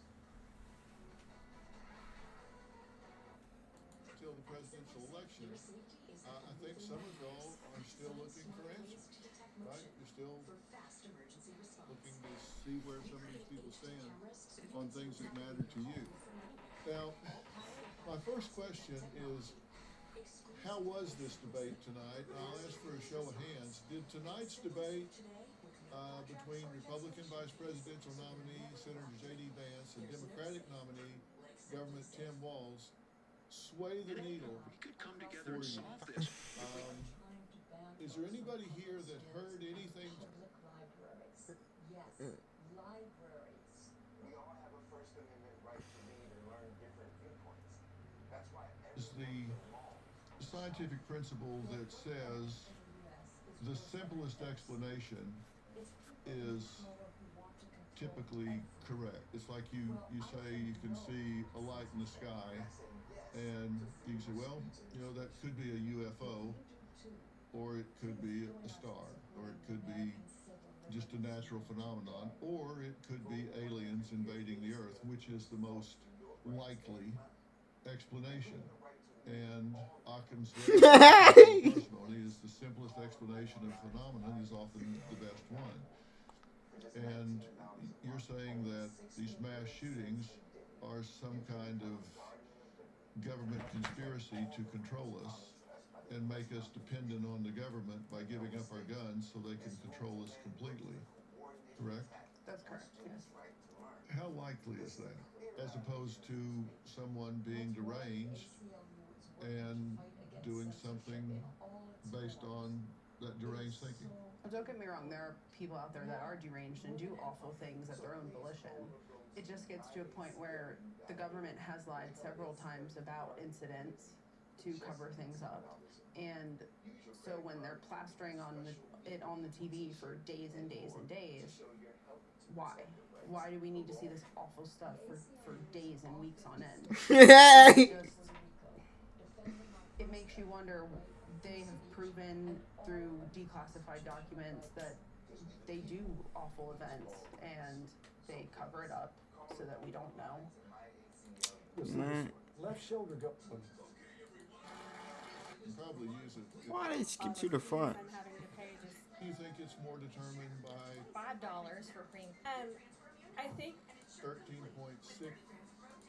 Each of the candidates in tonight's debate, you're going to want to take some notes on this. Solutions for home markets, they focus on quality, durability, and tomorrow night on Dr. Phil Primetime. Really closely.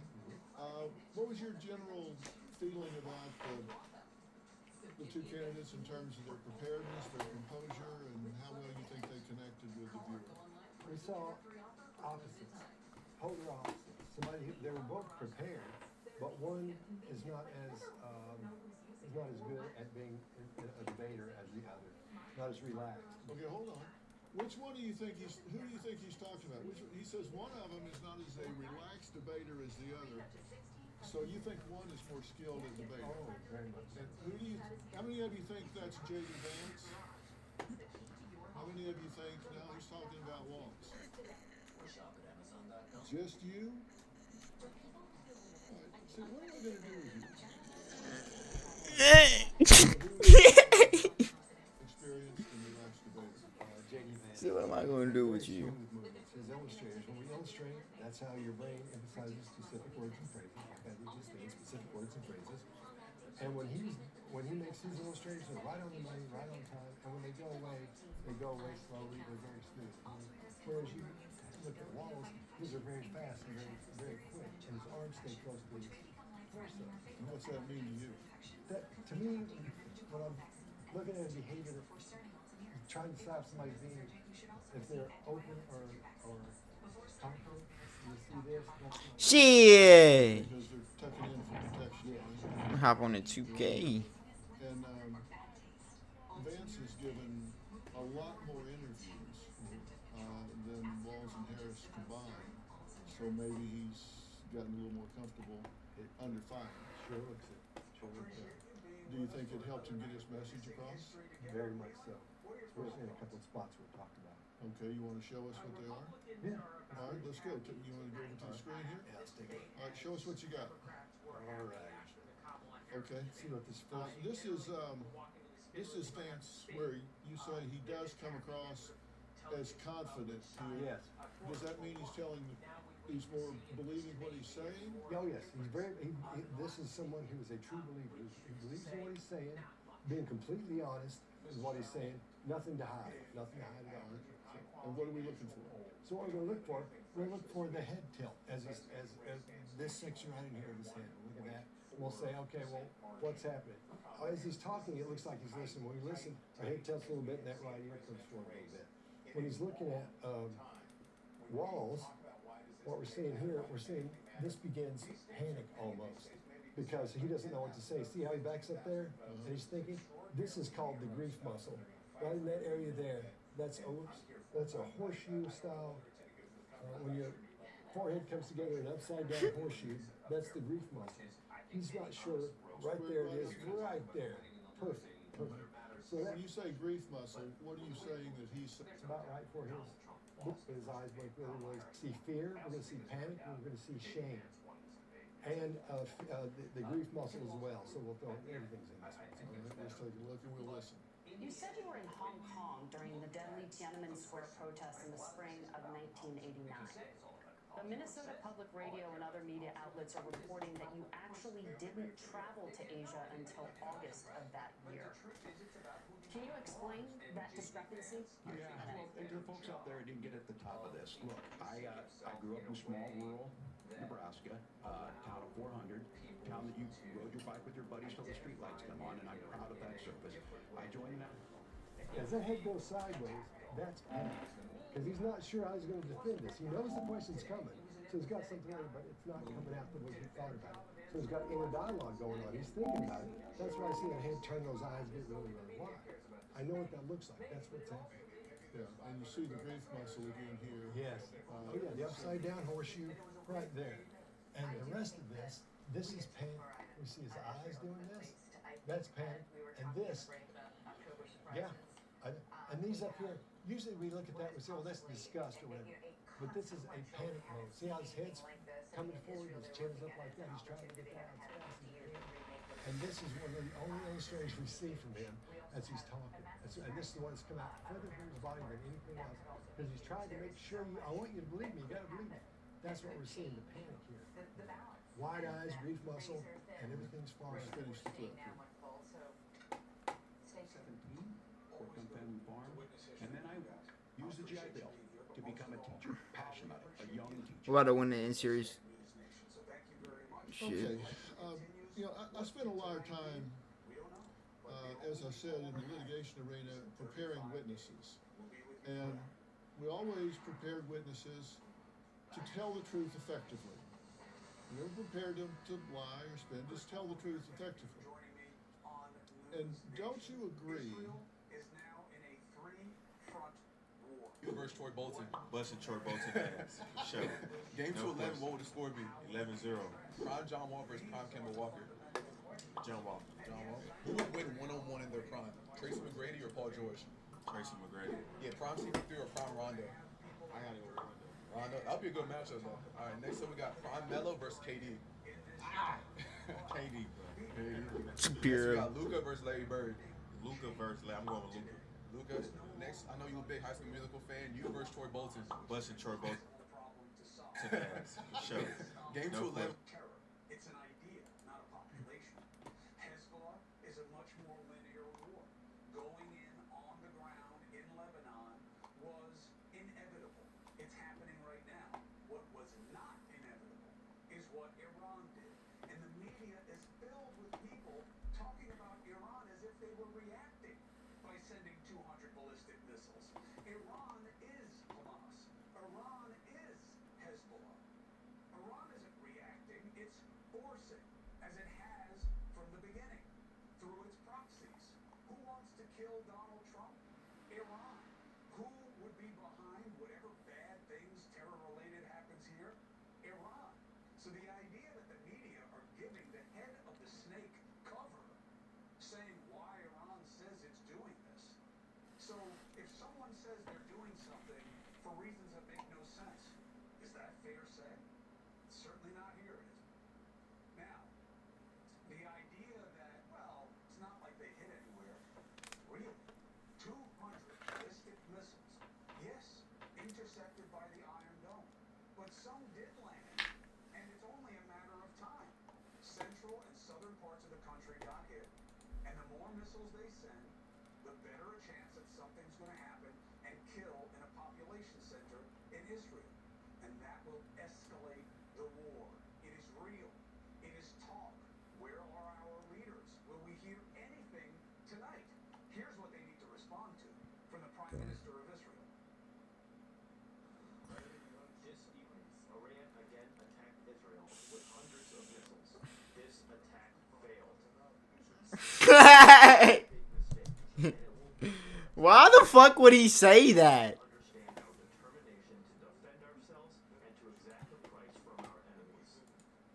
What does exact a price mean? What part of that will America be a part of? What part of that will America say is too much? What will America say, period? Now, here's how I want to cover it.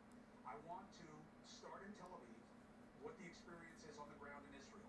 I then want to go to Lebanon, because I can't take you to Iran. They're not letting any media in there.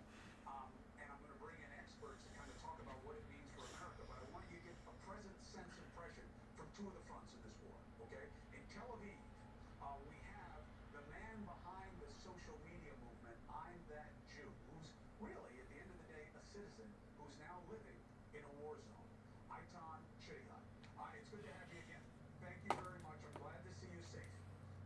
What has it been like since the escalation today? Were you aware of Iran sending the missiles? Tell us about it. I'll tell you what happened, Chris. First of all, thank you for having me on the show. Governor Walz did in terms of sincerity that Vance won this debate. Does Governor Walz have a problem with the truth? No. They were talking, at one point, Vance wanted to correct something about how Haitians got into this country. And he was right, and the moderators wouldn't let him correct it. It's very interesting. But at the beginning, the two issues driving the campaign right now are Harris has a big deficit on the economy, Harris has a big deficit on immigration, and Republicans were happy tonight, and Democrats a little bit nervous that on those two issues, Vance carried it. J.D. Vance is much more experienced at this, at public speaking, at defending himself, at pivoting. It's the audacity. I agree with you that we're in year 9 and no one knows how to cover the audacity. The audacity is that someone should have said, stop it, stop. Are you effing kidding me? And they should have dropped that F-bomb, right? I mean, they should have just said, this is a debate. This may be the only chance people have to see the difference. Ballistic missiles. We had 12 minutes of warning. We don't have a bomb shelter. We have a stairwell, which we stay in. All the neighbors came, children, the dogs, the cats, and our phones were going off, and every 12 minutes, another one, and another one. And the thing that was different about this attack was, with ballistic missiles and Iron Dome, we were shooting them down, and FETs, which is another technology, I believe, as well. The sound and the vibration in the air was scary. Yeah. Very different and relentless, and very, very, very scary for children. Try and explain to a 9-year-old, as my friend posted on social media actually, how to explain that they're being bombed by a country that she's not even aware of. So it was scary. What is the reality for you in understanding that this is now a new and ramped up phase? It's not just on the ground in Lebanon, but your leadership is saying that they are at war with Iran now. This won't be one and done. What does that mean to you? Well, I want to answer the question a little bit differently. Do you see my shirt? Yes, the Chai sign. To life. The Chai sign. Life. So you know, good. Well, I told you you were a mensch. You know. Listen, Chai means life. And the Jewish people celebrate life.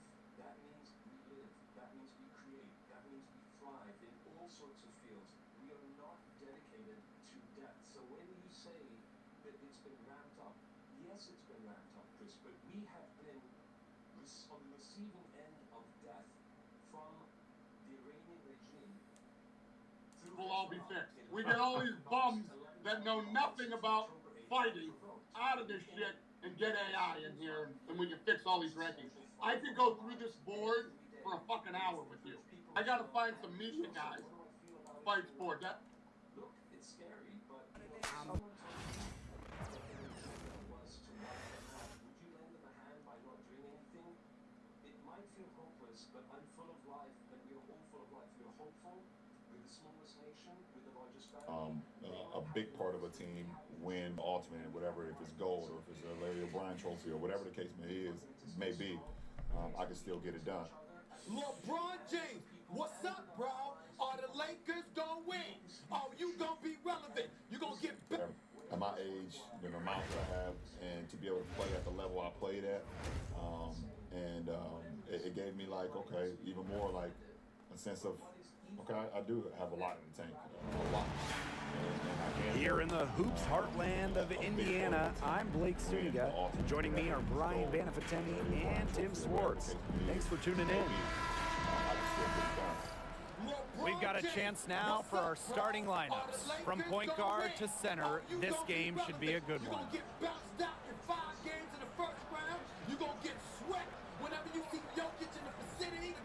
As a fan, if you got the need for speed, you're in for a treat tonight. Oh, I always have the need for speed. Across the league, every year, the pace seems to increase. And these teams, they really push it. Then again, who knows? A couple of key half-court sets could really determine the outcome here. Pass to Clark. Boston sets a screen. Launches a three. Clark can't hit. Now here's Wilson.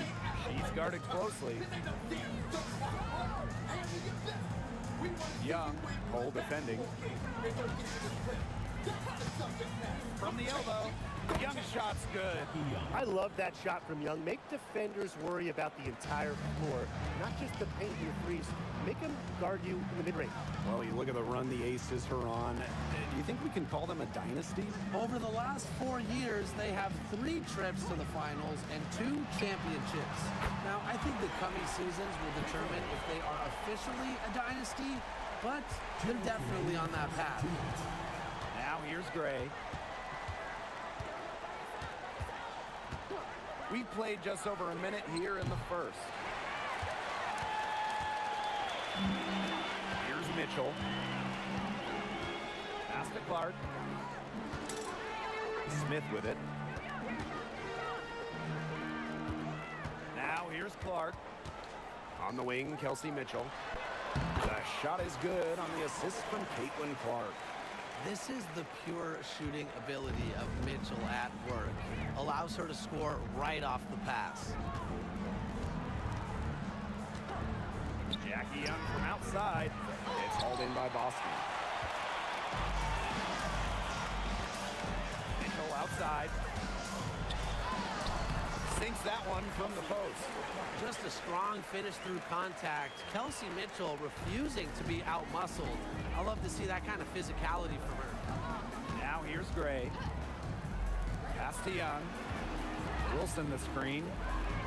And Jackie Young, good for 3. Hard to stop, guys. She poses a ton of matchup problems for any opponent. Here's Smith. On the wing, Kelsey Mitchell. They get it again. Here's Boston. And the basket good. A bank shot that time. Not enough bodies on the glass right there, and they paid for it. And it'll happen again and again if they don't put more effort into boxing out. And that's what it's all about, Brian. Rebounding, effort. Here's Stokes. Right side Plum. Shot clock at 6. Young. Another 3 for Las Vegas. Well, usually she's providing the pass. Young has to be happy to be on the receiving end of a catch and shoot. More than willing to fire. Mitchell outside. Tried to answer back, but that 3 is off the mark. And still a close game as the first quarter comes to a close. The Fever on top. They lead by 1. And don't go away, as we'll be back with the action for the start of the second quarter in just a bit.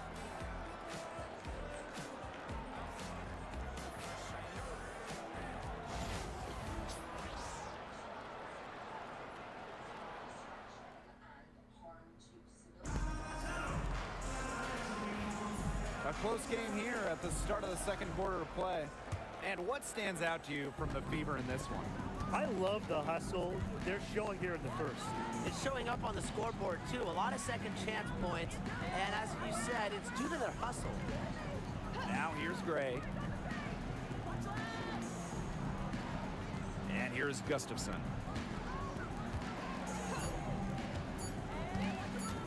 Over Boston.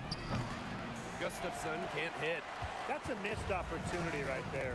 And she'll be the first to tell you that's one she should have buried. Here's Samuelson. Buries it from three-point range. One of the purest strokes in the game. Samuelson, a feared player from beyond the arc. And it's been a rough few years for Indiana. They haven't been to the playoffs since 2016. Single-digit wins in 5 of the last 7 seasons. But the good news is the Fever have loads of young talent. Starting with Caitlin Clark and Aaliyah Boston, they have arguably the best young core in the W. A dangerous playmaker with an assortment of moves. Ray is a defender's worst nightmare. Timeout called the Fever.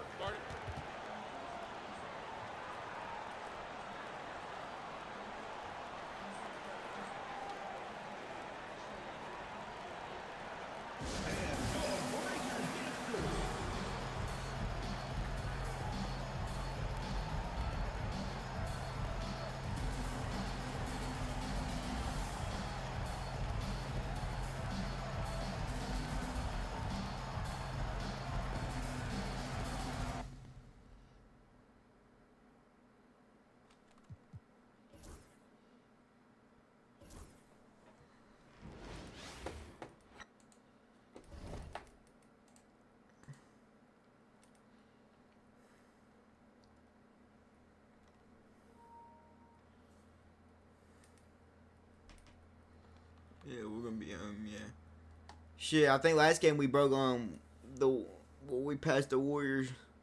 We got 25-0 in this season.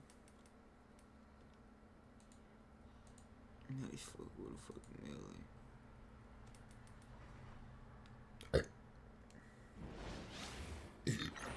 The world famous Las Vegas Sun. Ooh, I like this. On the south side of the strip. Hi everyone, welcome to the NBA Cup semifinals. Oh shit! Look at this. Nah, I'm finna cook up in this bitch, bro. Look at this court. It's the Dallas Mavericks going up against the Phoenix Suns. Oh, look at Luka. Yo, I had him in that hoodie on the fucking 2K24 mine. Now we get a chance to check out the standings out west. Already we're in December. You look at Dallas. They like where they stand right now, perched in that topmost position. And of course the Suns. They have a Golden State is second.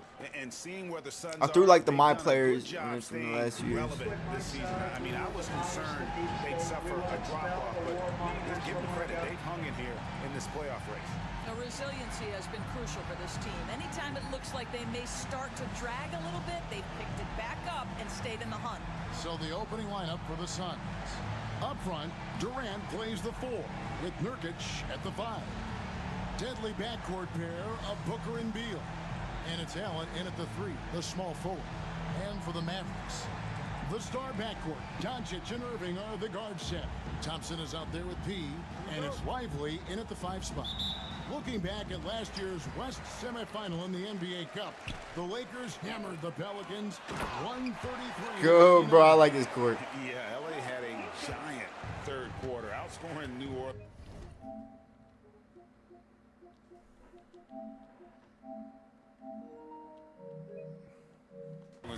43-17. I just started this shit. Of course, 2 days later, the Lakers winning their first ever NBA Cup tournament. KD's shot is good. We call that One of the the first ultimate I like high this fucking percentage court. look for one of the most efficient scorers ever. KD in the house. Pass to Lively. I like this court. Look, you see the lighting going on? Come on, Katie, let's cook. Woo! Let's go, baby. Let's get up. Let's get back. I think we'll cook this, bro. Mike, I have like a Michael Jordan Jr. for the MJ character. That was my. I think it was like 2K21. Now here's Durant. 2K20. Defense right on him. Booker outside. Tries it from the top of the key, and it's Durant. Basically, And this is a shot he can I put young definitely Jordan. make, and the defense not a factor Michael at all. Jordan. It's like Michael Jordan grandson. Here's P. We saw him with 39 points last game out. And here's Doncic from the arc. Drills the three-pointer. Let's go. The defense has to know they're going to get a steady diet of three-point shooting from Luka. Booker against Doncic. Booker the pass to Nurkic. To the inside. Here's Allen. Yeah, Oh, bitch. this block. Oh shit! Wait, Just who's my five to man? shoot. Durant with a wide open look. That doesn't go either for Durant. Hard to figure out how he doesn't knock that one down. No defender in sight. No. And here's Okay, Luka. another three for Dallas. Motherfucker just decided he was just gonna. They look great. They made all 4 of their shots to start this game. And Booker kicks to KD. Durant with another miss. Boy, the offensive flow just isn't there right now. 1 for 5 to start the game. Pass to Doncic. Take that shit back. There's the pick. Jacks up a 3. Gets it to go from beyond the arc. Doncic has got 9 points. Yeah, this looks like He's got 9. He's got. with all the threes. Derek Lively got the first 2. I got 2, and he has 9. So often there are guys that come along that you can build a franchise around, and Luka Doncic seems to be one of them. There's no question, Kevin, and if I were putting a team around Luka Doncic, I'd want to have multiple vertical threats at the rim and shooters at every other position, because at that point, Luka is unguardable.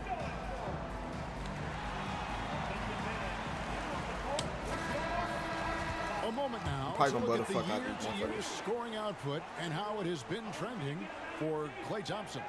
And looking at his offensive numbers from the past few years, it seems like teams around the league have kind of figured him out.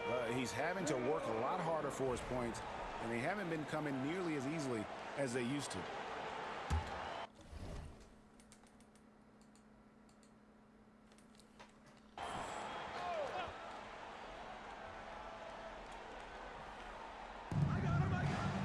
Allen dishes to Nurkic. Booker outside. Got a piece of it. Doncic with the steal. And here we go. Thompson heading to the hoop. Oh, shit. He dunked on that. Anticipating before the play can happen, Luka Doncic gets the break started. And on the AT&T 5G Slam Cam, you can see how impressive that move was. JD Vance, that's his running mate famously a few months ago. How do you think he did Suns tonight? trail by 13. Beal, the pass to Allen. Beal taking his time here. Pass to KD.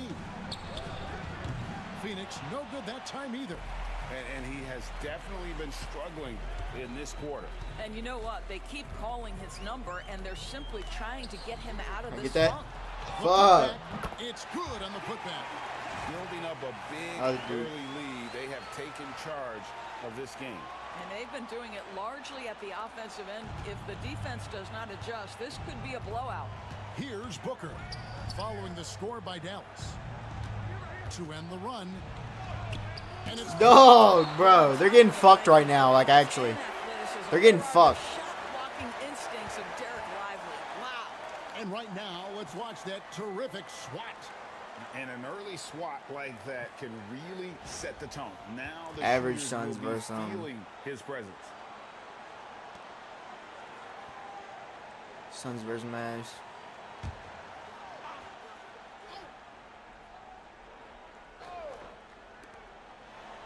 Beal finds Nurkic. Back to Beal. Nurkic setting the pick for Beal. Drills it from outside. Oh. Well, this guy shoots it with such tremendous efficiency. Bradley Beal provides the most important thing in the NBA, and that's floor spacing. And I don't even got a single assist. And they're getting their points Luka's now just running this shit. exclusively from the triple. 4 of their last 5 makes are from beyond the arc. Now here's Booker. Really played well against Houston in his last outing. Durant for 3. Another 3 for Phoenix. Now, Kevin Durant is a gifted shot maker. What you can do, I can do better. It's time now to hear from our Hall of Fame reporter. Fuck. David Aldridge. What's the latest, David? Kevin, Jason Kidd and I talked a few minutes ago. Now, we spoke about how his team is prepared to try and defend go. Bradley Beal tonight. Coach said we want to keep that ball Pull out up. of his hands as much as possible. Make somebody else be the playmaker and scorer. That's our goal. It's a difficult challenge. We'll see if they're successful. Guys? Thank you, David. Now, here is Irving. Last game he had 13. Outside, Beal. Allen passes to KD. And then Durant with the jam. Easy money for the Slim Reaper. Nice finish. Here's P. Defended by Durant.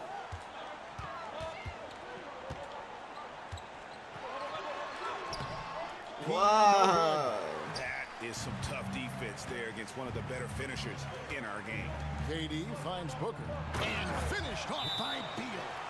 Bradley Beal letting you know there's still an explosive level to his game. Off his feet, easy finish. And Jason Kidd is called timeout. And coach has decided they need a moment to talk things over.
Chris O'Neill's checked in for Grayson Allen. Quickly, let's check out the league leaders in assists. And you look at P, an uncommonly gifted passer, leading the league in assists. It's hard to argue with his status as the best passer in the NBA right now. He just distributes the ball so well. Well, up and down the Suns roster, Doris, there are guys who can make tough shots.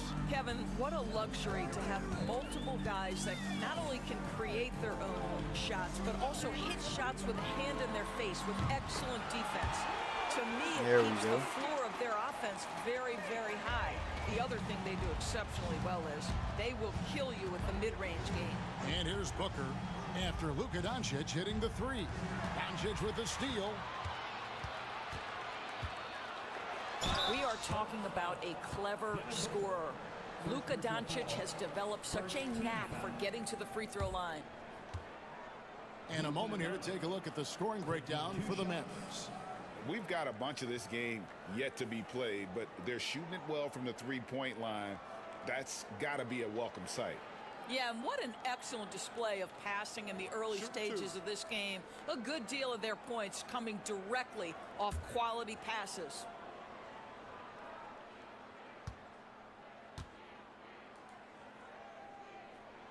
That free throw good from Doncic. And over these past weeks, the excitement has been building for the NBA Cup. I mean, it's palpable. Now, here we are in the West semifinals. The final step before the championship game. Yeah, there's a lot more on the line here than your regular season contest. A win here tonight for one of these teams means a ticket to the championship. And while this game tonight will count as a regular season win or loss, the championship, that's an entirely unique game outside the regular season schedule.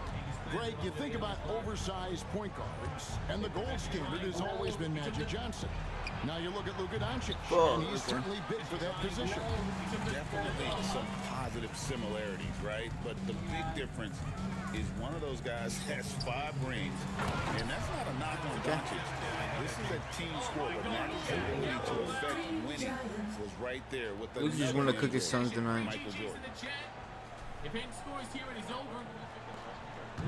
And so Booker will bring it up. Fuck it, I'll watch this. Down by 15. Outside Beal, and they get it. And Lively pulls it down. Lively's got his 4th rebound with that last one here tonight. Woo, let's go. I have to like their work on the boards, Kevin, particularly here to start the game.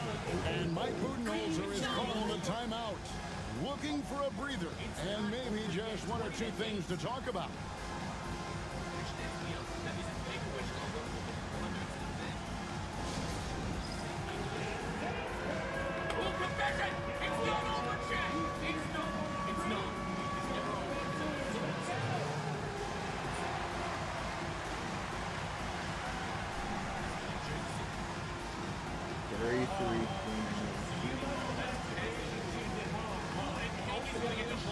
For 34 games, we will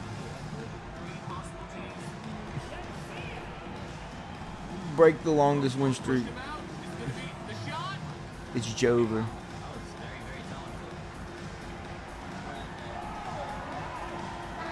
while we got a chance, let's get some numbers for Booker. Averaging about 23 points per 5 assists and 3 rebounds. And most important of all is his passing. He's a terrific distributor in their offense. But certainly one of his best attributes, creating offense even when it looks like there's nothing there. Look at the last game for the Suns. It was a win against the Rockets. Top of the key, Beal. In the corner, O'Neal with it. Back to Beal. 6 on the shot clock. Nurkic a screen on Irving, and that one is good from Bradley Beal. Shots are just flowing for him right now, having a really strong quarter. Here's P, guarded by KD.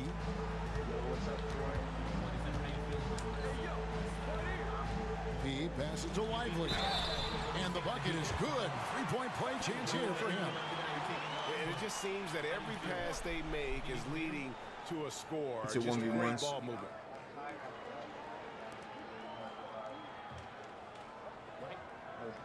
And when we talk about players with great upside, Doris Derek Lively is one of the first to come up. That's no question about that. This young man has great length and athleticism. He's adding strength every single day. Eventually, he's going to have some go-to moves offensively, but right now, rim runner, rim protector of the highest standard, and plays beyond his years.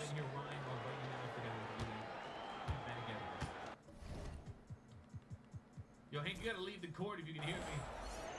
Or maybe they just kick you in. That's good from Lively. Boy, when you talk about Derek Lively, first thing that strikes you are his physical tools, length, athleticism, great motor. But I also like the maturity from this young man. Now here's Jones. He provides a good amount of offense for the team, averaging around 11.5 points a game.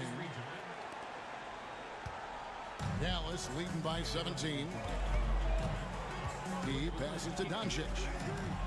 For the three. Rebound by Nurkic. Tall bitch.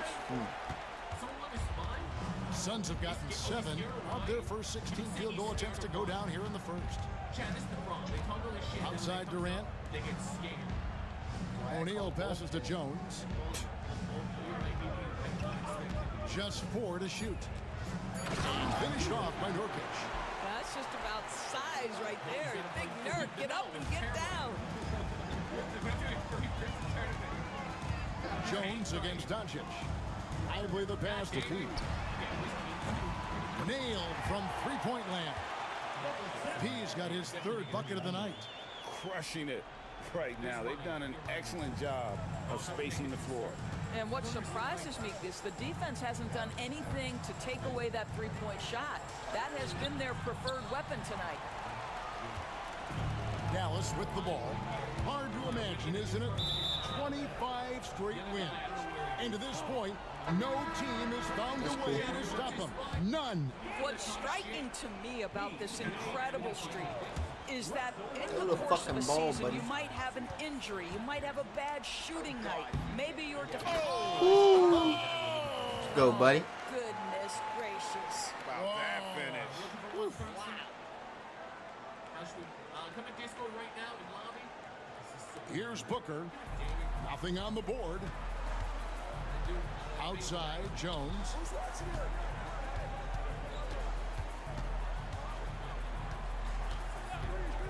Pulls from the top of the key. They get it back. And so Doncic will bring it up for Dallas. Their last game, a win against San Antonio. Back and back. Whoa, whoa, whoa. The solo alley-oop? That's not something we see too often. Timed perfectly. Caught the defense totally off guard. All right, Chad, who wants to run? Anyone want to run in here? Me. Now Jones. Bro rejected me. Justin Fields sees His force is 17 points. Booker outside. Durant sets a screen for Booker. Shot to stop the run, and Durant lays it in. And it's 9 points for KD. You see how quick Kevin Durant is off the floor near the rim. That's tough to stop. Here's P. He's got 12. O'Neal comes with the double. Washington kicks to Gafford. Jones with Westbrook picks him up. O'Neal outside. And that comes off the assist by Jones. Well, as good a playmaker as there is in the game for his teammates, Tyus Jones, so solid with the basketball. He passes to Doncic. Nurkic with the steal. Booker against Westbrook. Up again. Great positioning on the putback. Well, individually, he is doing everything he can in this 12-minute session, but he's just not getting enough help. There's a screen. The three for Doncic. It falls for the 6th time in 7 tries this contest. That's 86%. And he's starting to show that killer instinct this quarter, looking to extend the lead. With a short break in the action, gives us a chance now to send it over to David Aldridge. Kevin, thank you. Kevin Durant is the human cheat code. Bradley Beal says of his new teammate, he's 7 feet tall, he can shoot the ball, he can do everything. It's a little unfair. I get a bit jealous sometimes. I wish I was 7 feet, but not. Mikey here? Back in the day, it would take 6 fucking hours to get one person. Fires the three. Here's Plumlee, and it's slammed in by Plumlee. And how about the offensive rebound with a little extra punch on the putback? You're right, Greg. As they look to trim the deficit, could we see them send a few more bodies to the boards from here on out? Maybe, just maybe. Big men on the floor for him. It'll be Washington and Gafford. Russell Westbrook out there with Irving, and it's P in at the small forward. That's the lineup out there for the Mavericks. That one good for 2. Well, you like that he shakes off that rocky first period and knocks down a shot. Nice. Here's P. And the 3 off target. He's cooled down a little bit after draining those 2 3-pointers in the first quarter. Here's Beal. Can't get it to fall. Boy, surprised he missed that. The defense just good enough to... Oh, nah. That pass was so clean. Suns trail by 14. And here's Booker from the arc. You know who. Yo, it's an 11-point game. All right, let me tee up. Why ain't Luke in? It's hard to stay with when he's pulling up off the dribble. Right side Westbrook. Dallas moving the ball around. Irving passes to P. Washington with this screen on Allen. P. And he wills that one in, sinking right through off the back iron. Well, I absolutely love the way this guy has controlled the pace tonight. They've been able to play the style they want. Pass to Plumlee. Now here's Allen. Bull up top. Plumlee sets the pick for Booker. Fires the 3. The Mavericks pull it in. 22 is their biggest lead. They came away with the victory in the last meeting, which, by the way, was also in this building. Well, they coasted to the win in that one. Were dominant in the rebound department, and that was a huge factor. I think there was no question they brought a level of physicality along with a tremendous work ethic, and it was why they were successful. Suns trail by 13. It's Allen on the wing. Covered by Gafford. Allen the bounce pass. Bull, that's good. Yeah, inside, Bull does a great job just making subtle adjustments and utilizing that length. And we've got a timeout called by Jason Kidd. Wants to regroup and go over the strategy. A different look for Dallas. Derek Lively, he's checked in for Daniel Gafford. Klay Thompson comes in for Irving. And Doncic is subbed in for Russell Westbrook. And for the Suns, Kevin Durant's checked in for Bull. And Jones subbed in for Bradley Beal.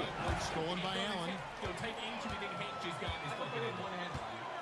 Here's P.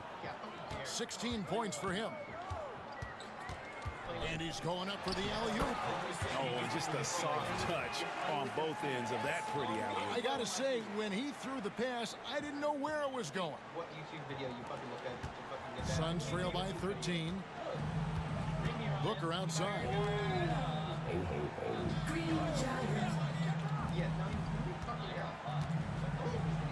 Thompson against Allen. Kicks it out to Booker. And it's Mason Plumlee with the foul. That'll be his second foul of the game. Well, the D has gotten a little bit laxed here defending the triple. Here's P. Defended by Allen.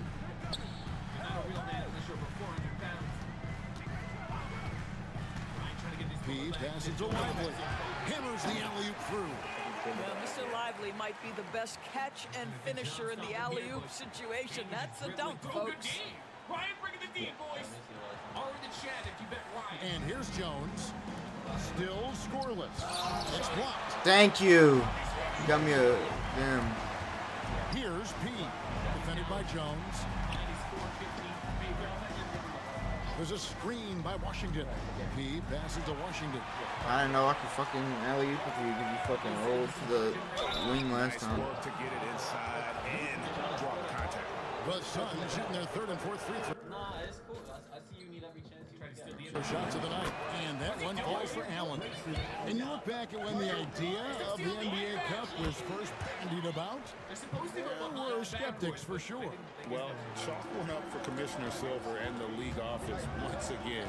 The level of fan interest and competition ratcheting up, especially here in the knockout round, it's been an unqualified success. Back to Washington. Durant with the steal. And now here comes Jones leading the break. It's deflected. They have been board dominant in this game. That's definitely been a factor in crafting this huge lead. They get the rebound. Oh, and that one, no question, powered it down. There it is, guys. One of those effort plays that makes a big difference in the game. And GA, it is definitely making a difference so far today. No doubt. On the scoreboard, in the body language of the players, you can tell which team is in complete command. Here's Durant. A rebound by Washington. Mavericks leading by 12. Lively a screen on Durant. Throws it up high. They should continue to get the ball inside. The defense struggling to contain them.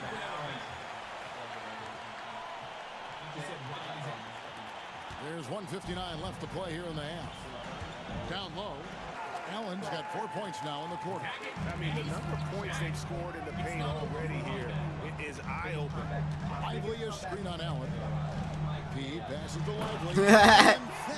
Especially if they got like the real big man on me, then he gets it easy. Such a good screener, and then gets to open space and finishes. Everything you want from a young big. And so is Jones. He'll bring it up for the Phoenix Suns. They trail Surprised by they actually 14. came back. It's Durant on the wing from past the arc. I'm surprised they came back, for real. He's got 6 rebounds in the game.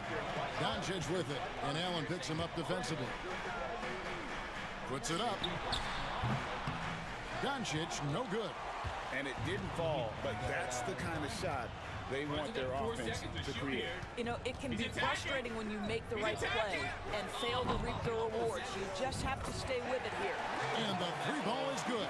They've given up a lot of 3-pointers here today. Dallas leading by 11. There's 53 seconds left to play here in the second quarter. They got it that time. Here's B. You got that? 18 points for him. Took the opportunity when he saw it. Doncic has got 22 points. Just another ho-hum, brilliant offensive performance from Luka Doncic. Pass to Plumlee.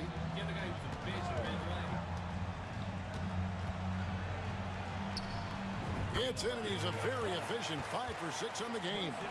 Just a positive force right now for these guys, and though his team has fallen a bit short, it's not because... Let's go, baby. Hands it from downtown. That's his first triple of the second period, third of the game. Suns trail by 14. Here's Booker. It's tipped. Here's P. Defended by Booker. Pass to Lively. Here's P. Off target on the 15-footer. And so it's the Dallas Mavericks with a 14-point lead as we bring the quarter to a close. And their ability to get points in the paint has made all the difference in this one. It's time now to go courtside as we send you over to David Aldridge from the sideline. David, take it away. Thanks very much, BJ. Hot start offensively. How do you continue that in the second half? I think we did a great job of attacking the rim and kicking out to our teammates and making open shots. So we got back away from that in the second quarter, but we got to do a better job of that coming out of halftime. Stick with what works, right? Thanks for your time, man. Back to you. All right, David, thank you, and stay with us, folks. We'll be back just after halftime to get the third quarter started.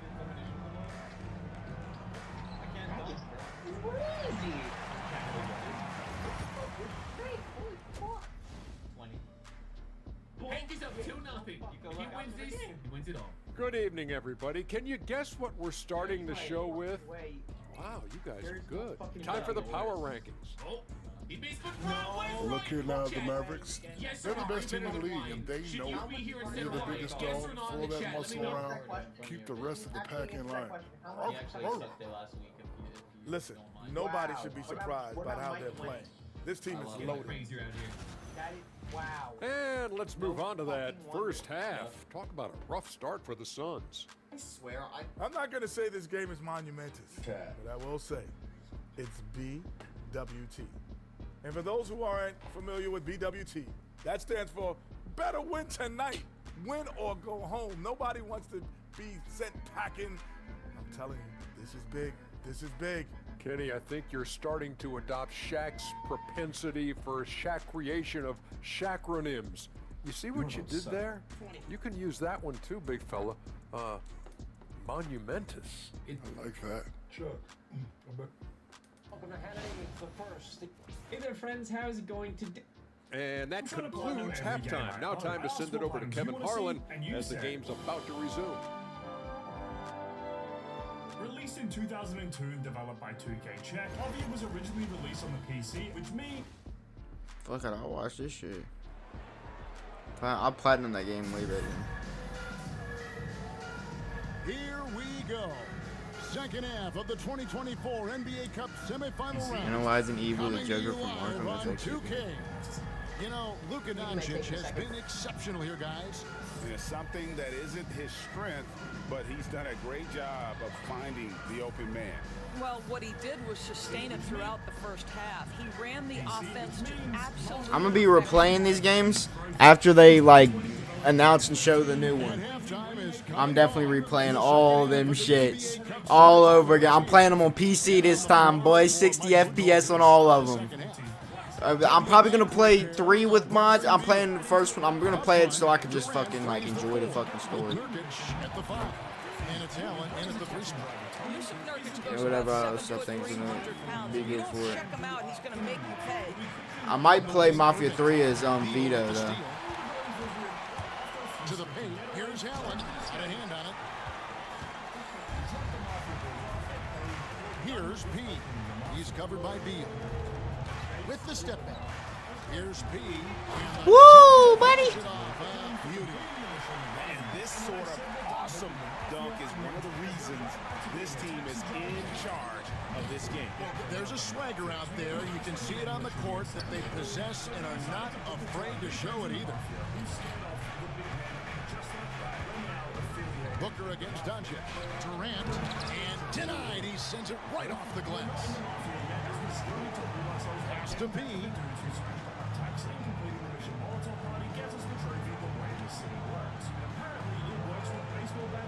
Back to Doncic.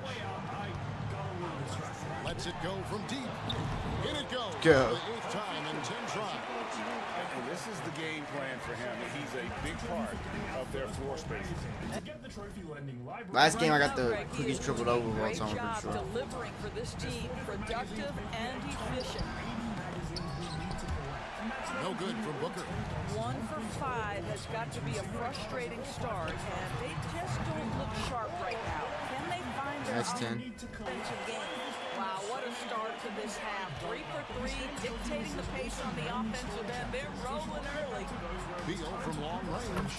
It's good. And it's his 6th make against 11 attempts. No one better to answer with a 3 ball than Mr. Bradley Beal. Here's P. Allen defending.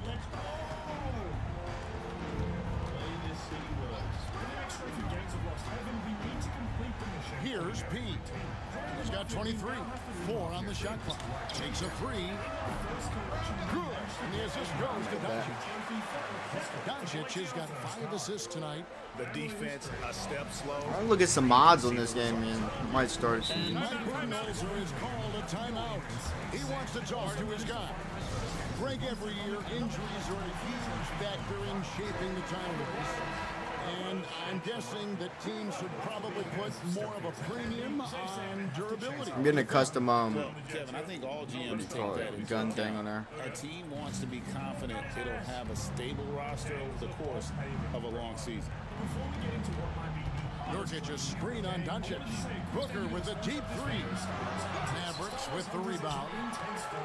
Lively's got rebound number 7 for him tonight. I know he's got to be frustrated right now, but the team is fighting from behind. He's got to stay with it. Pass to P. Another 3 for Dallas. 12 straight points off of three-pointers, and the D looks just. The Suns have gone 2 of 7 from the field in the third. That leaves room for improvements here. They've shown some strength in the paint today. Their boards has been impressive. The drive by Booker. It's rebounded by Dallas. P's got his 7th rebound of the game with that last one. Out to Doncic. I would have fucking threw the alley-oop up front, so I didn't have my button. I didn't expect him to leave there. I thought Lively was gonna run in there. Good on the triple. Beal's got 2 now from beyond the arc in the third for the Suns. Dude, that race was so annoying on Classic. That is how you do it. I wanted to play through the game, so bro, I was like, bro, I'll do a whole nother playthrough to do the Classic for the race. But I played the whole playthrough in Classic other than the race, literally, the first time. I played the whole playthrough in Classic because I wanted to play it like Classic. And bro, that shit, bro. But that mission, bro, that shit was hard. And I beat it and everything. I woke up one day and I beat it. Yeah, we're trying to get them back into like the first, second try. Doris, why is there so much parity around the NBA now? Yeah, Kevin, I think the new salary cap rules have certainly contributed to what we're seeing in terms of that parity. Super teams are more difficult to assemble. The talent is more evenly spread, and obviously it has made for a greater level of competition. What could be better?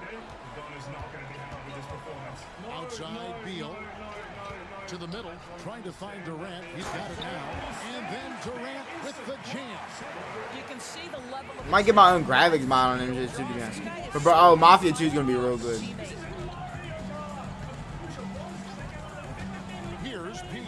Defended by Durant. Yo, what the fuck's up with my rhythm?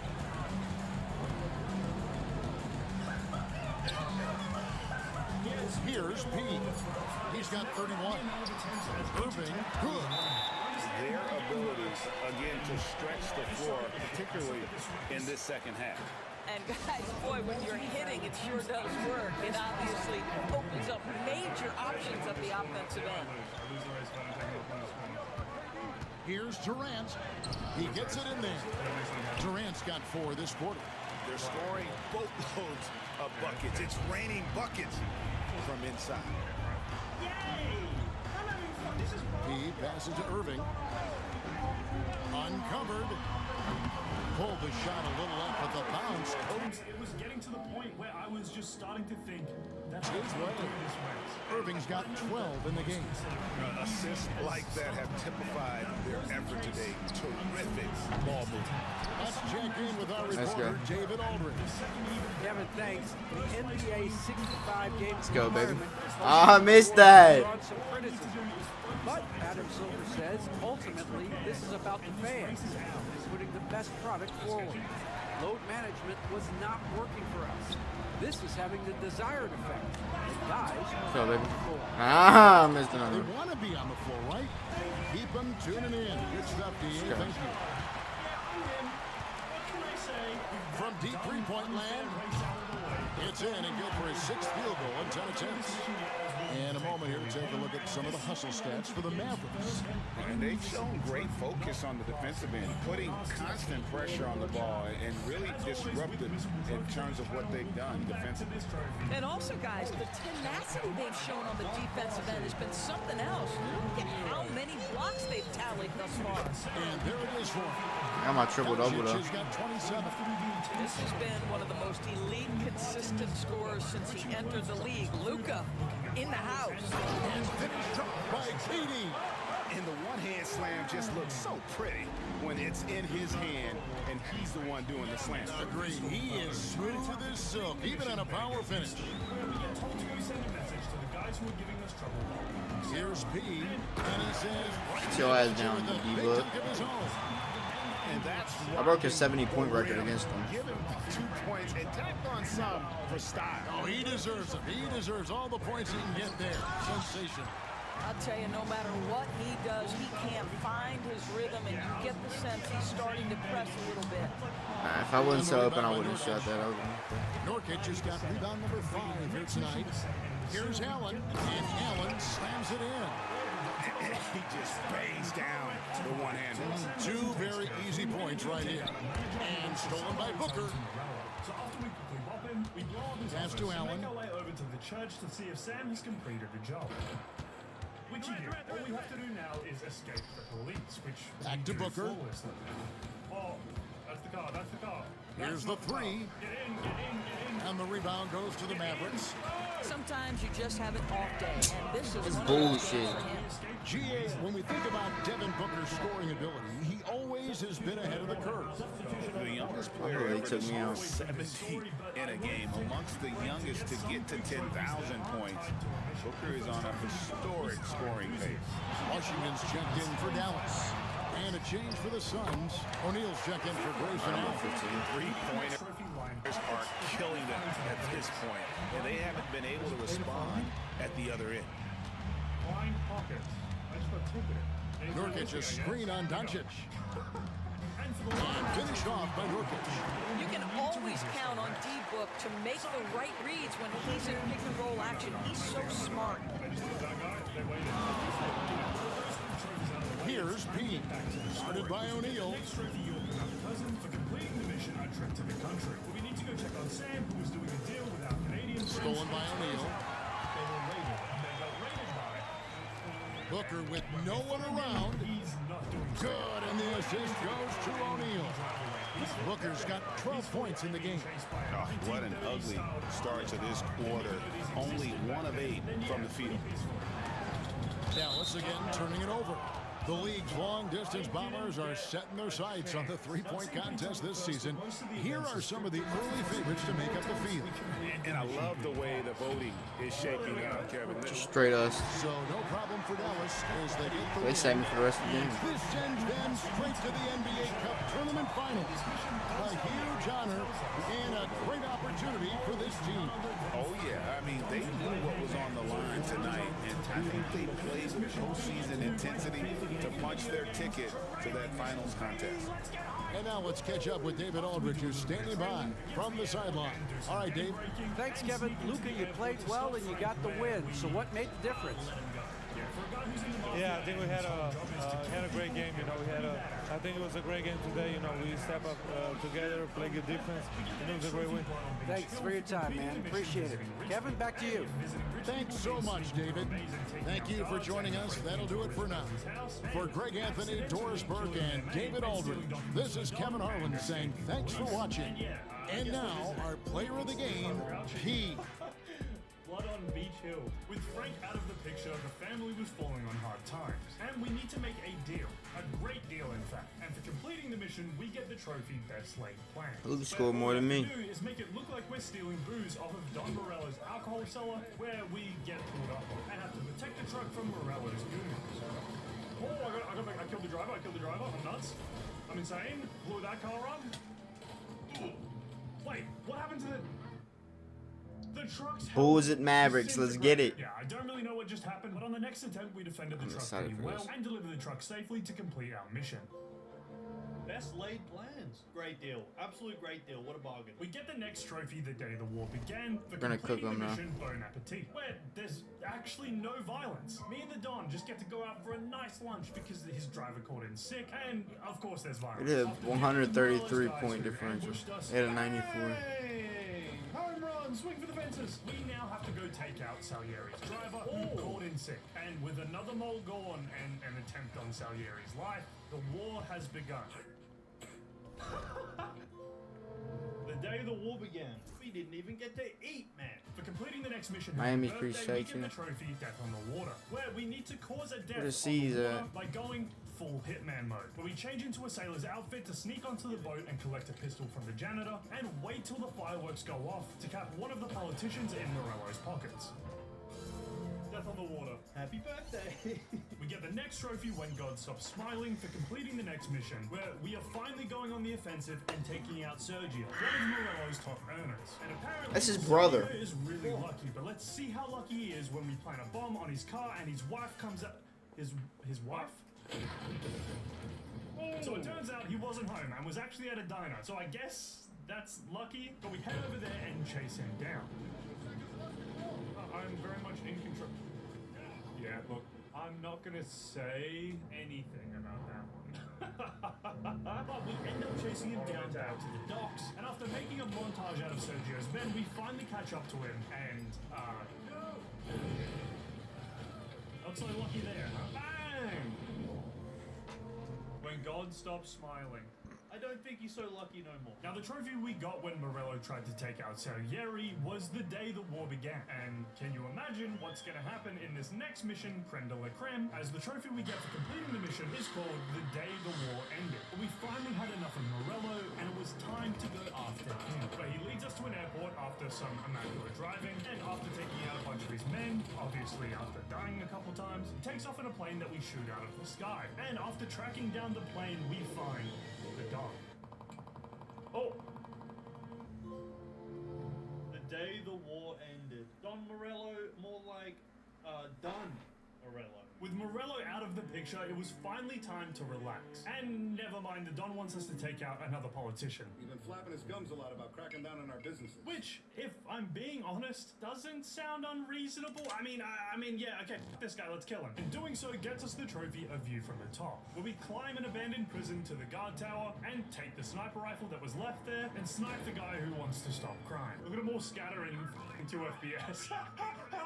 Now, the issue with doing this is the police didn't like it, and if we successfully escape 5 stars, we can actually get the trophy, Heat from the Cops. Kinda cooked. No. What the f is this guy doing? Swift Cola! Citizen's arrest. Okay, we died and spawned back with 4 stars, but we'll get our 5th star when we get spotted by the cops that are right there. Wait, the cops just didn't spawn in? So I'm a free man? I'll take a cop car, I guess? What? Now, it's no escaping from 5-star cops trophy, but we take it. A View from the Top. We get the next trophy into the Lion's Den for completing the mission just for relaxation. And with Morello out of the picture and the yapping politician out the way, it's now time for some real mafia stuff, where we get sent to steal some diamonds that are hidden in a shipment of cigars, where we managed to not get caught at all until we got back to the truck. So after we outrun the feds, we take back the diamonds to the Don, where it turns out we were lied to. There was never any diamonds. It's dope. Into the Lion's Den. Now, in the last mission on the way to steal the cigars, Paulie tells us he wanted to hit up a bank without the Don knowing. And after the Don lying to us about the cigars, Paulie wants to do the bank heist now. And for completing the mission Moonlighting, we get the trophy, The Last Big Score. But Paulie and I go after the big one, which goes exactly to plan. But we steal the money and escape with one of the biggest heists in the city. Just a bank. Like, well, just a little bit of money, a little bit of paper. How the fuck do I lose this? Pretty easy, I guess? Yeah, this game's got some good mechanics, but driving on simulation and the cops chase radius aren't one of them. But Paulie takes off with the money and tells us to meet him at his place in the morning so we can split the score. He's gonna be dead. He's so dead. The last big score, the big one. And for completing the last and final mission in the game, The Death of Art, to get the trophies Friends and Family for completing the mission, A Life of Crime for completing the entire story, and the trophy Made Man for doing it all on the hardest difficulty, Classic. Where we wake up the day after the heist and head over to Paulie's to get our split. And getting in our car actually got us the trophy Quite the Collection, which you get for driving 15 different cars. Quite the collection. Okay, that's nice. But after that, we head over to Paulie's to split the money, to find... Oh! No, Paulie! The ray tracing was crazy. No. And then we get a call from Sam and tell him that Paulie's dead and tell him to meet us at the art gallery, where we find out that Sam was the one who told the Don and killed Paulie. You killed Paulie. Paulie got himself killed. You seem real tore up about it. I'm just in a good mood, and I just found this big bag of money. Oh, you piece of shit. Don't let him suffer, boys. He's my buddy. Am I? Hey, 2 in the head, bitch, I'm coming for you. And that's exactly what's happening. New goal, catch and kill Sam. Well, we storm through a bunch of, I guess, our men and catch up to Sam and tag him. Where it comes down to a straight 1v1 where Sam doesn't know I'm dirty on the sticks. Just get bodied. Get absolutely domed. Stood no chance. Made man. Completing the entire game on Classic. Friends and family? A life of crime? Any more trophies? No, that was the last one. Let's go! After we snitch on Salieri and the gang, we live happily ever after. But with that absolute 10 out of 10 story out of the way, we are now only 12 trophies away from this platinum. And the first trophy we went for outside of the story mode is the trophy That Motor Can Move, where we need to drive the Bolt Ace and reach over 50 miles per hour. As soon as we go downhill, get out the way, then downhill, pick it up speed. There we go. That motor can move. Absolutely can. Watch out. Oh, and for our next trophy, Stunt Rider, all we need to do is pop a wheelie on a motorbike for 3 seconds. Stunt Rider! I learned it! No one else helped me with that one, I learned it all myself! And the next trophy we went for was Heat from the Cops, which was the trophy that I failed during the story where you need to get 5 stars and lose 5 stars. There you go, there's 5 stars. I'm out! I'm out! I'm out! I'm out! See ya! Hold ass! Oh, shit. Just go straight through him. Yeah. This car being too fast is going to be my downfall. And I'm gone. Heat from the Cops! It's that easy to lose the cops in this game. Let's go. Especially my crazy horse that almost got me killed, I won't lie. And if you don't like collectible trophies, well, unlucky, because really that's all we have left for this platinum. As to get the trophy Mystery Fox Domination, we need to collect 50 foxes. And I'll talk more about these little foxes in a bit, but we get the trophy Mystery Fox Discovered for collecting our first one. Does that count? What does that mean? Press square? Oh. Let's go! Mystery Fox discovered. Very nice. Now this next collectible is a little bit cooler, because if we go to this garage, we actually can collect 5 postcards that show 5 different hidden cars. And for collecting our first car, we get the trophy On the Trail. Yay! Disorder, on the trail. And then collecting the last 4 will get us the trophy Car Thief number 1. Car Thief number 1! That's us! Easy! And that trophy actually helped me for this next trophy, Motor Museum, where we need to drive 30 different cars, and after finding all those 5, we were only at 24. But luckily, this game actually has a car encyclopedia similar to LA Noir's one, and after getting into some cars that didn't count for some reason, we managed to get to 29 cars, leaving just 1 more car to collect. Oh my god, I'm 1 away. Oh! No, no, no, no, no, no, no, no, no, no, no, no, no. Alright, get out. Get out. Motor Museum. Oh, I hate doing these type of trophies in these type of games. Every car looks the same. Okay, so when I say all that's left is collectibles trophies, I wasn't kidding, as all these trophies require their own full set of collectibles, and if we collect all of them, we get the trophy The Whole Story. But these collectibles were pretty annoying, and it didn't help that this game has 2 different modes, as there were some collectibles that were locked to specific story missions that I obviously missed during my first playthrough, but thankfully this game shows me exactly what collectible I'm missing, making this process a lot easier, and we get the trophy full set for finding all cigarette cards. Full set! Let's go! Only like 70 more collectibles to do. Let's go. That feels good. A trophy feels good. And I can't stress enough how showing me what collectibles I'm missing made it so much easier to track down what I needed, especially while going for the trophy lending library, where we need to collect all 20 magazines in 4 different categories. No, supersonics. Lending library. Oh, is that all of them? Wait, I thought I had 1 more to do. 100. Ah, let's go! For the next collectible trophy, Mystery Fox Domination, we need to collect all 50 mystery foxes. And this trophy is kind of scary because there's actually no way to track which ones you have and which one you don't, but we won't have to worry about that because we got all 50. God damn it. Which means I needed to pretty much do the classic backtrack and collect every single fox again, which is always fun to do. Hell, I might even do it on purpose in my next game, considering how much fun I was having. My love for collectibles is slowly dwindling. But after an entire hour of backtracking each spot I thought I'd already been to, I managed to get pretty lucky, and about halfway through backtracking, we got to a spot that I didn't recognize. Oh, wait a minute. This doesn't seem familiar. Oh! We got it! That only took like an hour and a half. Look at him, he's so smug looking. Mystery Fox Domination. That trophy. The one trophy that doesn't tell you which one you've collected is the one that I've picked up, of course. With the Fox out of the way, the last collectible I needed was one more Gangsters monthly copy. But I wanted to share the Platinum experience with someone very special to me. Let's go, Don! Oh, Don, I have something to show you. I can't wait. You watch me. You get a front row seat, Don. Here we go. Picture book connoisseur. The whole story, which means the original Gangster Mafia has been platinum. Very, very nice. Let's go, Don. What do you think about that, Don? Oh.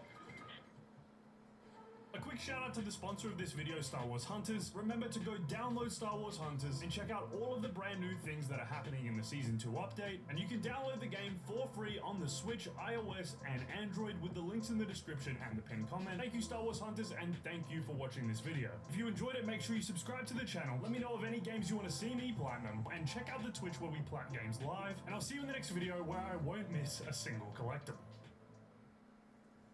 Understand, Yuri. This is only the beginning.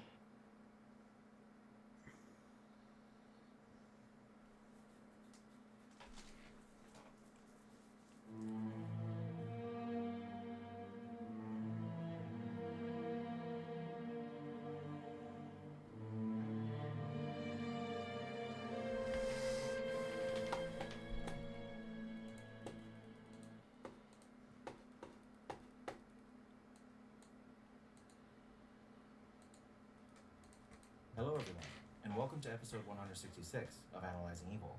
My name is Matt. What the f*** was that?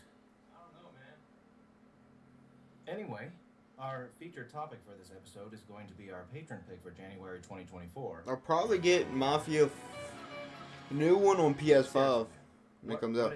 I'm pretty sure it'll be 60 FPS. Okay.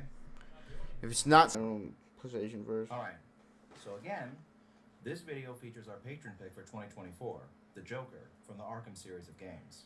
Voiced by Mark Hamill in one of his best performances as this character, this version of the Joker, and nearly every other version of him, has captivated audiences since its inception, often ranking among the best portrayals of the character ever created.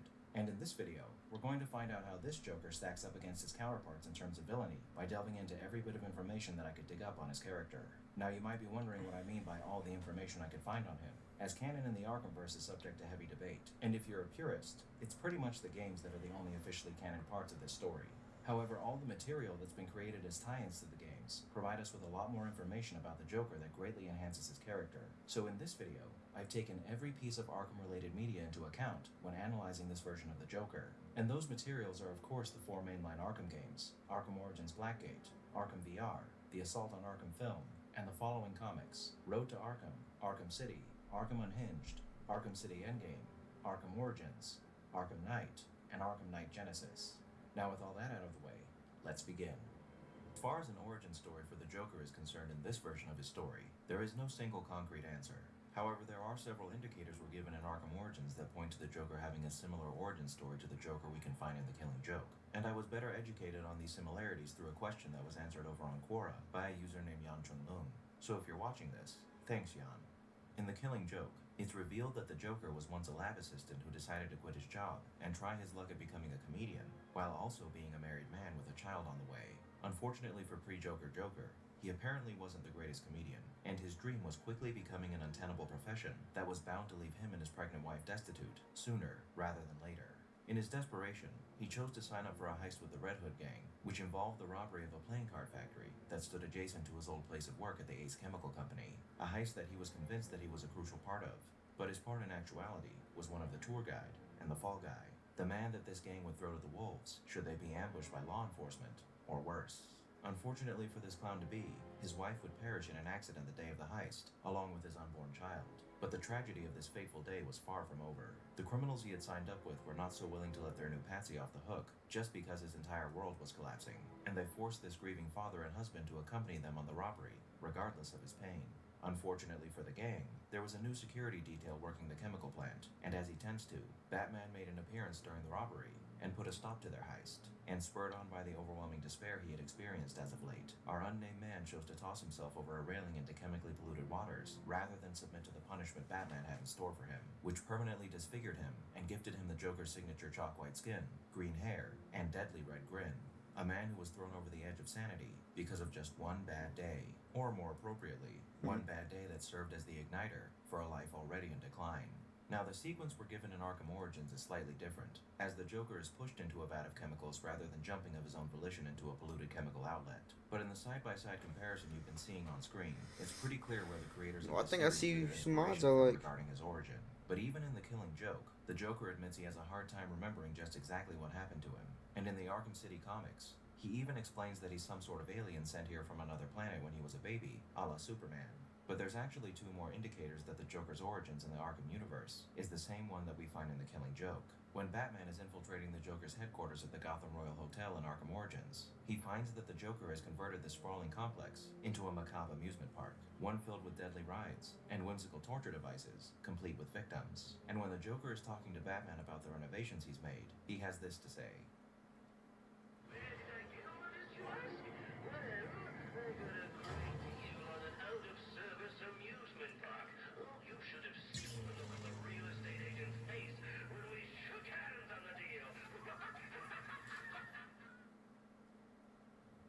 Now, this might seem like just another one of the Joker's off-colored remarks, but it's actually a reference to The Killing Joke, as in this story, we see the Joker purchasing an abandoned amusement park from its owner, and after they've shook hands and sealed the deal, we see that the Joker had poisoned the man with a needle he had strapped to his palm, causing him to perish and leaving him with this horrific look on his face. So this line that we receive in Origins is undoubtedly a direct reference to this sequence, but we have further evidence for this theory that comes straight from the Joker's mouth when Dr. Hugo Strange is interviewing him in Arkham City. I think it is time for you to do something for me. Name it, Doc. Tell me how you came to be. Explain what made you what you are today. How you come to be sitting across the table from me. Dying. Is that all? Well, I guess you could say I once had a very bad day. Really? Go on. It was a Thursday night. Things had been getting worse. I was 3 days from the bank foreclosing on my home. The chemical plant I worked nights at was about to lay off half the workforce. And I was sitting in the hospital, holding the hand of my pregnant wife, wishing to God that she wasn't dead. That must have been upsetting for you. Probably was. Back then, though, all I knew was that if I didn't let old man Falcone's men into the plant that night, they'd have killed me too. So here's the thing. I had to decide. Could I live without her?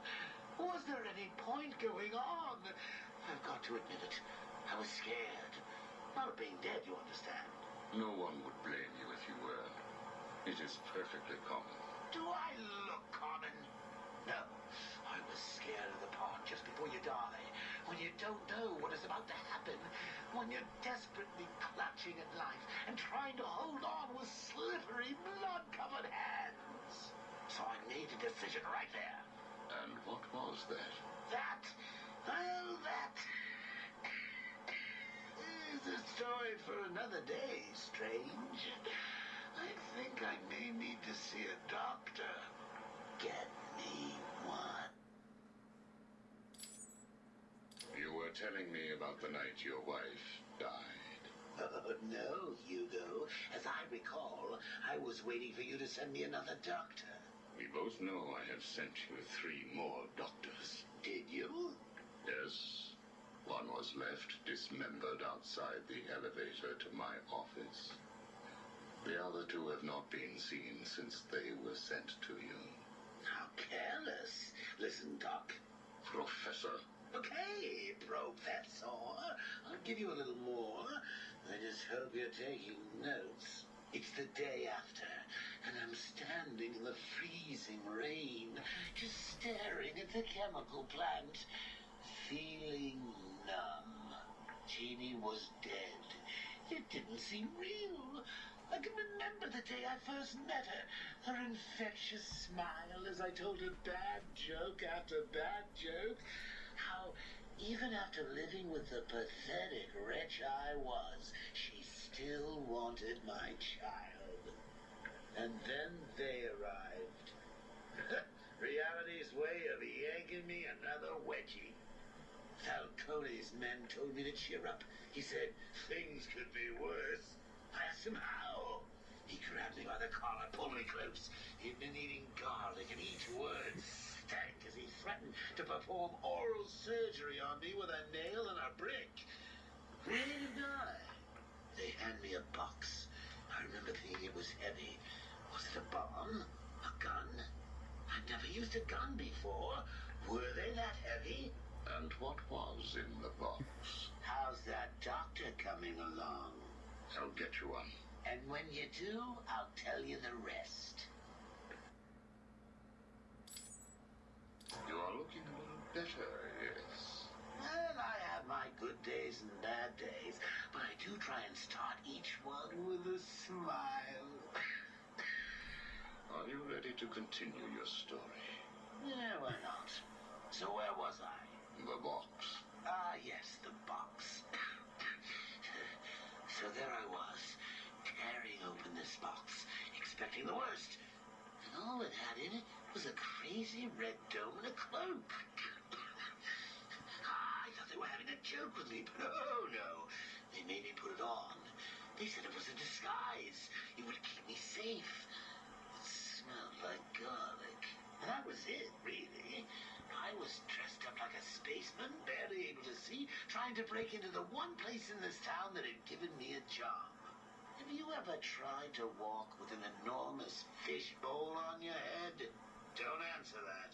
It's hard. I couldn't see where I was going. I must have tripped one of the alarms. I heard muffled gunfire. I panicked and tried to run. Then I saw him. Who? Batman. Really? Yes, really. Batman tried to hit me.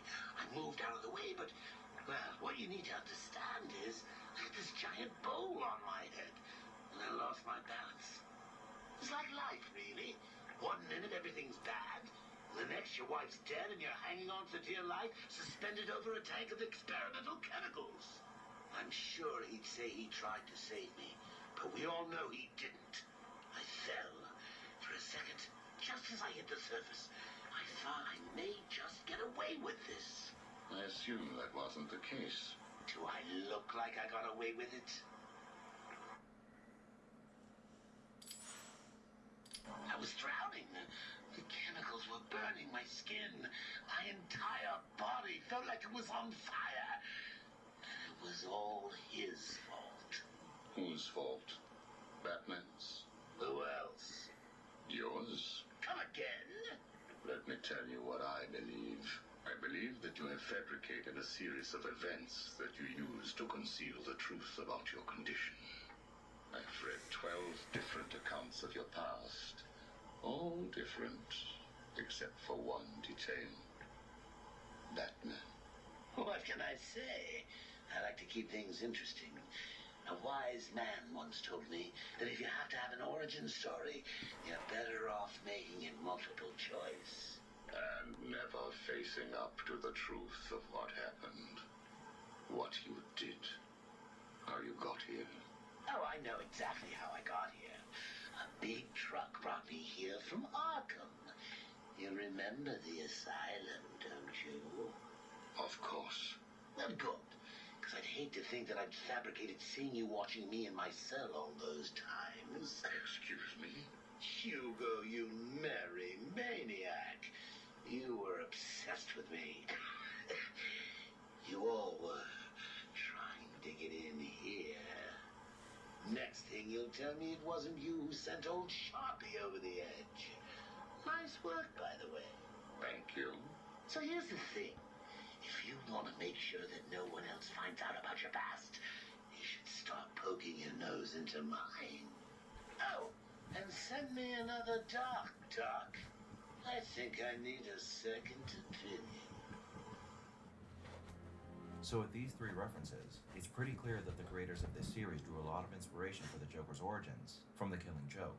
But again, it's not confirmed that this is the Joker's true backstory, but all indicators do seem to point to the fact that it is. And we're going to consider at the very least, if this isn't truly his backstory, that his backstory does contain some sort of horrific tragedy that made him into who he is. So now that we have this possible origin story in mind, we have a great starting point from which we can explore the Joker's personality, mind, and motivations, so we can better understand why he takes all the horrid actions he takes throughout this series. The Joker has shown us time and time again that his madness doesn't limit his intellectual capabilities, and the method to his unique brand of madness can be found in his overall philosophical outlook on life.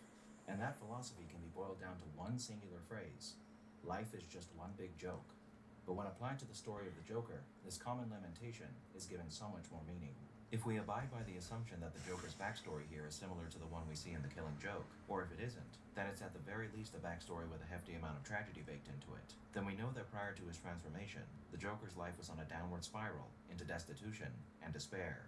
Therefore, when he fell into that vat of acid, it was not just the events of that one day, as well as his warped appearance that caused him to go insane, but everything leading up to this day, compounded with his transformation. This was a man who was failing at achieving his dreams, who then lost his wife and his unborn child in a short span of time. And once he'd lost himself in that vat of acid, the absurdity of all of it only further shattered his mind, as these chemicals rapidly changed the makeup of his psyche. And in this moment, this new creature found not only the answer to the meaning of life, but his purpose in that life: to become a chaotic criminal jester of madness who would prove his newfound theory that one bad day was all that separated the good men from the bad, becoming a plague upon the world of men, just as the world of men had served as a plague upon his own, drowning them in sorrow and madness, as he himself drowns. For if life is just one big joke, then the joke... Like this one. If you want us reacting in real time to all the news, you have to head on over to dailywire.com/subscribe. And right now, 47% off with code FIGHT. Head on over there right now. Well, folks, that ends the vice presidential debate. So here is what you doing, man? JD Vance delivers one of the great Look, debates you looking like a we've seen damn, in you modern look like a history. damn Truly a stellar trouble. performance from You look like you JD caused some Vance. trouble For all on the him. people who believe that he's weird on the left. You look There's like you nothing want to weird cause about trouble, JD but I Vance's ain't letting you. performance tonight. And that's He the looks truth, not only man. cool and collected, he looks I never crazy let you and cause some trouble He because delivered trouble what I ain't in thought your was a name, but truly it is in your articulate name. defense of Donald Trump's policy positions. I may not agree Good with night. all his policy positions. but Good night, delivered Luna. A very articulate defense. How are of you them. doing, He girl? presented an Good incredibly night. non-threatening face to the sort of Trump-Vance ticket. The goal for Tim Walz tonight was to I make think it's time for you to Vance go to look bed. weird, was to make the Trump-Vance ticket look dangerous and scary. That's what they were intending to do. And JD Vance thwarted that by doing precisely the opposite. He played it cool, he played it low-key, he was very friendly to Tim Walz. At some points, I thought to myself, man, I wish he wasn't quite so friendly to Tim Walz. I wish at some points he would jab Tim Walz a little bit harder. In fact, there were many times when the two of them would talk about how they were sort of agreeing with one another. But it was a very, very friendly debate from that perspective. That's very good for JD Vance, who again is trying to demonstrate to the American people that the Trump-Vance ticket is not chaotic, it is not volatile, it is not scary. It's some people that you can trust. Meanwhile, Tim Walz looked really awkward out there, particularly at the beginning of the debate. I think he picked up some steam later on in the debate when they got to domestic policy issues, in which there seemed to be both sides contending as to who could spend more. But at the very beginning, Tim Walz was stumbling and bumbling all over himself. We got a few cutaways that were pretty glorious of JD Vance giving the Jim Halpert from The Office to the camera. They're like, is this guy really saying what he seems to be saying? Tim Walz made a couple of gaffes that were particularly egregious. The one that is going to become the viral clip of the night is one where he was asked about the fact that, like everything else in his record, he is fibbed about when he went to Tiananmen Square and where he was during Tiananmen Square. He had said that he was in Hong Kong. That is true. He's fibbed about nearly everything. JD Vance really didn't call him on a lot of that stuff. He's pretty kind in how he did call him on it. Nice, shorty. Walz looked absolutely like a deer in Some the nice headlights. ones. He even asked the question. He started rambling about how he had grown up in a poor community, and then finally he sort of stopped and said that he was a knucklehead, and then he stopped again and then suggested that he misspeaks frequently. It was a really bad look for him, and there was a lot of that tonight. These sort of awkward cadences, strange pauses. He looked bewildered. A lot of the time he's kind of writing a lot of notes. He must have written a book tonight on that podium. He also looked extremely sort of bewildered as to why he was up there big eyes, a lot of split screens that didn't look very good for Tim Walz. At this point, Kamala Harris has to be thinking, why didn't she pick Josh Shapiro, the governor of Pennsylvania? We all know he's a Jew. She didn't pick Josh Shapiro for that reason. Shapiro certainly would have outperformed Tim Walz, who delivered what I thought was, at best, a mediocre performance. Probably the only good aspect of the night for Tim Walz came in that last sort of section where they were talking about January 6th, and Walz was trying to call J.D. Vance on January 6th. I don't think that means a lot to people. It was also the very end of the debate. I don't think it scores a lot of points. For J.D. Vance, then, 10 out of 10 debate. For Tim Walz, like a 3 out of 10 debate. For the moderators, 0 out of 10. Again, terrible moderation. These moderators said going in they were not going to do some sort of big fact-checking routine. There was a point during this debate where J.D. Vance suggested correctly that many of the people who are in Springfield, Ohio, are not legal immigrants. And he was talking about how they've been given temporary protective status, which means that they didn't go through a green card process. And the fact-checkers tried to fact-check him and suggested these were all legal immigrants to the United States who were on the way to a green card. And he started correcting them. He said, no, that's not what, and they cut off the mics. So they'd said, we're not going to fact-check you. We're going to let you fact-check each other. Then they jumped into fact-check. Every question was to Tim Walz, some sort of question about Kamala Harris and Tim Walz and Donald Trump. And then they would go to J.D. Vance. Instead of asking him to respond to what Tim Walz had said, they would then ask him the single most inappropriate form of the question in an attempt to sort of cudgel him into a form. This guy sitting in the White House Situation Room with that facial expression that's like 50% sheer terror and 50% extreme bafflement. I mean, it was amazing, the split screen difference between a competent Vance and a totally in over his head Walz. The answer on why he lied about his trips to China and the Tiananmen Square thing was probably the worst VP debate meltdown since Stockdale in '92. You know, who am I and why am I here? It was 2.5 minutes of absolute terrible. For Vance, night of redemption, all the political media has told us that Vance was a terrible pick and Walz was going to bring in all these voters. That charade is now over. Walz does not belong at this level of American politics. Vance does. Final verdict, Tim Walz wandered into the wrong bar. It's pretty clear. Vance outclassed Walz tonight. I mean, I was watching this and all I could think of was, man, Walz is so... This guy sitting in the White House Situation Room with that facial expression that's like 50% sheer terror and 50% extreme bafflement. I mean, it was amazing, the split screen difference between a competent Vance and a totally in over his head Walz. The answer on why he lied about his trips to China and the Tiananmen Square thing was probably the worst VP debate meltdown since Stockdale in '92. You know, who am I and why am I here? It was 2.5 minutes of absolute terrible. For Vance, night of redemption, all the political media has told us that Vance was a terrible pick and Walz was going to bring in all these voters. That charade is now over. Walz does not belong at this level of American politics.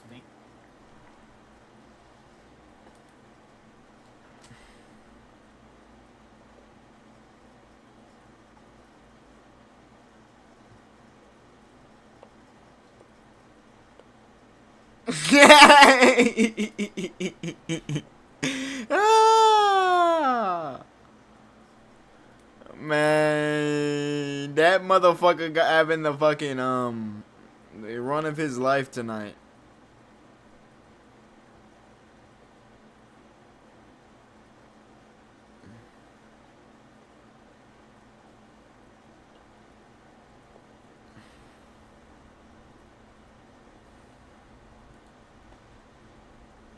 China.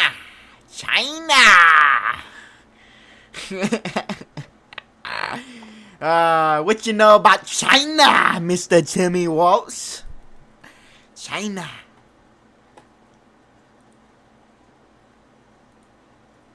Told y'all fucking Vance got away with his words, bro. When I heard him talk at the airport, bro, when they both put, I literally woke up, I opened my phone, I seen that shit, I was like, what the fuck is he doing, bro? I seen him, bro, and I was like, bro, he actually talked really fucking well, bro. I knew it. I knew he could talk really fucking well with a version of him talk, to be honest.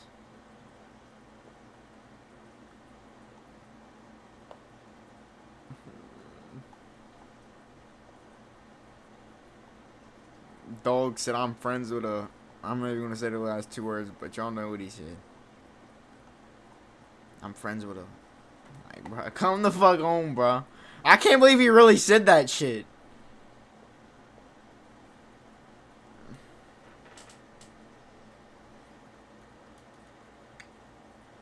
Bro, we should have shame as a country, bro. We should have shame to not want that motherfucker enough that it outweighs Kamala winning, bro. We don't want that motherfucker in the office, bro. We literally do not.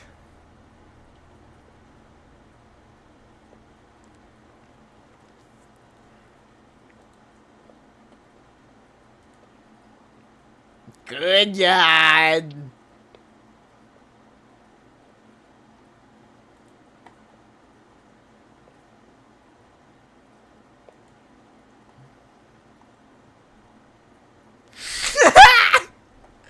Oh, that Vance picture. I knew it, bro. That look he kept giving, bro. I knew it.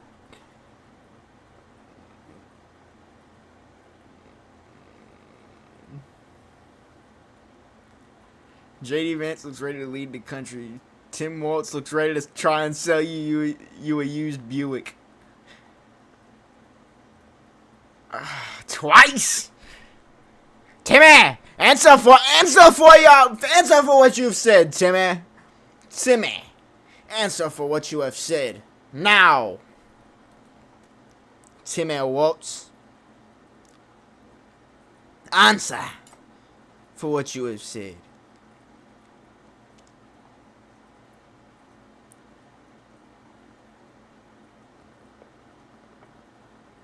Quite straight up in the air, long kind of style, and what he does is chops the calf, jab to the body. All this stuff, what this is doing, is taking the mind away from the massive left hook he's got. Because in my opinion, he has one of the best, if not the best left hook in MMA, period. So what he'll do is he'll hurt this, he'll hurt the opponents here, but he'll keep the range all the time. He never steps in to grab. Andrew Tate got all of his shit back from the court? Holy fuck. I don't know if that's true. 40 million in asset. Nah, if that's true, I mean, well, that's insane.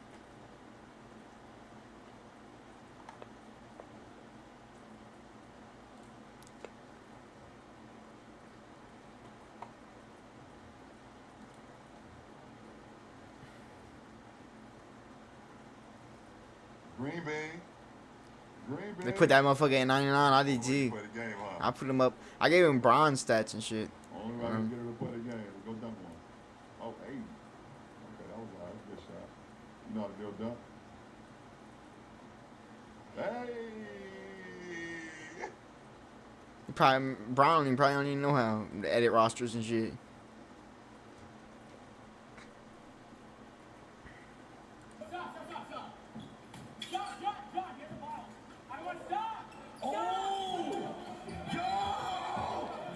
Good shit, Prime. Like, I don't fuck with Prime, but nah, I remember when he did this shit. They should have beat the shit out of him. I ain't gonna lie. He deserved it. Anyone dealing with Jack Doherty deserved to get beat the shit out of him and his fucking security guard. The security guard deserved to get beat the shit out of him. I don't give a fuck what anyone says. His security guard is a piece of shit too for even fucking entertaining that bullshit. I'd let that little piece of shit get his ass whooped. Fucking piece of shit. That motherfucker be pushing up on people. He be doing shit to people. Like, nah, he be harassing people. Someone, if I seen someone beat the shit out, bro, I'd be so fucking happy. I seen some people catch him at the gas station. I was hoping they would beat the fucking living shit out of him and teach him a fucking lesson. Fucking respect people, because they caught him with no fucking guard. I can't believe they didn't do shit.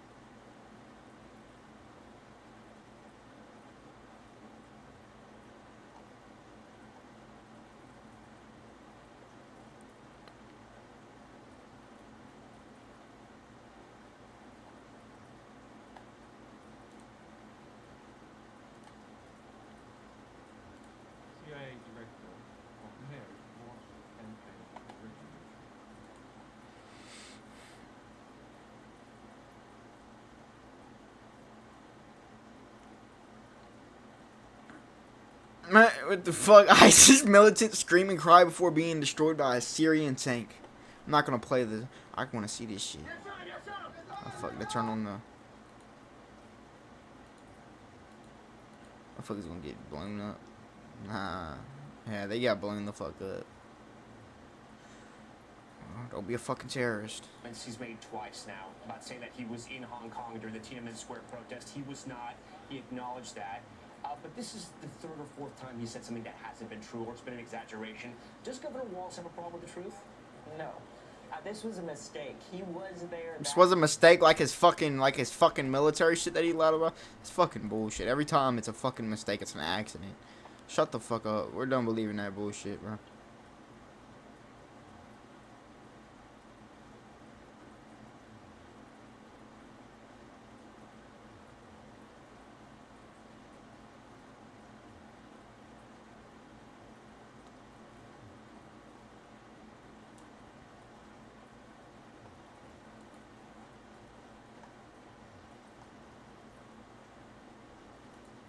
Fucking no one fighting you, Devin Haney. You're fucking suing someone. Like, no one's gonna fucking fight you, you fucking clown. If someone fighting them, they're dumb as fuck.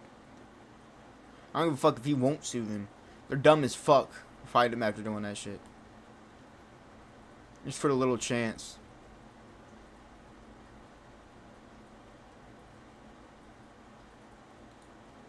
You should fight fucking poets on. That's who you should fight, is you. I'd love to see that fight.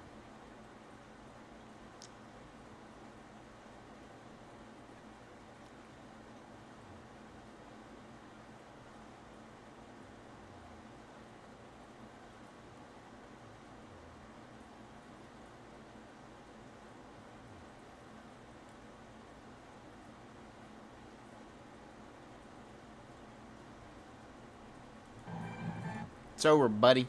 It's over, aces.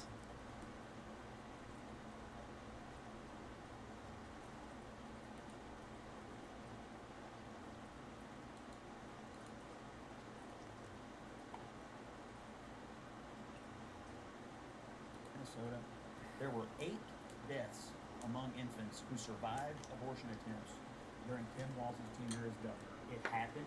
They don't want to talk about the fact that it happened, but there were children. First of all, let me ask you a question. Since you deeply researched this, what were the condition of these babies when they were born? What was the participation? It doesn't matter what if they were alive. That shit doesn't matter. You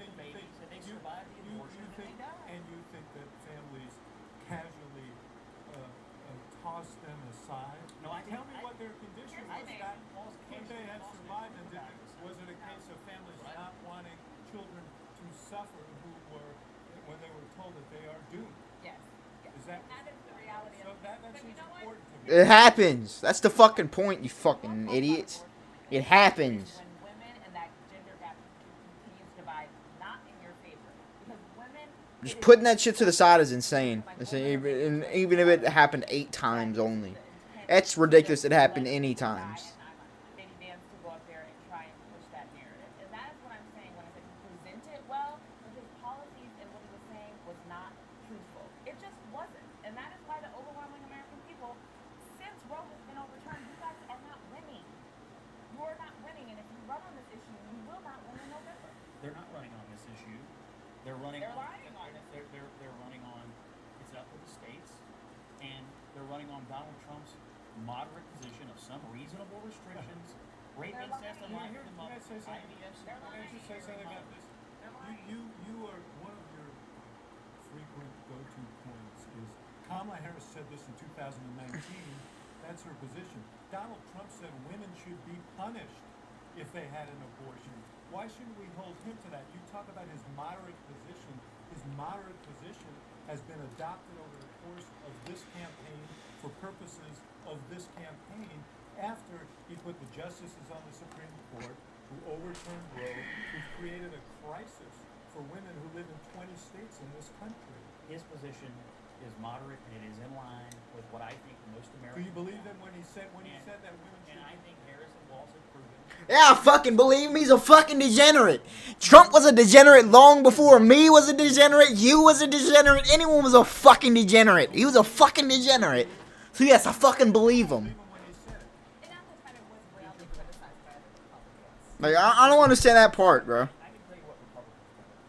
If he was so like this in his past, in his fucking past. But he wouldn't. Is that like, yeah, bro? Like, he's so extreme. He's so extreme, man. Motherfucker, know it. Historically, he's not extreme when it comes to that. He's not extreme when it comes to that at all, or none of that bullshit. This motherfucker's not. Didn't he cheat on both of it? It's either one or both that he had affairs, bro. Like, let's be honest. We don't judge him for that either way. Anderson, Lord have mercy.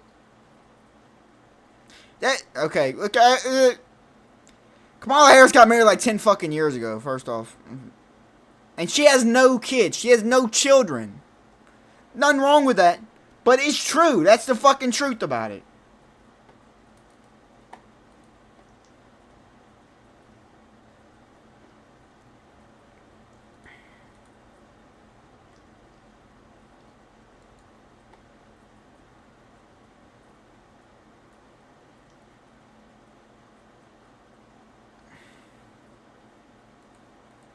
JD Vance did it repeatedly saying, listen, I was struck by that as well. I think it was something that the team working with Donald Trump had hoped he had done during the presidential debate, that more than he did. JD Vance did it repeatedly saying, listen, she's had nearly 4 years to do that as vice president. Why hasn't she? I feel like that was really effective, but I think overall tonight, if you're an undecided voter in America, I don't know that you come away with tonight with an additional clarity. It kind of reminded me of the June 27th debate when Kamala Harris that night said of Joe Biden, it was a slow start but a strong finish, and that's how I felt that Tim Walz kind of did tonight. You know, to use Tim Walz. The strong finish is even. It's just better than he did in the beginning. That's what they mean by strong finish. That's crazy, isn't it? That's what they mean by strong finish. It's just doing better than he did at the beginning, bro. That's all they mean. Biden was standing on that shit. He believed what the fuck he was saying, at least. He's so out of it that he doesn't know, like, truthfully. Trump went up 1% already.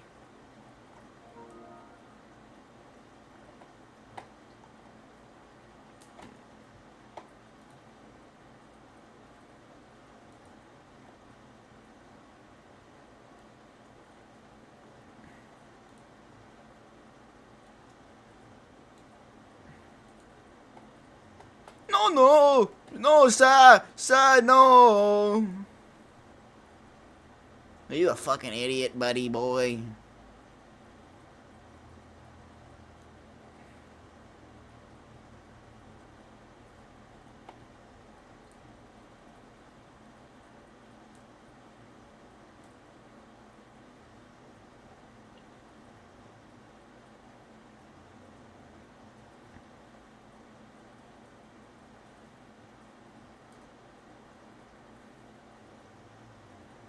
And Leah.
she understood.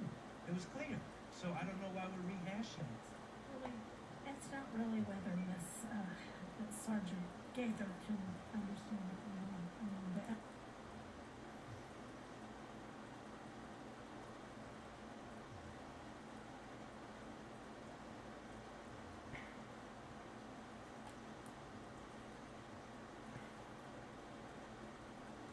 In North Carolina is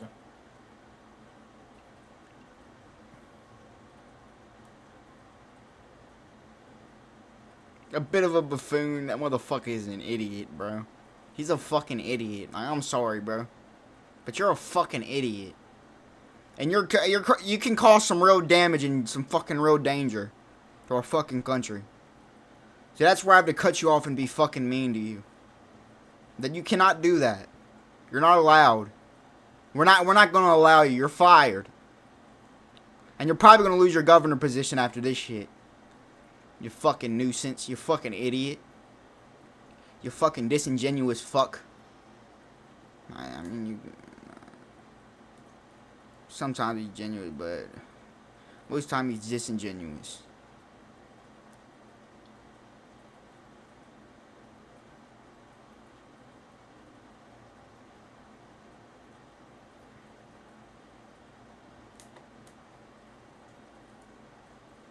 Right.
Ah, this is Biden when Tim Walz walks into the Democratic meeting room to face the backlash from his disastrous performance. The fucking Tom Brady looking back meme. Oh shit. You fucking idiot. You're a fucking idiot, bro. Fucking nuisance, bro. Most politicians, you don't even gotta say this shit about, but they are literal fucking idiots. They're literally, they're a danger. They're a danger to everything this country is and what it is standard for. And they fucking brainwash and use propaganda against our own citizens. That's as bad as it fucking gets. You don't, that's just the line you don't fucking cross in America.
Wow. The Dallas Mavericks had a team dinner at Miriam Adelson's Mavs owner's home last night. Y'all know her husband and her. He was they're Jewish. They're a Jewish family. So obviously they support Israel, and they have Kyrie on the team, a Muslim. But I mean that's good. But they're also they're one of the they're a very high donor. I think they donated like over 100 million maybe, in super PACs to the Trump campaign. That's kind of why that's probably why Mark Cuban because Mark Cuban tried to fuck up and how the fuck he act. It's probably why he wasn't at the fucking trophy and they didn't let him come to that shit or be in it.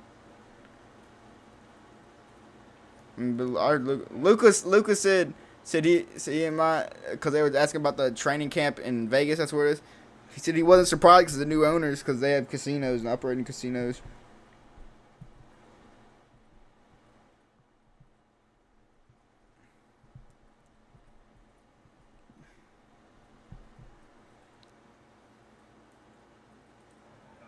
It was great to be welcomed in their home and met a lot. And then on top of that, it was just delicious food and so really impressed with all of them.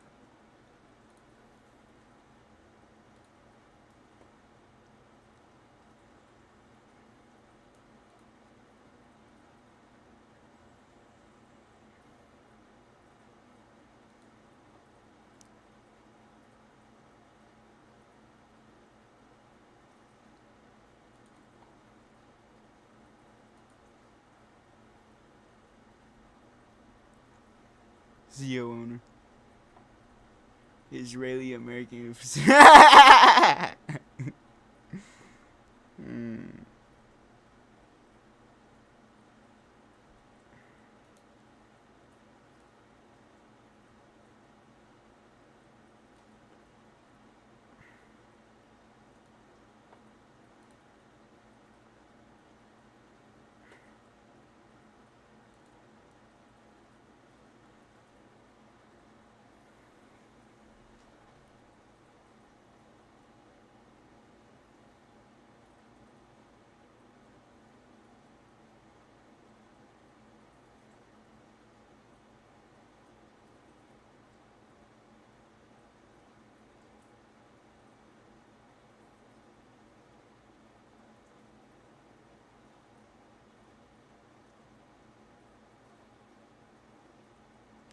Still not doing this shit.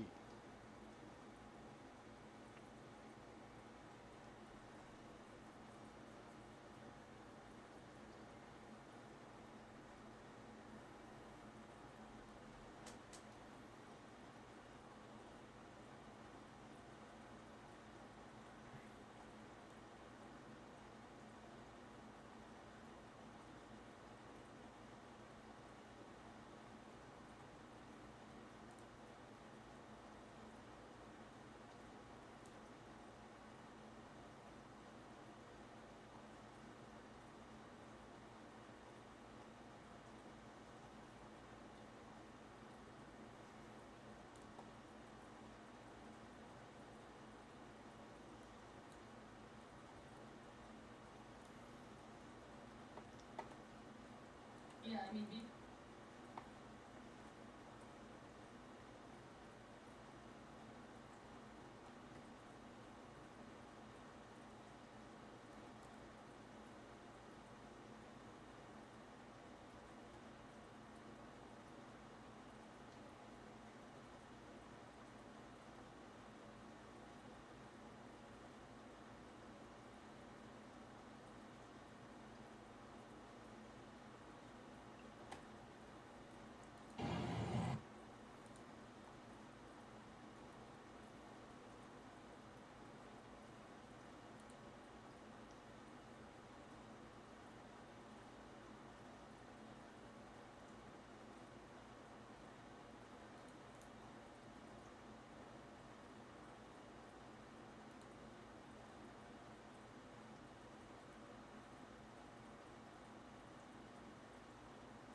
fucking giggling.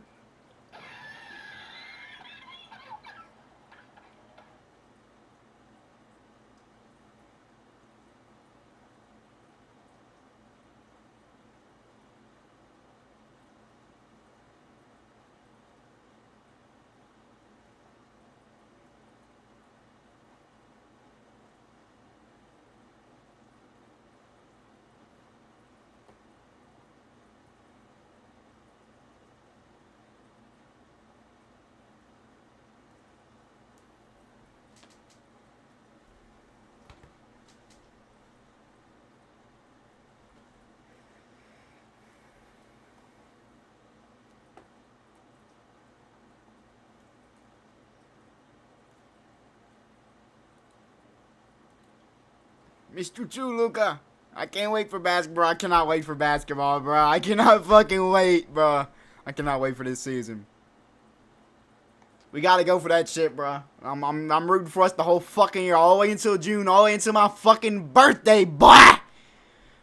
I'm rooting for us. I'm rooting for you, Luka. I'm rooting for you, Kyrie, Clay, Derek. I'm rooting for all of us, Gafford, all of us, PJ, all of us, boy. We coming for that ring. We coming for that gold 2025.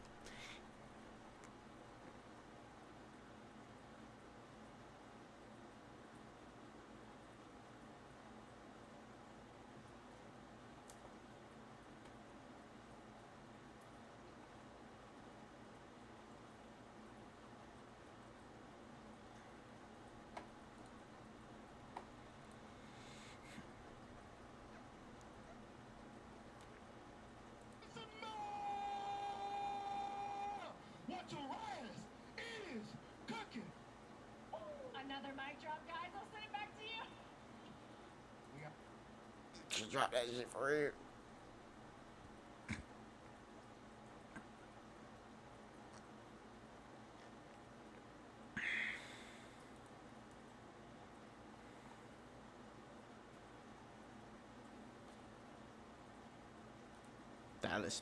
Dallas Miles, boy.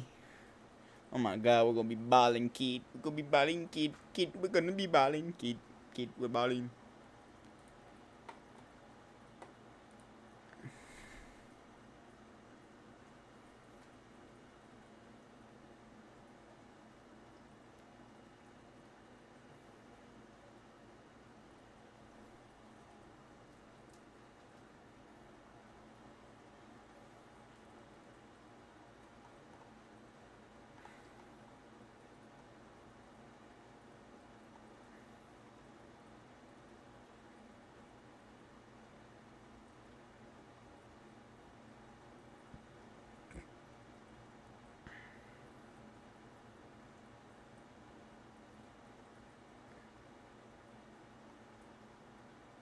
Damn, it was Gafford's birthday yesterday.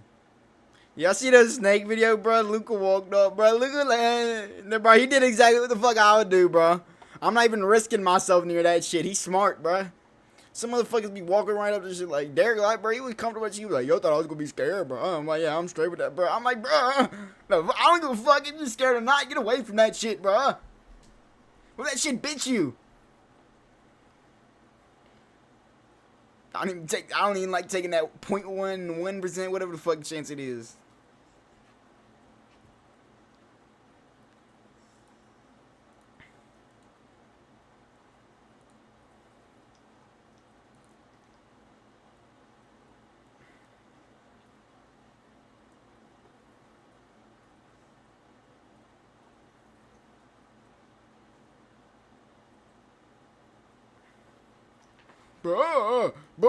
But did you know? I don't give a fuck. I didn't fucking ask. I didn't even bring that. I never even talked about that shit in my life. I haven't talked about that once. Like, shut the fuck up, bruh. Kid, shut the fuck up. Sit, lay down. Go to fucking sleep. Get to the back of the fucking line. You're gonna be waiting. The queue is probably about a few months, maybe a few years long. You're not getting your fucking match with me, kid. Go fuck yourself, buddy. You're not fucking with me. You're not fucking with me. You're not fucking with us. You're not fucking with me. You're not fucking with the best. You're not fucking with none of it. Nothing to even consider. Fucking rat. Michael Corleone, boy. Michael Corleone, boy. Michael Corleone, boy. Boy, fall, bro. Yeah, and I just wanted to let it be known that any references Pelly makes in this video are entirely fictional. That means every time he refers to Logan and Jake Paul, he's simply referring to his two golden retrievers. Any real-world similarities are purely a coincidence. Welcome to Ambrose Island, located deep in Indonesia. Our targets today are the Paul brothers, Jake and Logan. Historians She dead ass. who could have stopped World War II. Because Hitler would have seen their blonde hair and blue eyes, realised he got it horribly wrong, and shot himself 6 years earlier. I'll be bringing in with me a silenced pistol, a sacrificial knife, 2 remotely detonated C4 blocks, 3 flavours of the popular crime hydration drink, and 1 dose of poisoned anabolic steroids. I make my way through the jungle towards the centre of the pirate town. I locate my first target, Jake. He's here to support the This launch of real? his brother's newest cryptocurrency, Jucoin. I trust gas station sushi more than I trust Logan. I'd rather invest into a Ukrainian tourism company than one of his business pitches. Some of the local pirates are malicious. Ukrainian tourism, you fucking. Honestly, I think That's Trump and that's Obama wild. should have That's a just wild done thing to this say. instead of the debate. The last person standing wins the US presidency. Who cares about foreign policy? I put my faith in whoever's got the strongest jawline. I run after Jake, but I see some guy sitting in the sand sipping vodka. Looks like a clear-cut case of alcoholism. Society will tell you that drinking every day until you cry in the sand is self-sabotage. God forbid men have hobbies. I take his bottle and throw it into the ocean for all the dead homies who drowned at sea. Also, I never loved sea turtles. I had a watermelon crush juice the other day, 27 plastic straws. The big guy stands up and he's not happy, so I stab him in the back. Not metaphorically, I proceed to stab the alcoholic in plain daylight. Not a great tactical decision, as many pirates and soldiers see the incident. I fight for a while, but am quickly gunned down and proceed to die. I haven't seen a death this pointless since my tanned neighbour char-grilled and seasoned my cat. Round 2, and this time no stabbing men with substance abuse hobbies. I take a different route and arrive at the southern end of the village. It's here I find something quite extraordinary. A man in eco-sandals. He must not have pain receptors in his feet because those are fire. I realise I must have them. It's going to be difficult to kill this villager as this tiny beach is heavily guarded. It'll be even more difficult beating back all the babes who flock to me once I put those shoes on. I got an idea. I follow him over to some rocks where he undoes his pants and takes a leak. I take a gander at his crotch region and realise there's nothing there. I play Hitman games because they're immersive, and seeing a male NPC without a thick pecker completely shatters my gameplay experience. IO Interactive, go ahead and update that as soon as possible. Sincerely, everyone. He throws rocks high up into the air and into the water, confirming that despite not having male genitalia, he's definitely a dude. I promise you will never see a woman throw rocks into water, or give birth without moaning about it. Like, we get it, you brought new life into the world. Do you want a medal? You want a baby, not the Rocket League Las Vegas Esports Invitational. Call me when you reach level 99 agility in RuneScape, or hit an ace with the scout on Counter-Strike. Not when you're What a view of the Spring Mountains surrounding beautiful Las Vegas, Nevada. Head coach Stan Van Gundy and Greg Anthony, I'm Kevin Harlan. David Aldridge is with us as well.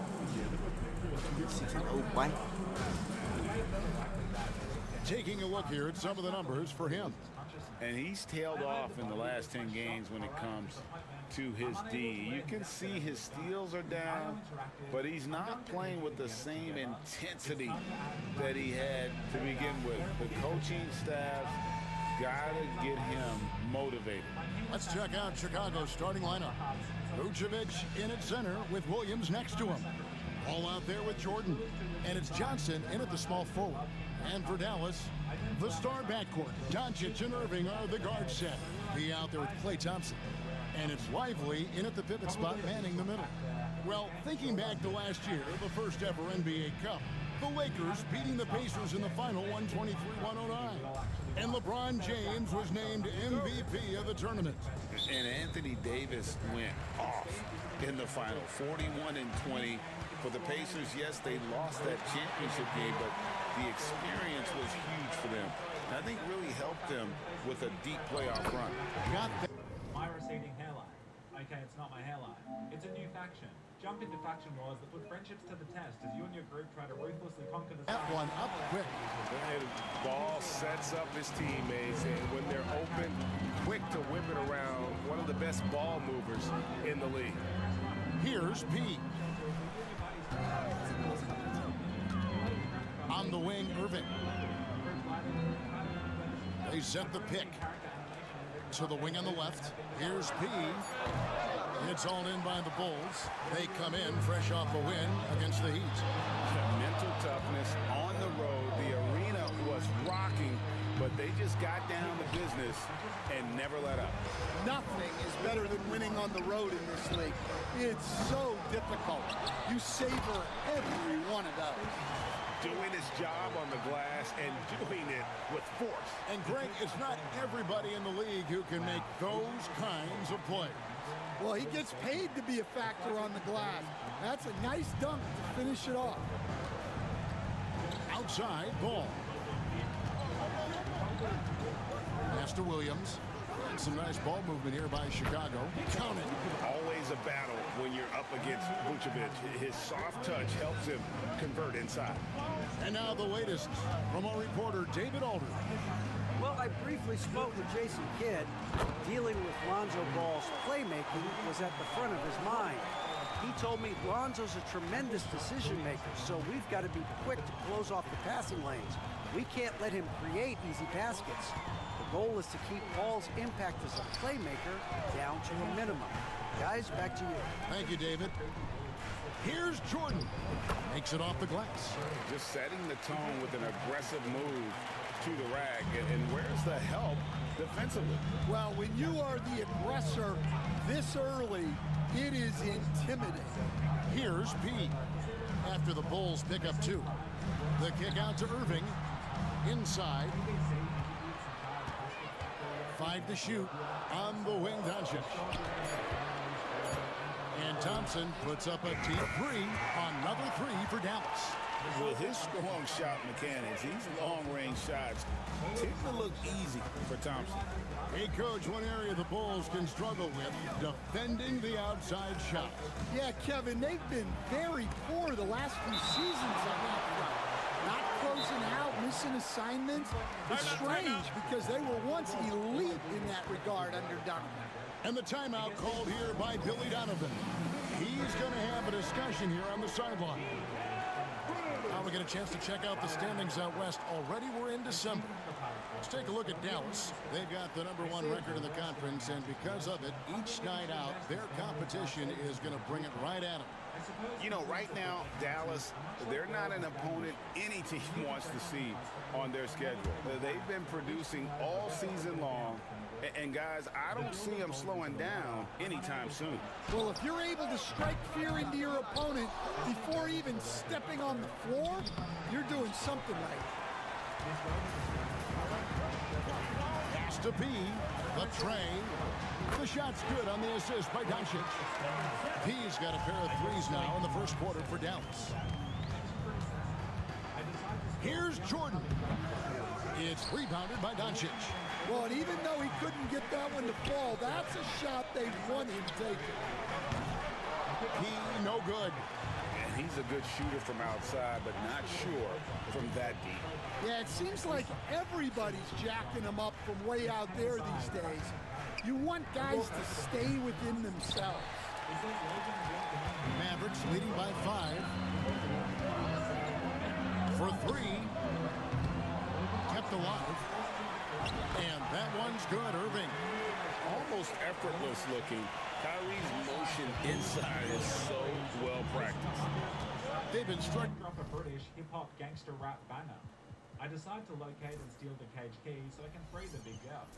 What does KSI even rap about? Is he like, woke up in the ends, feeling hella bleak, called the side men for some hide and go seek, hid in the cupboard, was there all day, came out of the closet, but I'm not gay. I just can't imagine myself, for example, releasing gangster rap music. Not that I think I'm on the... Here on offense. Yeah, a bit of a dry spell for sure. Now here's Jordan. He's averaging almost 31 points a game right now, an extraordinary figure for any player to post. Trains the three-pointer. And that's exactly what he's looking for, draining the triple. Pass to Lively. Here's Pete. He's got 8. Oh, that is just unreal. Is this the dunk contest, or are we actually playing a real game? No, this one counts, Greg. Believe me. My But confidence to attempt that alley-oop to himself. Here's Jordan. Outside Williams.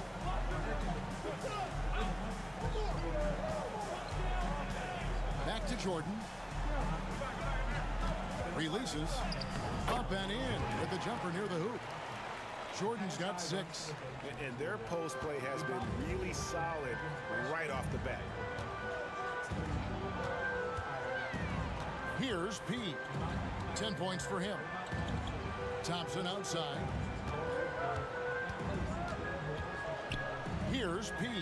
He's guarded by Williams. He had a nice open look right there. And they're getting their points now almost exclusively from the triple. 4 of their last 5 makes are from beyond the arc. Now here's Johnson. He has yet to score. Jordan, that's for 2. In the hoop for his 4th field goal. 4 for 7 shooting and looking for more. Man, he's having quite the quarter, converting at a really high percentage. Here's P. 33 points last game. And stolen by Jordan. Here's Johnson. P grabs the miss. Mavericks leading by 5.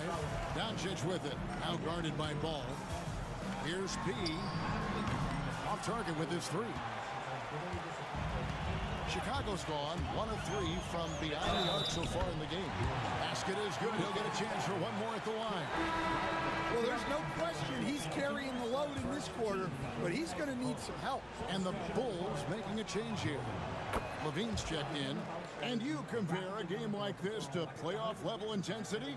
I mean, how close is it? Not much difference on the floor. I mean, these guys are going at it. I think the main difference is the crowd. Obviously, a bit more balance in terms of rooting interest than we would see in the postseason. Well, he's just dominating right now. If his teammates are smart, they'll keep getting him the ball. And Billy Donovan decides to call timeout. Wants to talk some things over, might be seeing some things to adjust.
Chance here are the teams that have swatted away the most shots this season.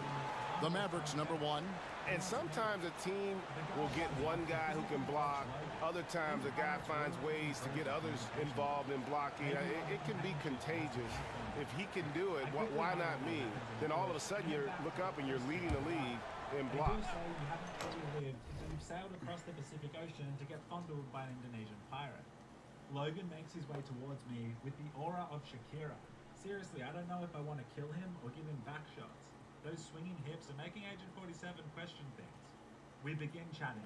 There's too many guards around to make a play, plus I had to tactically hide all of my equipment in a tropical bush. Logan says he has a mega crush idea for a hype-lit new crime flavor. He says he wants to take things back to the late 1800s, when drinks had cocaine in them like Coca-Cola did. He says if we can infuse the kiwi banana choc berry splash with hard addictive drugs, then kids will just keep coming back for more crime. Once they're addicted, they'll simply raise the price until every kid in the world has a substance abuse problem. It's actually a pretty grand... Pass to Vucevic. Now Jordan. Johnson outside. And it's off from three-point range. They've been beating them to a lot of those loose balls and rebounds here to start. A nice shot by Doncic. They've wasted no time settling into their offense. Here's ball after Luka Doncic's bucket. Oh, and he pucks it off the glass. Wow. And that's out of bounds. Chicago will retain possession. You gotta love strong defense, especially when it comes in the form of harsh rejections. Wow. And a block like that sends a message. One that says we're not giving up this lead. Maybe I could start another side hustle and become the hottest educational Islamic rapper in the Western world. I don't like to skate. I never pop shove it. I only make moves. Levine kicks to Jordan. In an airport, got a random over Thompson. In building this lead, they've done a terrific job finishing their defensive sequences with the backboard. That has been key. He passes to Doncic. Over ball. And it's Doncic missing. Doesn't register as a block, but he did everything you want defending that shot. Well, you know, sometimes the most pivotal plays don't always go on the stat sheet. Here's P. 13 points in the game. Pass to Lively. The three. Buries it from three-point range. And now a 10-point Dallas lead. Oh, great ball movement there. Outside Levine. Now Jordan. He's got 11. Gets it to go from 18 feet away. Jordan's got 13. Just a heroic scoring effort from him this quarter. He's doing everything he can to will them back into this game.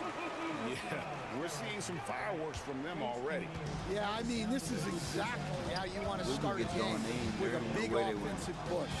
Here's Jordan after Luka Doncic's bucket. Jordan against Thompson.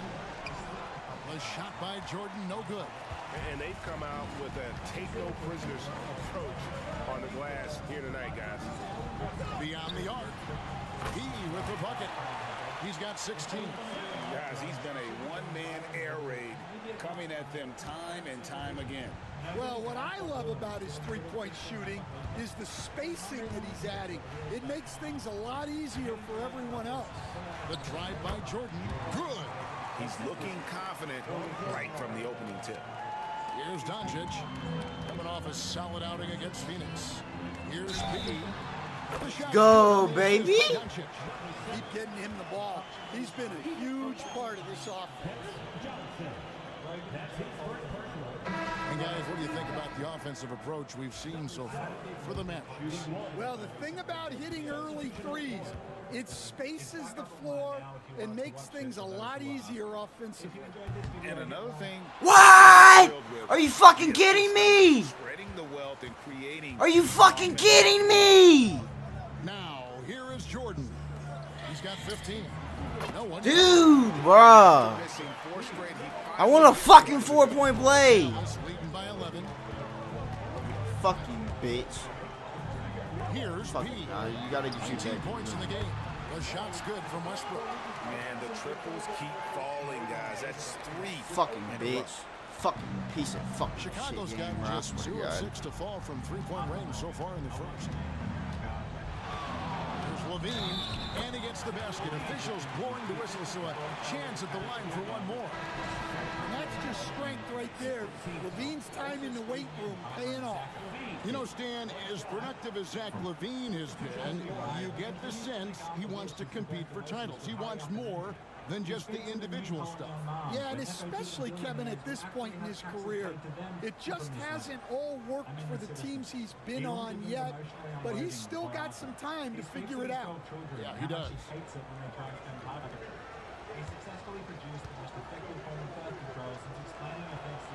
You can just feel Feel the excitement in the air, can't you, Greg? What an event this is. And Kevin, this has the feel of a massive playoff game. And to get that this early in the NBA calendar, I think it's awesome. It's why we love the NBA Cup. He's going to put that one in his scrapbook. Insane dunk. And now they're starting to rub it in. Build up a lead, and here we go, baby. It is showtime. Now here's Jordan. He's coming up. Damn. But yeah, he responded right back. Oh, my.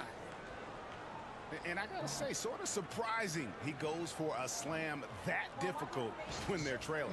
But still, a magnificent move to the rim. Mavericks leading by 11.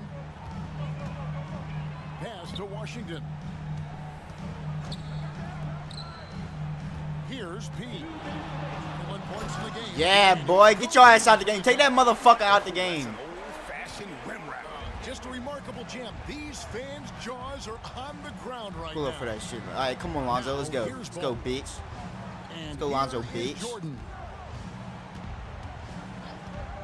From outside the arc, and it's good. That bucket takes him to 9 for 14. You know, if you're only looking at the way he's played offensively, you'd think his team would have the lead.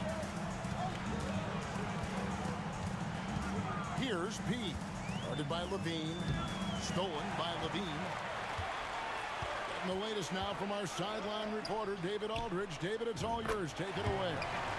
Hey, Kevin. Bulls coach Billy Donovan keeps perspective.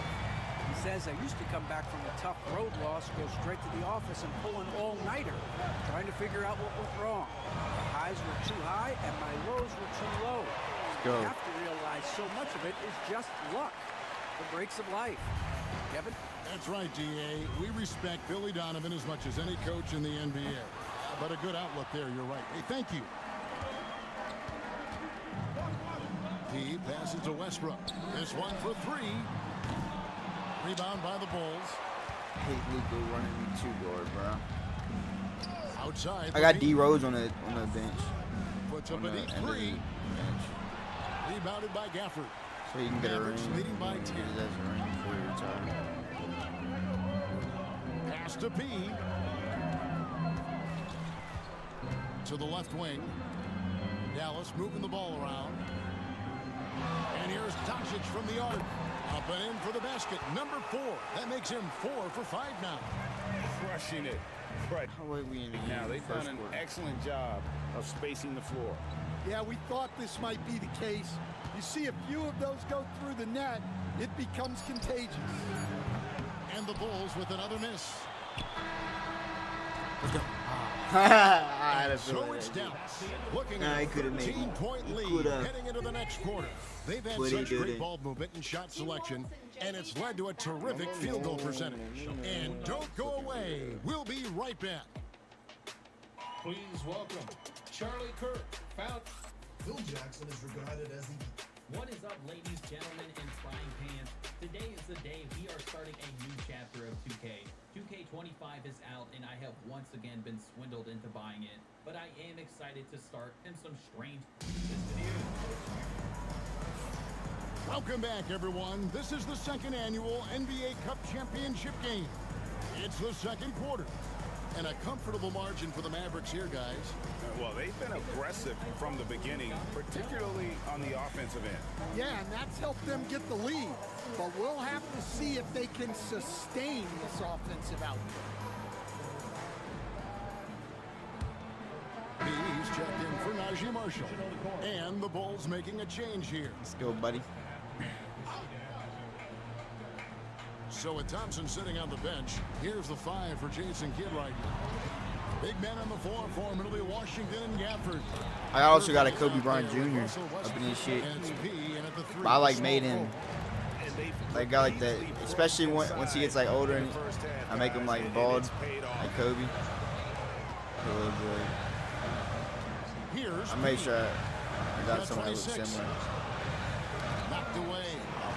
You motherfucking bitch. And even 3-on-3 break. Levine wide open. Good, and the assist goes to Jordan. What, bro? 7-point game. All right, let's go. Let's go. A well-practiced shooter. Is Luka in the game, bro? Confidence in his shooting motion. Let's go, let's go, let's go, Jordan. Basket counts and a three-point play chance right here. Cook this One shit. free throw coming up. I mean, he's just been brilliant today, guys, and it was the same exact story last time out.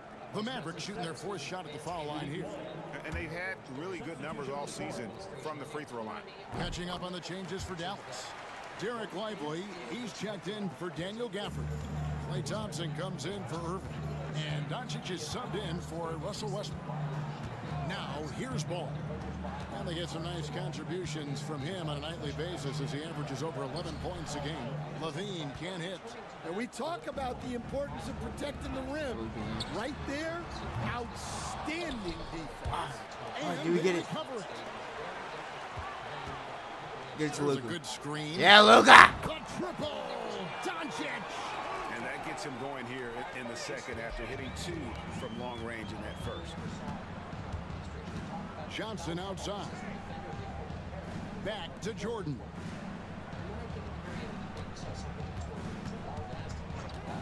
Fires from deep. Another three for Chicago. Matching baskets from the perimeter, an earmark of today's game. Yeah, sometimes you get in a shootout like this, but you just hope that you can get a stop first. Fuck. Pass to Williams. Down it goes, his third basket. He's now 3 for 4. That's just a great pass. Excellent vision to see the open spot in the defense and lead him to the score.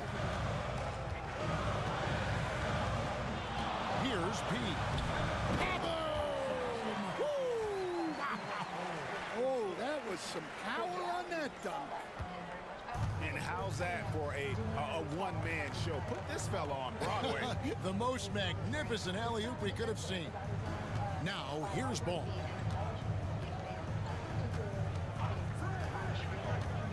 Jordan in the corner. Shot clock at 6. His three-pointers off the mark. And if they know what's good for Jordan him, was that's balling the way last they'll fucking defend time. He against was him whooping my every ass. time he takes the ball in the But I mean, three-point it was like tied game all the way. I mean, he got injured. He had like Here's 38 He's got or 31. 37. That one wide He left. didn't get it. By himself. And Ball slams it in. Yeah, Ball just really good at running in transition. Smart at knowing where to sprint to in the open floor. And Jason Kidd is called timeout. This will give him a chance to discuss some potential alterations.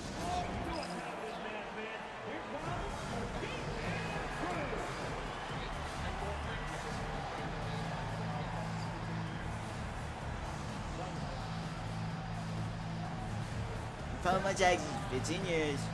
Didn't find my taxes, 15 years. Didn't do it. Didn't do it once. Wouldn't do it. Didn't do it. Wouldn't do it. You should have closed up the loophole. Yes, ma'am. I said it. Should have shut your fucking.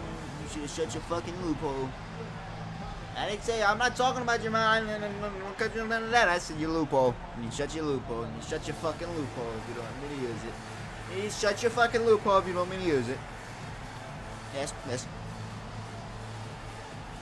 Many of the same loopholes that your donors and your people benefit off of. Quite honestly, you both know it.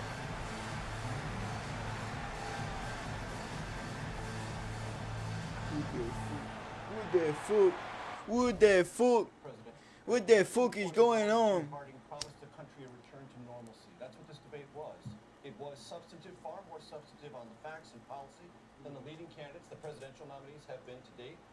It was, in a way, a kind of embrace of bipartisanship on tough issues: gun violence, healthcare, childcare, even, well, this was less true, on reproductive rights. And one thing that I think will be a surprise to anyone in the Republican Party, the biggest secret of the entire Trump administration is that he saved Obamacare. It's a big secret because he never even said that. But this debate was an example to the country of how you can disagree agreeably, how you can talk about shared goals for the country. And in that sense, I think it's extremely important for J.D. Vance that he did not sound as he sounded on the stump. It was his biography and his appeal to bipartisanship that will be most distinguishing about not only his present, but his possible future. They say he could. Vance, your thoughts? I think if you took a shot every time you heard the words "I agree" tonight, the table right now. This was a surprisingly affable debate for two men who we know from our reporting do not like each other. They said that they agreed on housing policy. They said that they agreed on some aspects of immigration policy, on pro-family policy. They were clearly intent on showing that they are likable, that they are agreeable for all the reasons, Cecilia, that you laid out earlier. The Democrats that I'm talking to feel fine about the debate. They're not doing cartwheels the way they were after the Harris and Trump debate a few weeks ago, but they think that this went well for them, and I predict that that exchange between Vance and Walz about whether Donald Trump lost the election is going to end up in a Harris ad by the end of the week. Both of these contenders came to the stage tonight. Fucking idiot. Mavericks making a switch here. Westbrook Hey, checked fucking in. say. And She's Chicago fucking also making a switch. Kobe White, he's checked in for Lonzo Ball. Fucking stupid. Stupid fucking. She's a fucking brat, for real. Who the fuck are you to fucking blame and say to other motherfuckers do this shit when you've been the head of this shit for fucking years? Dallas, no good that time either. His shot's just, it's not there right now. With his team leading, perhaps, let's focus on some other areas of the game. And with that, the Maverick lead is cut down now to just 6 points with that basket from Levine.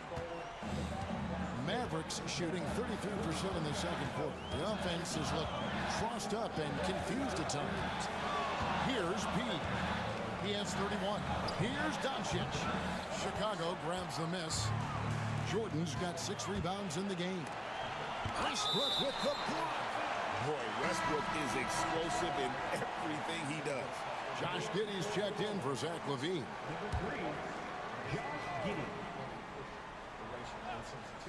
Here's White. They look to him for part of their offensive attack. Right now, he averages nearly 12 points a game. Johnson for 3. That's good. And so Giddey with the assist. 6 points for Johnson. I mean, a 6'8" playmaker. Giddey is a point forward, and he piles up the assists. He passes it to Doncic. Over Giddey. A nice shot by Doncic. Doncic has got 15 points. And boy, he's really in a groove. Dominant performance last game. Same thing this time out. Yeah, for sure. He is just oozing confidence. Thinks every shot is going in. They should just keep running sets for him. Well, you win and lose as a team, so the fact that they're trailing isn't all on him. I can't pass that up. He's had a rough shooting. He's How we been down? total control offensively. How are we down points that we weren't? Vucevic comes in for Josh Giddey. And it's Lonzo Ball in for White. One interesting note about tonight's game, unlike the rest of the cup break, this does not count towards the regular season standings. Yeah, so what the fuck? Will play an extra game. Who is that? But hey, you ask these guys, and they don't mind at all. Doncic passes to Pete. Back to Doncic. It's all in by the Bulls. Last time they came together was in Dallas, where they fell to the Mavericks. Yeah, they were just good shit. Last time good shit, Luka. And a lot of it was their own undoing. Yeah, they were coughing it up all over the place. For whatever reason, they could not find the handle. What's the point? Luka only got 15. Ball kicks to Johnson. Nah, he got a score. Vucevic setting the pick for Johnson. And it goes down 2 points. 8 points for him. And despite the hot start from beyond, they've gotten away from shooting the triple. Here's Pete. Vucevic defending.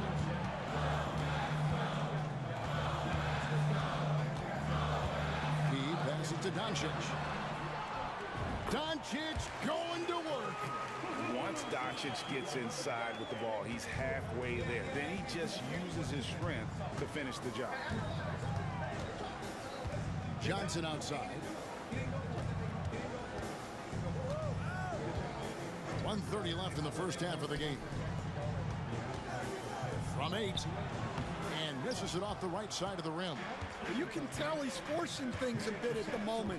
He's been trying to get it going, but this hasn't been his quarter. Here's P. He's got 34. 6 to shoot. Doncic outside. Launches a three. Good for his eighth field goal. He's attempted a dozen shots. He's going to force them to have to make adjustments. That's number 4 in terms of triples in the half. Johnson outside. Pass to Williams. And it's Williams throwing it down. And there's a little lack of fight at the defensive end. Absolutely. At least on that slam, you're right. That's one way to let a team back in the game. Yeah, but also credit the offense there. That's making a play when you really need it, and they need more of those.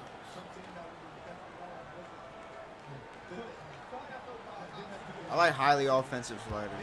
I got both our offensive. Jordan, he'll bring it up for Chicago. They trail by 9 points. It's off to Boston for him after this game as they take on the Celtics. And that will include a 4-game road trip. Shot by Johnson, no good. Maverick shooting the ball really well in this game, 58%. He passes to Doncic. Another three for Dallas. And it doesn't take much for Doncic to get hot. And once that happens, boy, he is almost unguarded. Pass to Vucevic on the wing, Johnson.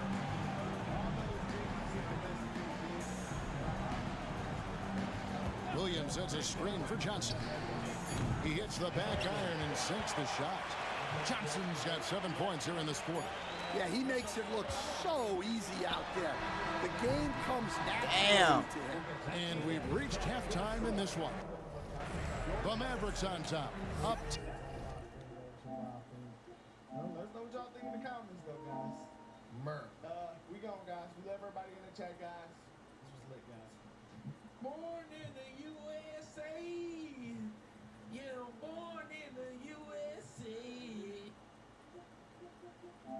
I think we got enough. Yeah. And a chance now to send it over to David Aldridge, standing by courtside. David. Thanks very much, Vooch. They had it going the first 2 quarters. How do you turn that around defensively?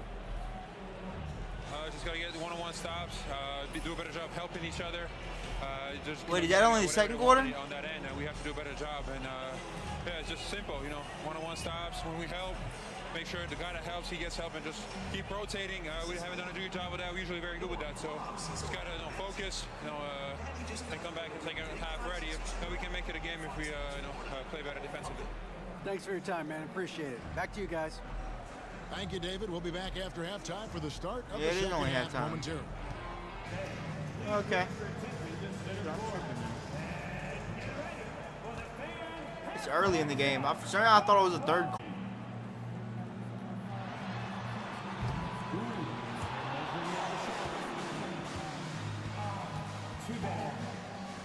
Welcome to our future.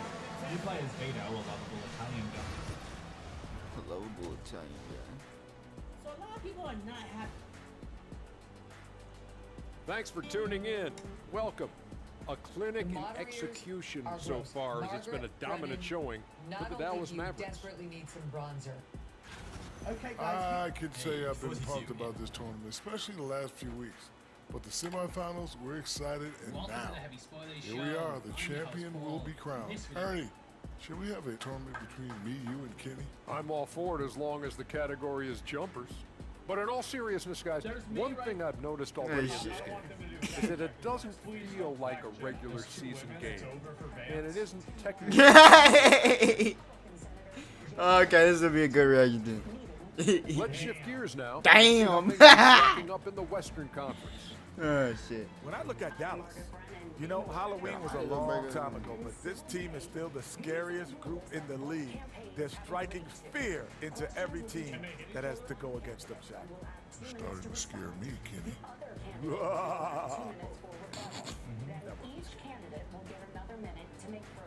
Thanks for joining us. Now let's toss it to Kevin Harlan for the start of the second half. What the fuck? Between the candidates, enforce the rules, and provide the candidates with the opportunity to fact-check claims made by each other. Thank God. There's always a buzz around Las Vegas. And coming up here on 2K Sports, the second half of the NBA Cup Championship. It's one you will not want to miss. A fantastic game from P in this one. Yeah, and just look at the numbers from the first half. He has been very efficient. Yeah, it's not like he's getting everything at the rim. He's playing smart and just taking what the defense gives him.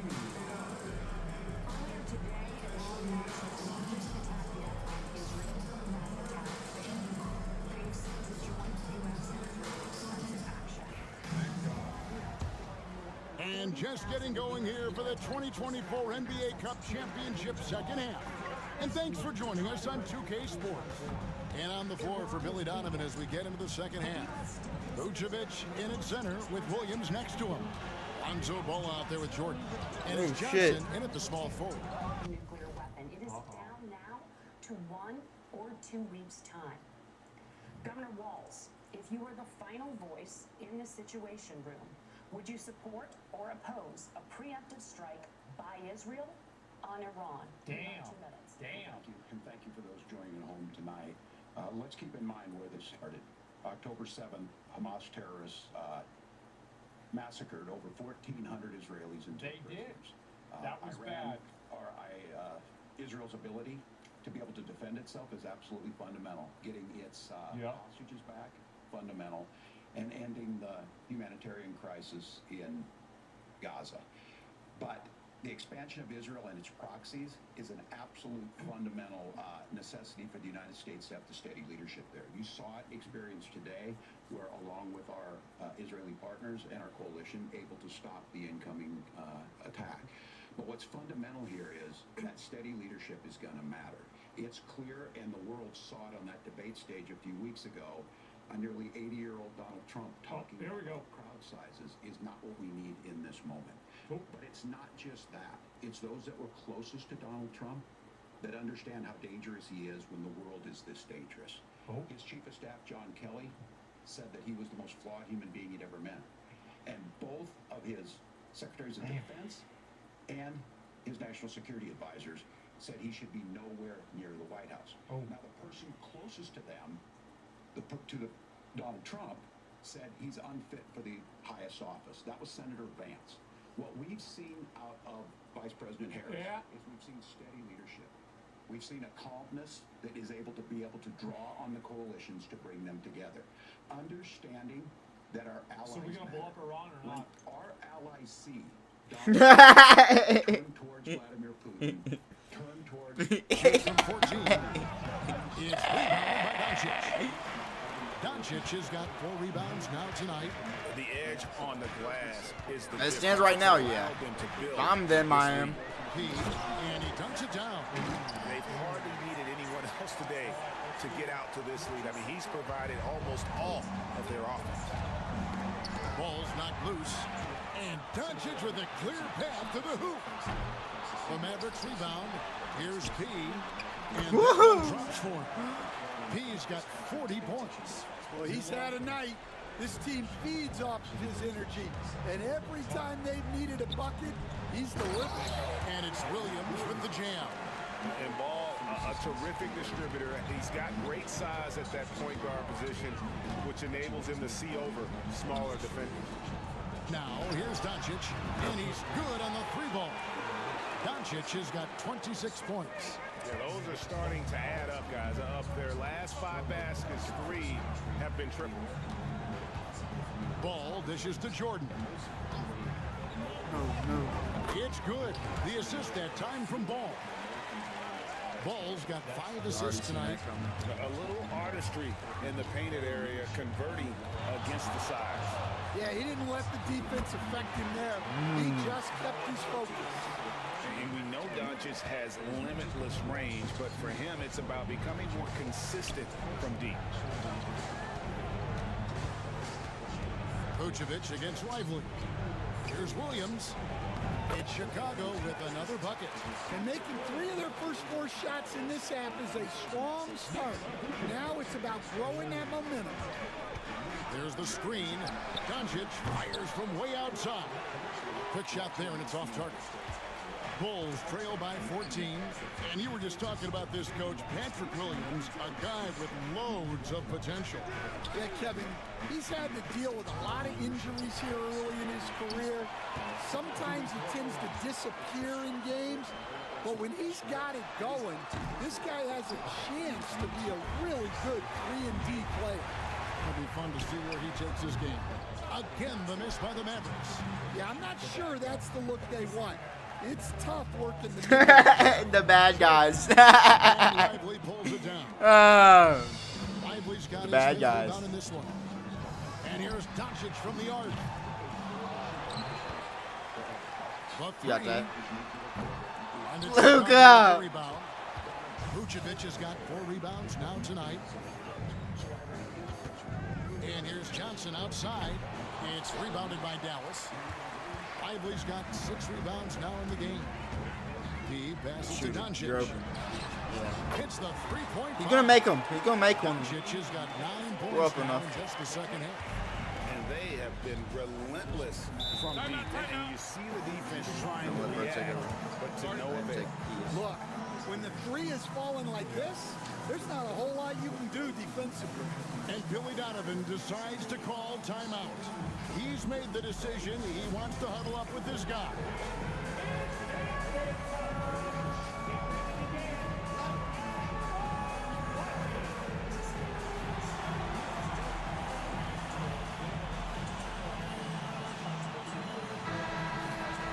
And taking a broader look here at the year-over-year scoring trend for Zach LaVine. And maybe it's shocking, maybe not too shocking, but the scoring trend over the last few years has been going down a bit. I'm sure it's something he's well aware of, and we'll see if that continues to be the case. The shot's good from Jordan. And they're beginning to just flat out fall apart defensively right now, especially on the interior. And let's head over to the sideline and catch up with David Aldridge. Kevin, thanks. Last season, the NBA again set records for attendance. Overall, arenas were filled to 98% of capacity.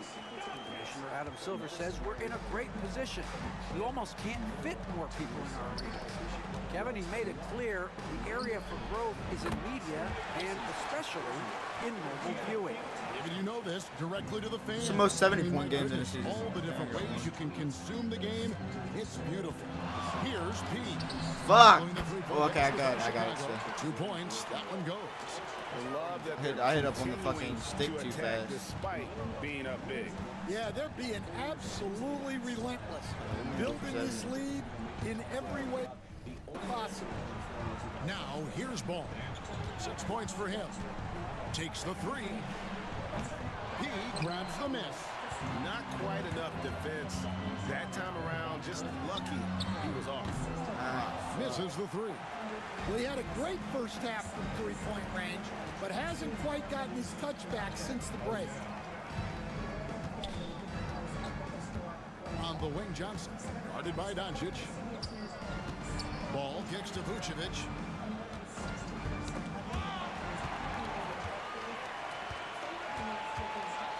Here's P.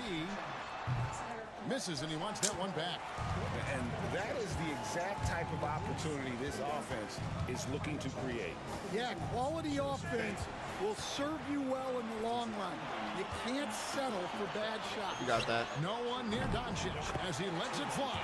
Nails the corner 3.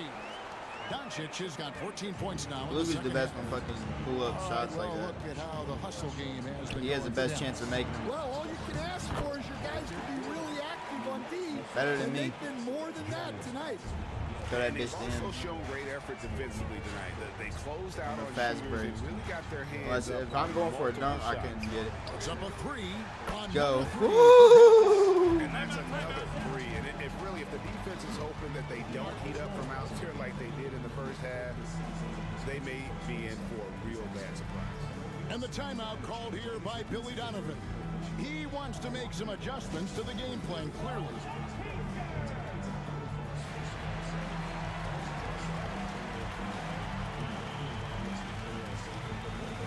Notice some of our Democratic friends talking a lot about is a concern about carbon emissions, this idea that carbon emissions drives all of the climate change. But let's just say that's true, just for the sake of argument, so we're not arguing about weird science. It's a mistake to create a hypothetical. If you believe that, what It's a mistake. would you want to do? The answer is that you want Most people are too stupid to understand hypotheticals. Possible, and you'd want to produce as much energy as possible in the United States of America because we're the cleanest economy in the entire world. What have Kamala Harris's policies actually led to?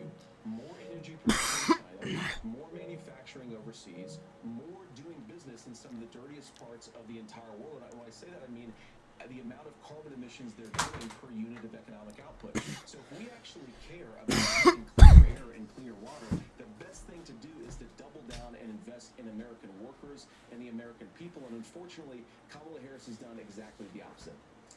Governor Walz, you have 2 minutes to respond. Well, we got close to an agreement because all those things are happening. Look, first of all, it is a horrific tragedy with this hurricane, and my heart goes out to the folks that are down there in contact with the governors. I serve as co-chair of the Council of Governors as we work together on these emergency managements. Governors know no partisanship. They work together. So all of the governors and the emergency responders are on the ground. Those happen on the front end. The federal government comes in, makes sure they're there so that we recover, but we're still in that phase where we need to make sure that they're staying there, staying focused. Now look, coming back to the climate change issue, there's no doubt this thing roared onto the scene faster and stronger than anything we've seen.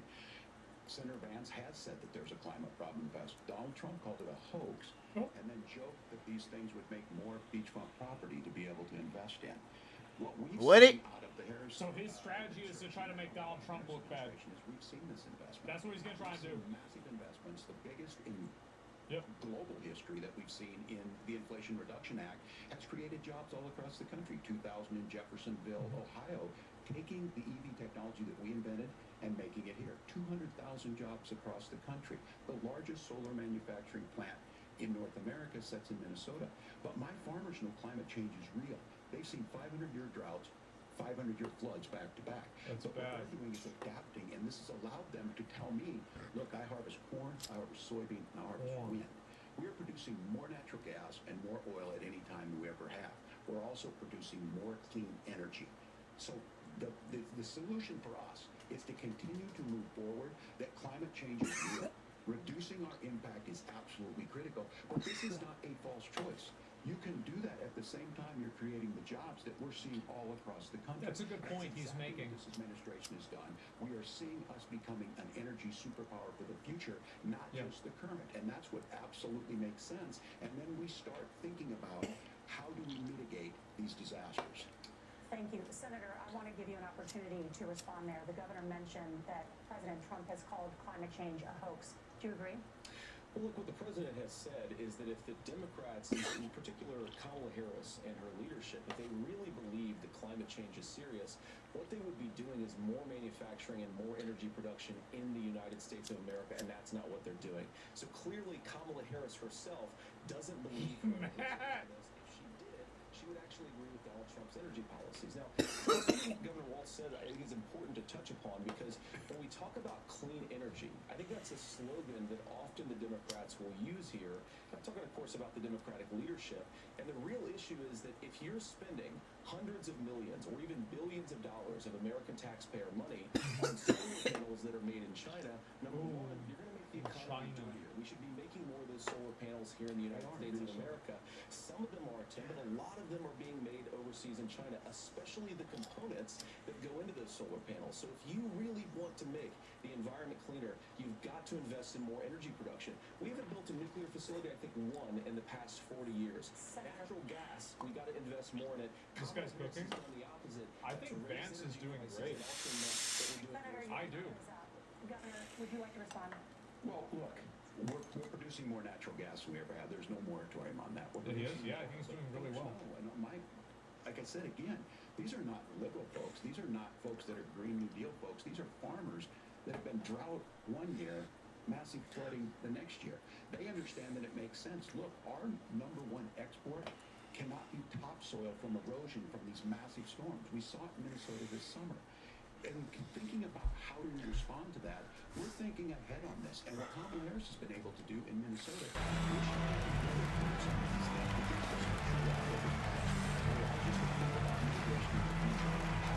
A moment here for Vucevic. Some impressive play from him over the last month. Getting around 12 points a game, 8 rebounds, and 2 assists. He's been making the right decisions and letting the game come to him. Solid play all around. Well, he's found his groove. He isn't. Let me see. Governor, your time is up. The overwhelming consensus among scientists is that the Earth's climate is warming at an unprecedented rate. Margaret? Thank you, Nora. We're going to turn now to immigration. The crisis at the U.S.-Mexico border consistently Any celebrities? This is the cats and dogs, guys. For American voters. Remember? Senator Vance, your campaign is pledging to carry out the largest mass deportation plan in American history and to use the U.S. military to do so. Could you be more specific about exactly how this will work? For example, would you forcing anything, and he's making the most of his chances. Enzo Jordan will bring it up for the Bulls. Pass the ball. Lets it go with a 3. He grabs the miss. And with the success they've had rebounding the basketball, they're right where you'd expect them to be, firmly in the driver's seat. 16 feet away, and again another assist. Another possession, another assist. You know, Greg, he's sharing the ball well, hitting his guys in their spots. It's like this shit on ball. PC.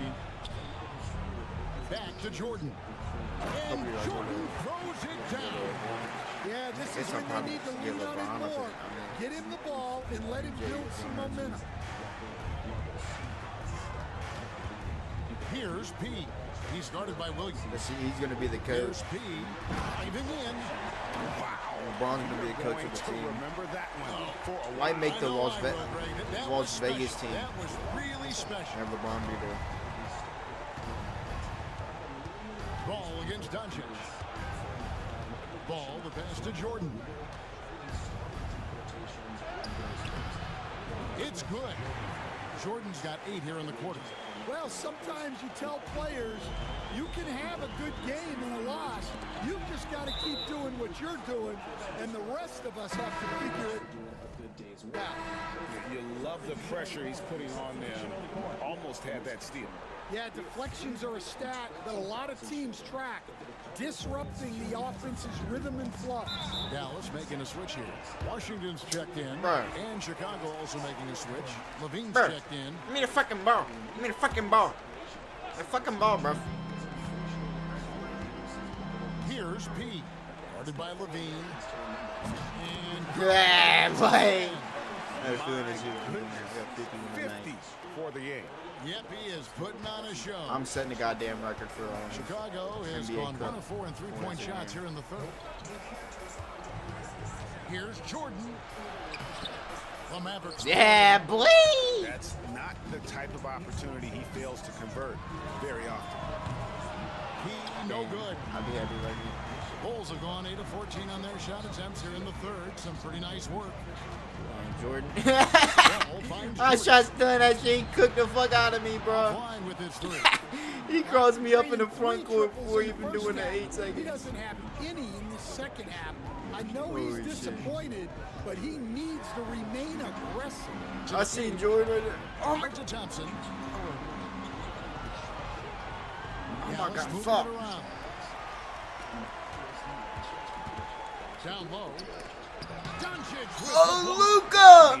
That was a beautiful block. Okay, let's slow it down, Dives for it. To the left side wing. And taken away by Dog. Johnson. All right, guys, we got to slow it down. For 3, Levine. Jordan loves that fast shit. Pulls it down. Yeah. Lively's got 7 rebounds in the game. P passes to Doncic. Got a piece of it. Over Levine. Chicago grabs the miss. Jordan's got double-digit rebounds now in the game. And after the intensity of these last few NBA Cup games, do you all think it'll be hard for these teams to settle back into the regular season? They'll have to adjust their mindsets for sure. Back to thinking about the long haul, not the do-or-die scenario of the NBA Cup. Bulls have had 2 chances at the line already. Look, we have the options to do this. Yeah. Trump had 4 years. He had 4 years to do this. How'd I know they took me out? Hell no, you motherfucker. Making Get back in the fucking game, you fucking fucking god damn you. Why they do that shit? Nah, bro. Telling him what he was going to do. As far as the deportation plan, at one point, Senator Vance said, Get me back in the fucking game, dude. That's where he throw good. Actually, Governor, your time is up. even Senator, better. Yeah, like that, boy. We know players are not shy about criticizing officiating. Anything you try to change or improve with the way the game is called?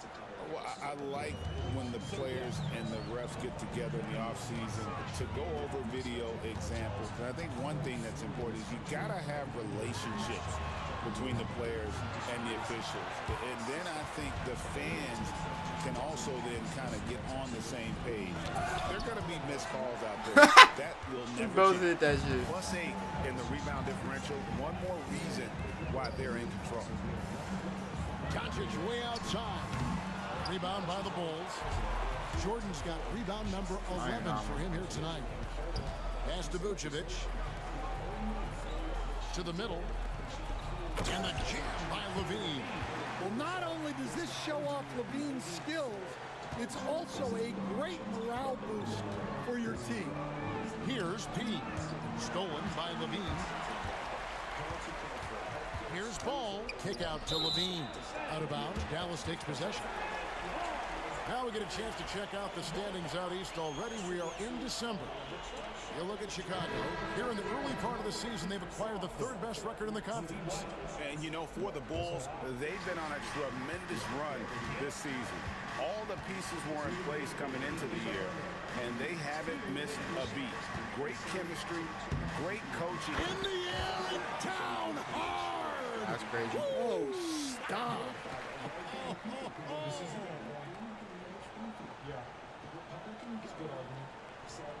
it's not true. Don't do it. There's consequences for this. There's consequences. We could come together. It's in the line for good. We could come together and solve this if we didn't let Donald Trump continue to make it an issue. And the consequences. A minute 50 left to play in the third. Pass to Levine.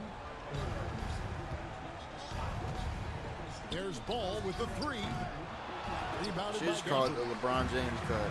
Gafford's got nah, that shit. Thompson finds Doncic. Like the, like how they have like the Larry O'Brien trophy. And he banks in the layup. He's got 54 Yeah, points. something like that. Quarter's all about Since him. he was the first. He's just dominating at the offensive end. The Lakers were the first Ball, the pass to winners Johnson. of it. And the Bulls with Like another it makes miss. sense. His shot selection's been poor. If I were coaching this team, he'd be sitting next to me. Out to Doncic. Pass to P. Back to Doncic. And again for three. Buries his 10th triple of the game. Unbelievable. 56 seconds left in the third. Better win the cup too. To the inside. To be honest, I want to win the fucking cup this year, boy. Well, as a guard like White, you need to score inside. Then we play our first opponents in it is the Warriors. Gafford. And Gafford throws it down. And guys, he's not an easy man to stop when he's got the rim Community of Springfield, and he's very worried about the things in his sights. Never has been, never will be. He is a determined finisher. Smith checked in for Chicago. Williams comes in for Johnson. And that one falls for Gafford. 46 seconds left in the third. Smith on the wing. Pass to Williams.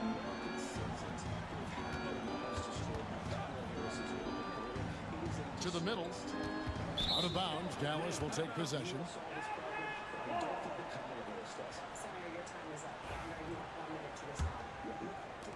There's 31 seconds left in the third quarter.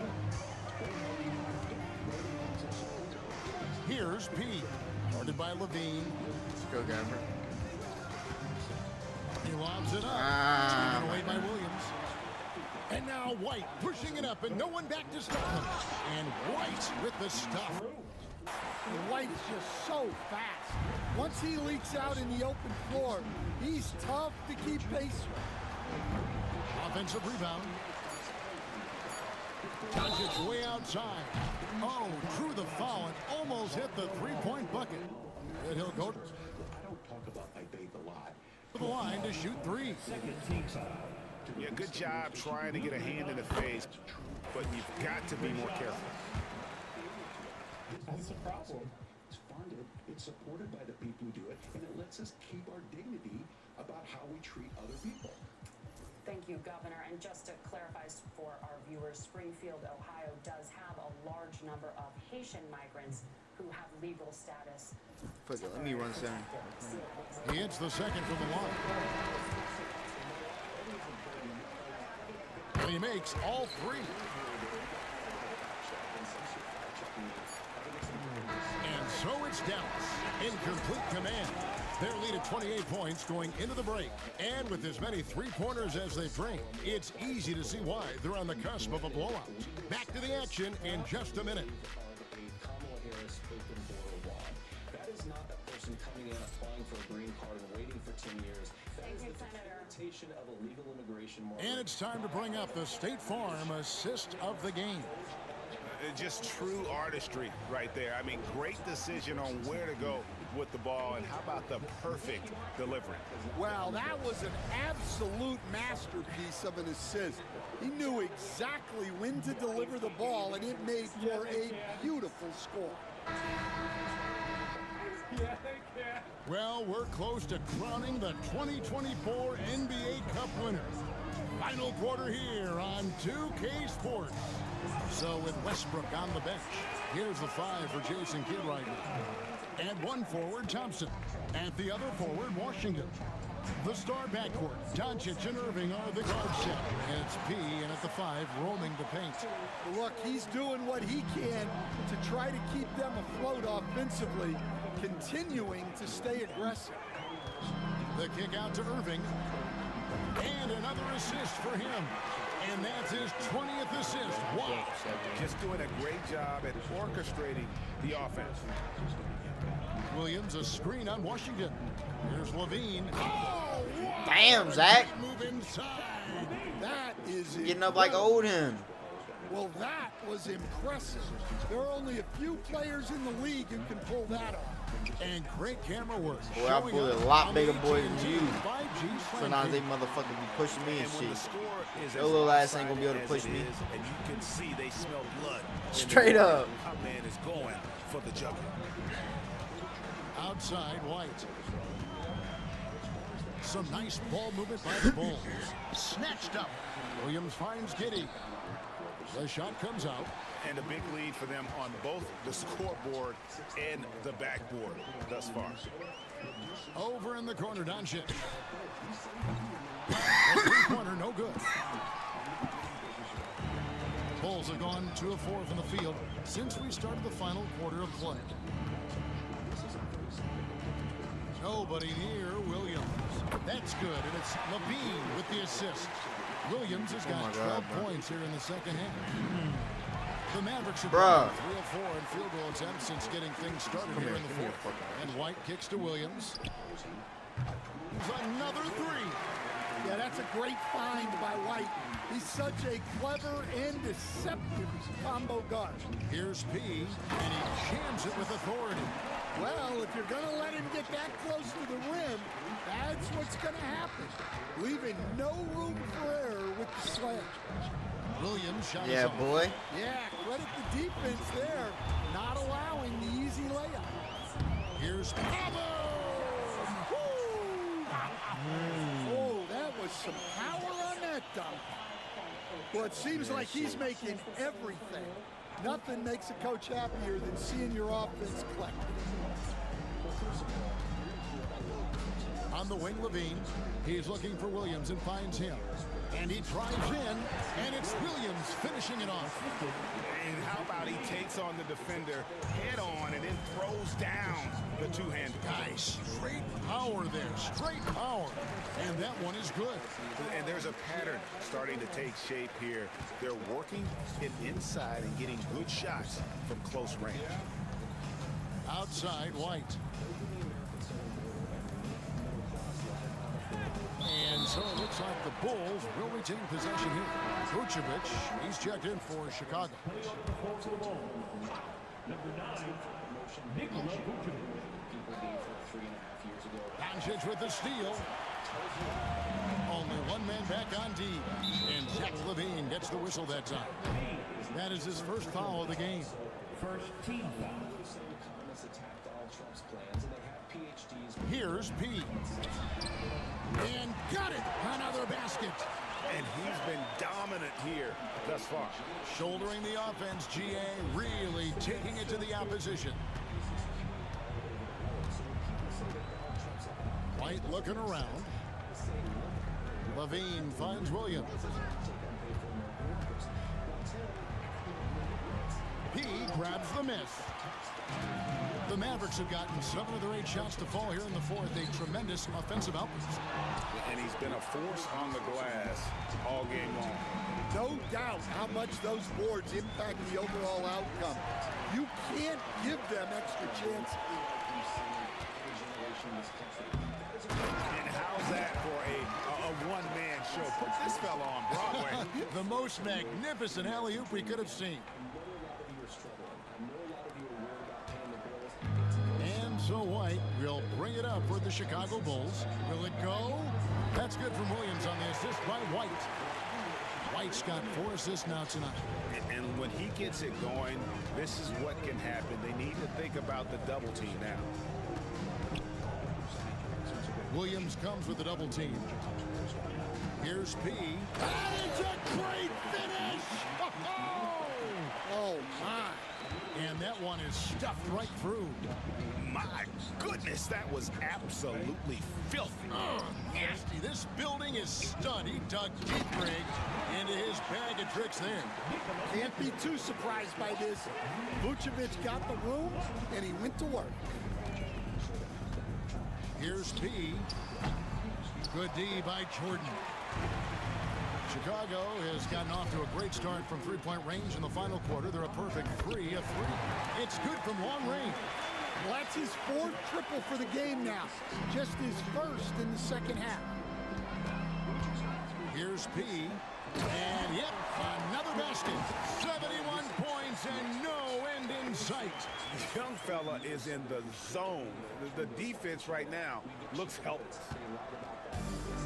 For Chicago, they've gone 8 of 13 from the field since the start of the fourth, sinking the majority of their shots. Jordan finds Vucevic, and the shot goes down. Less productive in our own nation that would somehow make us better off, and they were wrong about it. And for the first time in a generation, Donald Trump had the wisdom and the courage to say to that bipartisan consensus, we're not doing it anymore. We're bringing American manufacturing back. We're unleashing American energy. We're going to make more of our own stuff. And this isn't just an economic issue. I've got 3 beautiful little kids at home, 7, 4, and 2, and I love them very much, and I hope they're in bed right now. But look, so many of the drugs, the pharmaceuticals that we put in the bodies of our children are manufactured by nations. Vucevic has got 4 points in the quarter. And he's been passive today, but maybe that's what he needs to get him going, because for them to be successful, he's got to be a little more selfish. Washington inside. Vucevic on him. Pocket 6. Thompson passes to Washington. Shoots. Nice shot by Thompson. And Thompson thrives in those catch-and-shoot situations. Chicago's gotten in the groove from three-point range. They are 4 for 4 since the third quarter ended. Williams shot is on. And physically, they're... The rhetoric is good. Much of what the senator said right there, I'm in agreement with him on this. I watched it happen too. I watched it tonight. No doubt they've been the stronger team. A +10 rebound advantage tells you all you need to know. And the Mavericks call time here.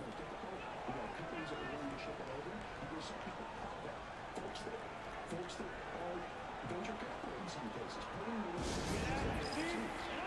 We bring those home. The issue is Donald Trump is talking about it. Kamala Harris has a record 250,000 more manufacturing jobs just in out of the IRA.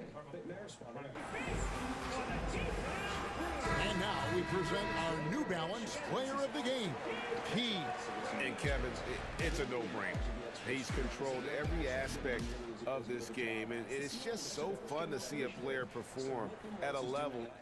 honestly, Tim, I think you got a tough job here because you've got to play whack-a-mole. You've got to pretend that Donald Trump didn't deliver rising take-home pay, which of course he did.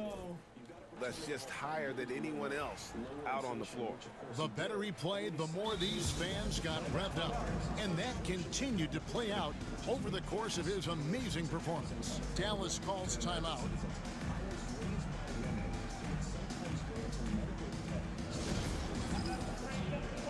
Clay Thompson is checked in for the Mavericks. And they've done it. What a moment for this team to lift that NBA Cup over their heads. Pure glory. It was a memorable journey to get to this point, a battle every step of the way. And you have to think this is a huge confidence boost for them moving forward. It proves they're ahead of the curve in terms of getting into postseason shape. And that'll wrap it up, folks. So, for Greg Anthony, Stan Van Gundy, and our reporter David Aldridge, this is Kevin Harlan saying thank you for watching. Hope you've enjoyed this presentation of the NBA on 2K Sports. And now, we present the player of the game. Oh, bro. Oh, here we go. Let's go. How the fuck is he holding that shit, bro?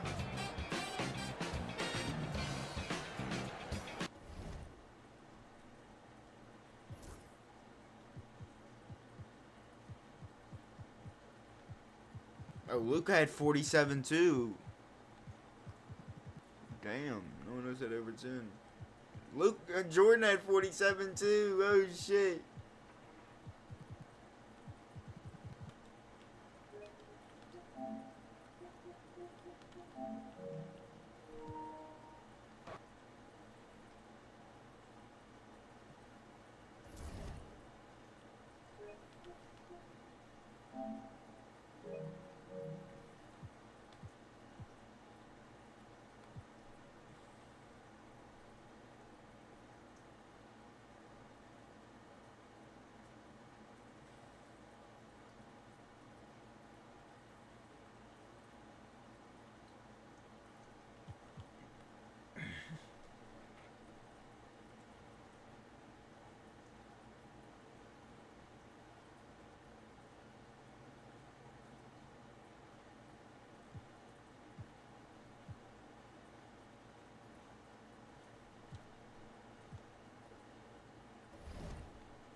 How the fuck did he win Player of the Week over me?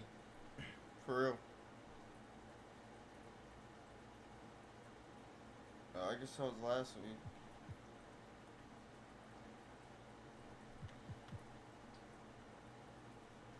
Okay. I mean, the fuck did he drop? What the fuck did Anthony Edwards do to get the fucking player of the week over me? What the fuck did he do last week? Bruh. Hold up. Fucking cookie, dumbass. Bye. Oh, that's Christmas game. I gotta play that one.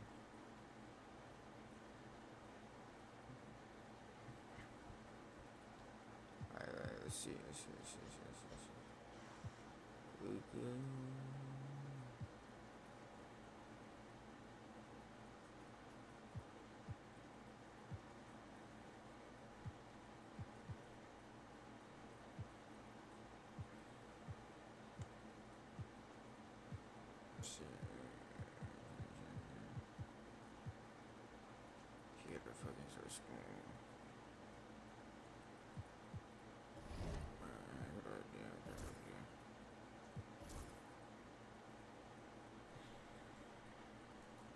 I hope we have a conversation on healthcare then. Senator, Governor. Please. Thank you, Margaret. We have a lot to get to ahead, gentlemen, on many topics. But right now, I want to talk about personal qualifications. The vice president is often the last voice the president hears before making consequential decisions. We want to ask you about your leadership qualities. Governor Walz, you said you were in Hong Kong during the deadly Tiananmen Square protests in the spring of 1989. But Minnesota Public Radio That didn't happen, by the way. are reporting that you actually didn't travel to Asia until August of that year. Can you explain that discrepancy? Yeah, guys, it didn't happen. Folks out there didn't get at the top of this. Look, I grew up in small rural Nebraska, town of 400. Town that you rode your bike with your buddies till the streetlights come on, and I'm proud of that service. I joined the National Guard at 17, worked on family farms, and then I used the GI Bill to become a teacher, passionate about it, a young teacher. My first year out, I got the opportunity in the summer of '89 to travel to China. 35 years ago, be able to do that. I came back home and then started a program to take young people there. We would take basketball teams, we would take baseball teams, we would take dancers, and we would go back and forth to China. The issue for that was to try and learn. Now look, my community knows who I am. They saw where I was at. Look, I will be the first to tell you, I have poured my heart into my community. I've tried to do the best I can, but I've not been perfect, and I'm a knucklehead at times, but it's always been about that. Those same people elected me to Congress for 12 years. And in Congress, some people working on things like farm bills that we got done, working on veterans benefits. And then the people of Minnesota were able to elect me to governor twice. So look, my commitment has been from the beginning to make sure that I'm there for the people, to make sure that I get this right. I will say more than anything. Many times I will talk a lot. I will get caught up in the rhetoric. But being there, the impact it made, the difference it made in my life, I learned a lot about China. I hear the critiques of this. I would make the case that Donald Trump should have come on one of those trips with us. I guarantee you he wouldn't be praising Xi Jinping about COVID, and I guarantee you he wouldn't start a trade war that he ends up losing. So this is about trying to understand the world. It's about trying to do the best you can for your community, and then it's putting yourself out there and letting your folks understand what it is. My commitment, whether it be through teaching, which I was good at, or whether it was being a good soldier, or was being a good member of Congress, those are the things that I think are the values that people care about. Governor, just to follow up on that, the question was, can you explain the discrepancy? All I said on this was I got there that summer and misspoke on this, so I will just, that's what I've said. So I was in what Hong you Kong said and wasn't China during the democracy protest went in, and from that I learned a lot of what needed to be in governance. Thank you, Governor. Senator Vance, in 2016, you called your running mate Donald Trump unfit for the nation's office, and you said he could be America's Hitler. And you've said, you've asked many times, and you've said you regret those comments, and explained you then voted for Donald Trump in 2020. Good Lord. But the Washington Post reported new messages last week in which you also disparaged Trump's economic record. What do I play LeBron at? No, I play him at the Mavericks first time I play him. Trump thoroughly failed to deliver his economic populism.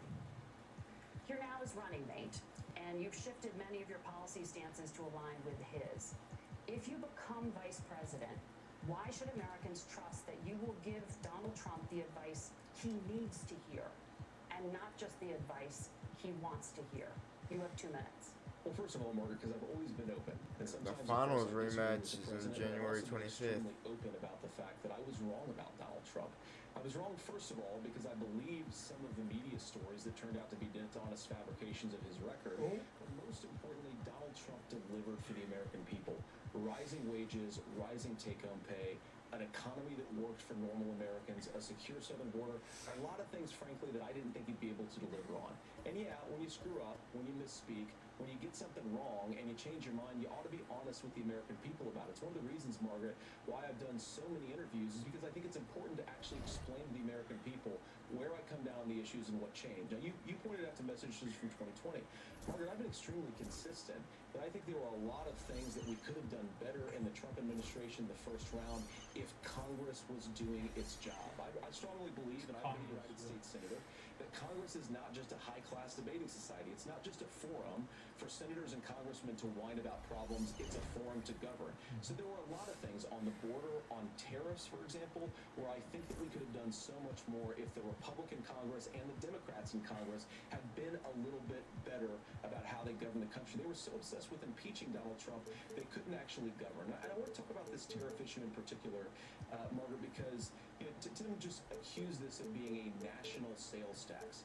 Look, the one thing, and you're probably surprised to hear me praising Joe Biden, but the one thing that Joe Biden did is he continued some of the Trump tariffs that protected American manufacturing jobs. And it's the one issue, the most pro-worker part of the Biden administration, it's the one issue where Kamala Harris has run away from Joe Biden's record. Think about this. If you're trying to employ slave laborers in China at $3 a day, you're going to do that and undercut the wages of American workers unless our country stands up for itself and says you're not accessing our markets unless you're paying middle-class Americans a fair wage. Senator, your time is up. Nora? Oh, shit. Now to the issue of reproductive rights. Governor Walz, after Roe versus Wade was overturned, you signed a bill into law that made Minnesota one of the least restrictive states in the nation when it comes to abortion. Former President Trump said in the last debate that you believe abortion, quote, in the 9th month is absolutely fine. Yes or no? Is that what you support? I'll give you 2 minutes. That's not what the bill says, but look, this issue is what's on everyone's mind. Donald Trump put this all into motion. He brags about how great it was that he put the judges in and overturned Roe versus Wade, 52 years of personal autonomy. And then he tells us, oh, we send it to the states. It's a beautiful thing. Amanda Zaworski would disagree with you on it's a beautiful thing. A young bride in Texas waiting for their child at 18 weeks. She has a complication, a tear in the membrane. She needs to go in. The medical care at that point needs to be decided by the doctor. And that would have been an abortion. But in Texas, that would have put them in legal jeopardy. She went home, got sepsis, nearly dies, and now she may have difficulty having children. I agree with him also on this, by the way. Hadley Duvall, a 12-year-old child, raped and impregnated by her stepfather. Those are horrific. Now, when God asked about that, Senator Vance said, 2 wrongs don't make a right. There is no right in this. So in Minnesota, what we did was restore Roe versus Wade. We made sure that we put women in charge of their health care. Now, look, this is not what, if you don't know Amanda or a Hadley, you soon will. Their Project 2025 is going to have a registry of pregnancies. It's going to make it more difficult, if not impossible, to get contraception and limit access, if not eliminate access to infertility treatments. For so many of the abortion included, infertility treatments are why I have a child. That's nobody else's business, but those things are being proposed. And the catch-all on this is, well, the states will decide what's right for Texas might not be right for Washington. That's not how this works. This is basic human right. We have seen maternal mortality skyrocket in Texas, outpacing many other countries in the world. This is about healthcare. In Minnesota, we are ranked first in healthcare for a reason. We trust women, we trust doctors. Senator, do you want to respond to the That's a great answer. Will you create a federal pregnancy monitoring agency? No, certainly we won't. And I want to talk about this issue because I know a lot of Americans care about it, and I know a lot of Americans don't agree. with everything that I've ever said on this topic. And, you know, I grew up in a working-class family in a neighborhood where I knew a lot of young women who had unplanned pregnancies and decided to terminate those pregnancies because they feel like they didn't have any other options. And, you know, one of them is actually very dear to me. And I know she's watching tonight, and I love you. And she told me something a couple years ago that she felt like if she hadn't had that abortion, that it would have destroyed her life because she was in an abusive relationship. And I think that what I take from that as a Republican who proudly wants to protect innocent life in this country, who proudly wants to protect the vulnerable, is that my party, we've got to do so much better of a job at earning the American people's trust back on this issue where they frankly just don't trust us. And I think that's one of the things that Donald Trump and I are endeavoring to do. I want us as a Republican Party to be pro-family in the fullest sense of the word. I want us to support fertility treatments. I want us to make it easier for moms to afford to have babies. I want it to make it easier for young families to afford a home so they can afford a place to raise that family. And I think there's so much that we can do on the public policy front just to give women more options. Now, of course, Donald Trump has been very clear that on the abortion policy specifically, that we have a big country and it's diverse. Let's meet the visiting team, the Minnesota Timberwolves. From Arizona and the At small forward, Jaden McDaniels.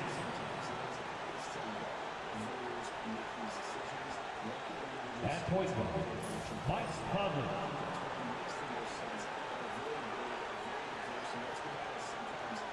At the other forward position, Julius Randle.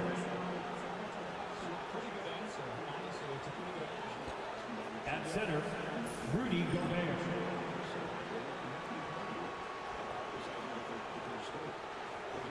At the other guard position, Anthony Edwards. The head coach of the visiting team is Chris Finch.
Number 77.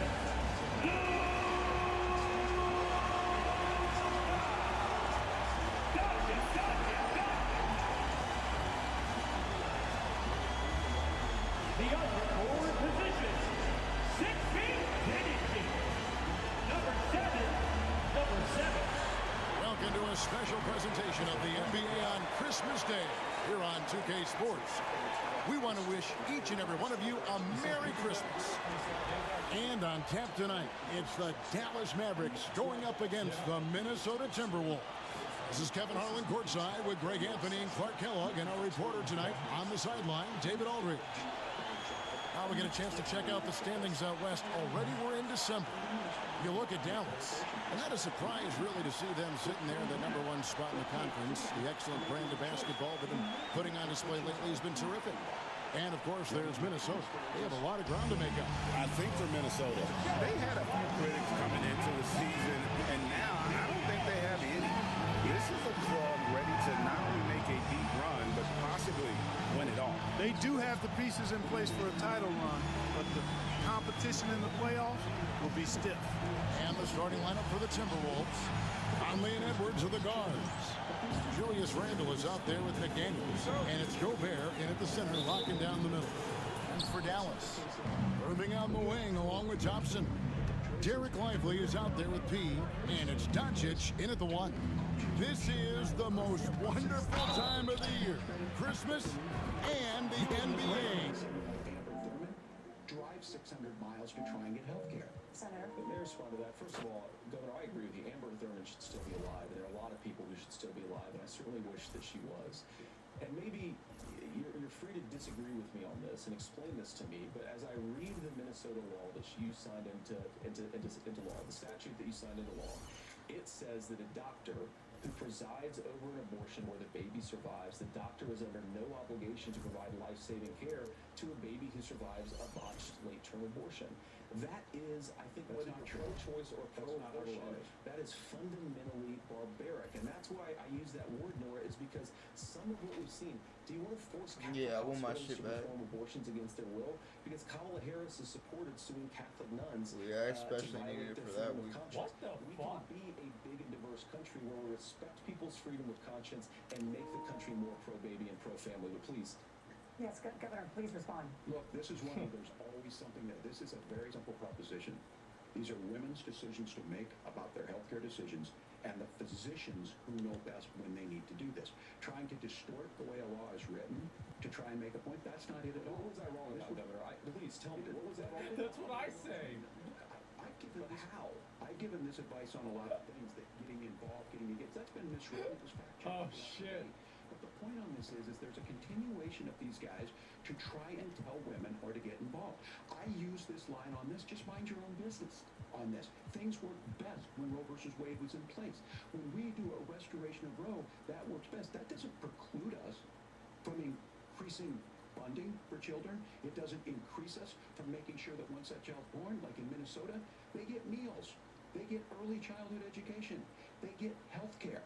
So that hiding behind we're going to do all these other things when you're not proposing them in your budget. Kamala Harris is proposing them. She's proposing all those things to make life easier for families. I asked a specific question, Governor. You gave me a slogan as a response. It's not the case. It's not true. That's not what the law says. So they fact-checked it with President Trump. Senator Vance, you oppose most gun legislation that Democrats claim would curb gun violence. You oppose red flag gun laws and legislation to ban certain semi-automatic rifles, including AR-15s.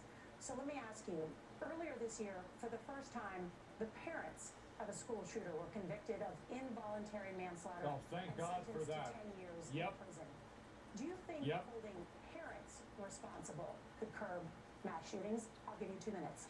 Yeah, well, Nora, on that particular case, I don't know the full details, but I certainly trust local law enforcement or local authorities to make those decisions. Yeah, I think they in some made the cases, right the call. answer's going to be yes, and in some cases the answer's going to be no. And the details really matter here, of course. For example, if a kid steals a gun, that's going to be different than if a parent hands over a gun knowing that the kid is potentially dangerous. Good point. But look, I want to just sort of speak as a father of 3 beautiful little kids, and our oldest is now in 2nd grade. And like a lot of parents, we send our kids to school with Kevlar such backpack. and such joy and such pride at their little faces on the first day of school. And we know, unfortunately, that a lot of kids are going to experience this terrible epidemic of gun violence. And of course, our hearts go out to the families that are affected by this terrible stuff. And we do have to do better. And I think that Governor Walz and I actually probably agree that we need to do better on this. The question is just how do we actually do it? Now, here's something that really bothers me and worries me about this epidemic of violence.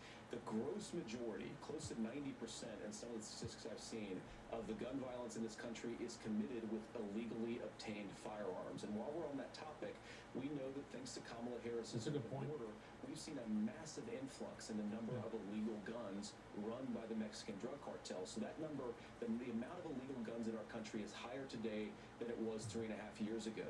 But what do we do about the schools? What do we do to protect our kids? And I think the answer is, and I say this not loving the answer, because I don't want my kids to go to school in a school that feels unsafe or where there are visible signs of security. But I unfortunately think that we have to increase security in our schools. We have to make the doors lock better. We have to make the doors stronger. We've got to make the windows stronger. And of course, we've got to increase school resource officers, because the idea that we can magically wave a wand and take guns out of the hands of bad guys, it just doesn't fit with recent experience. So we've got to make our schools safer. And I think we've got to have some common sense bipartisan solutions for how to do that. Governor, you have 2 minutes. Well, I think all the parents watching tonight, this is your biggest nightmare. Look, I got a I got a 17-year-old, and he witnessed. Good night.